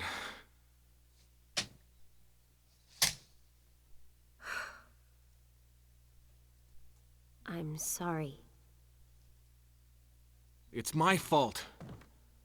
I should have watched out for him. I found a pharmaceutical room. I think I can come up with something useful. I'll be there. I'm glad you're still okay. Found a pharmaceutical room. It's not the one we were just in, is it? There's a red herb there. Lab equipment you've never seen before. Could these be used for some kind of experiment? Okay, handgun ammo. Let me look in here real quick. She's not actually in here, is she?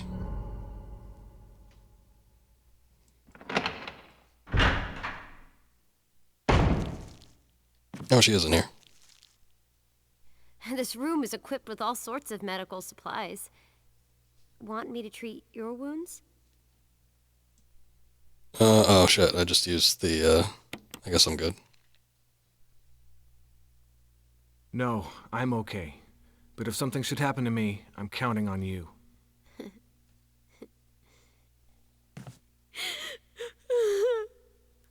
Oh. Did I say something wrong? No, you can treat me all you like. Sorry. It's the constant rejection. Be strong, Rebecca.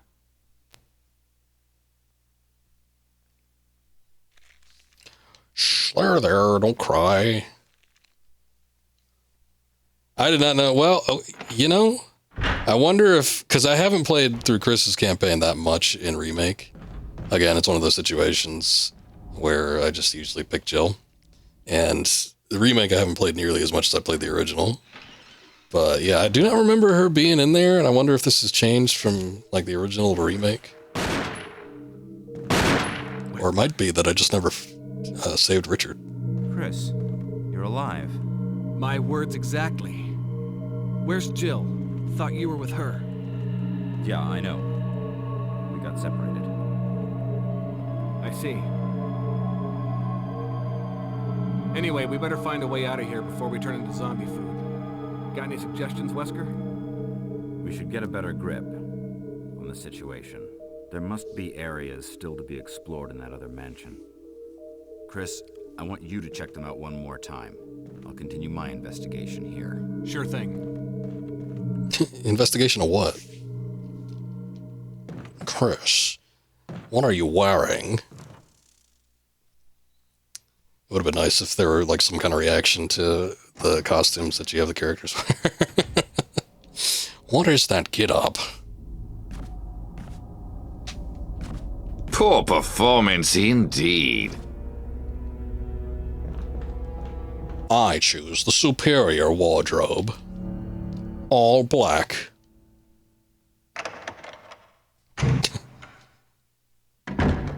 That fanny pack is not authorized for field use. Okay, let's see. Hold on. I want to make sure I get all the items here. So we don't need this. We could put this with the rest of them. We're not going to need this right away, but we're going to need it pretty soon when we get in there. But I think it'll be fine once we get to the safe room. So we'll just do that there.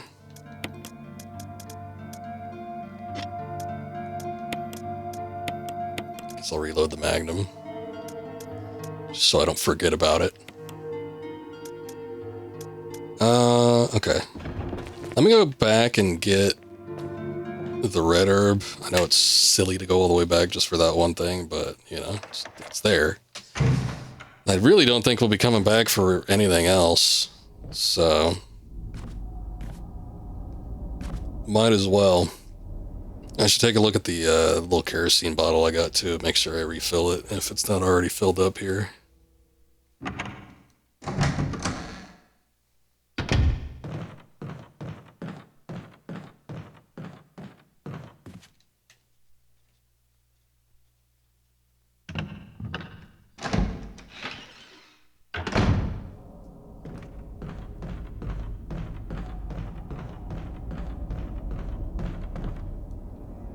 That.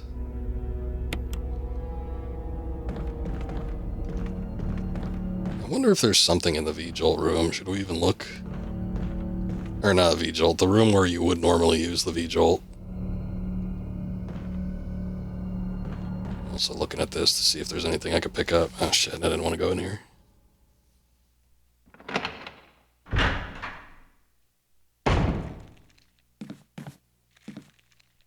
All these damn shiny jars, and I can't pick up a single one.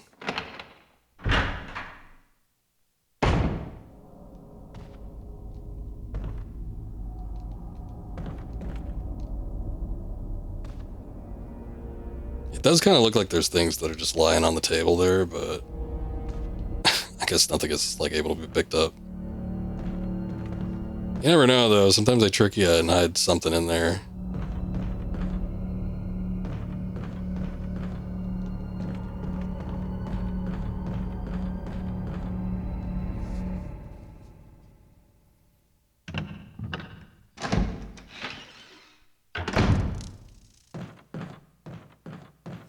I don't think I'm going to go all the way back down there. If there is something there. I mean, it's not like a couple rooms away like this one was. You have to go through pretty significantly, so it's probably not going to be worth it. Because if it ends up being a health item, it's like I got plenty of that already. I have not been losing a ton of health here. Ammo, I'd be more interested in, but even then.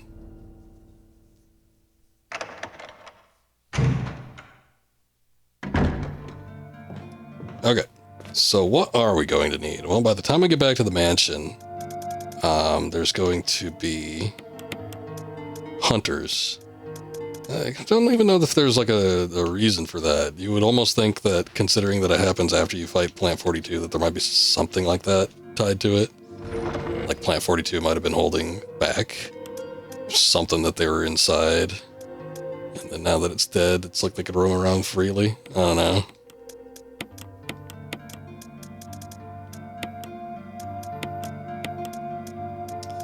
But we definitely want the shotgun.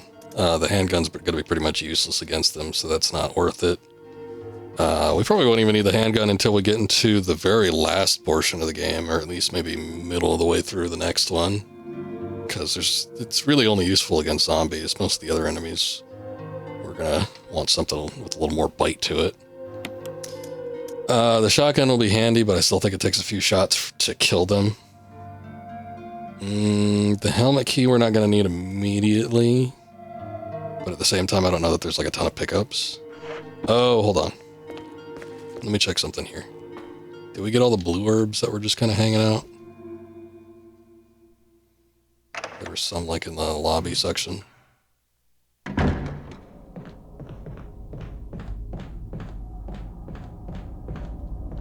there's still one there. Two there.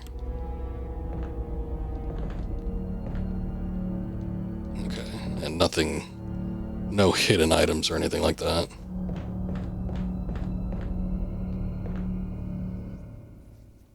But yeah, basically we'll be making our way back to the mansion. There's only a handful of rooms left, but we need to unlock everything that has the helmet key attached to it. There will be a boss battle in one of them, so I think I want to save the magnum rounds that we picked up for that. Hopefully we get more magnum rounds, because there's another boss battle that happens later on that we'll want to have some available for that. Square crank we'll need eventually, but I don't think we're going to need it right away. I think just for like right now, I'll just take the shotgun and some shells with me, and we'll call that good. So far doing pretty good on saves though. I'd say we're probably about the halfway point of the game. We've only saved 10 times, so it's not that bad. However many years ago that previous save was that I loaded up from to do New Game Plus, it was like that was somewhere in the 20s. That was like 20, maybe mid-20s, 24, 25, something like that, I think. Oh, let me check the kerosene too. Okay, the canteen's already full, so we don't need anything there. All right. Well, it's a little bit early for the stream, but I think I'm going to stop here just so that we have another, good chunk to get through next time we stream. But I'll be back tomorrow, and we'll be starting later, so it'll be like kind of more normal time. And then we will look at finishing this up. I think I can knock it out in one more stream.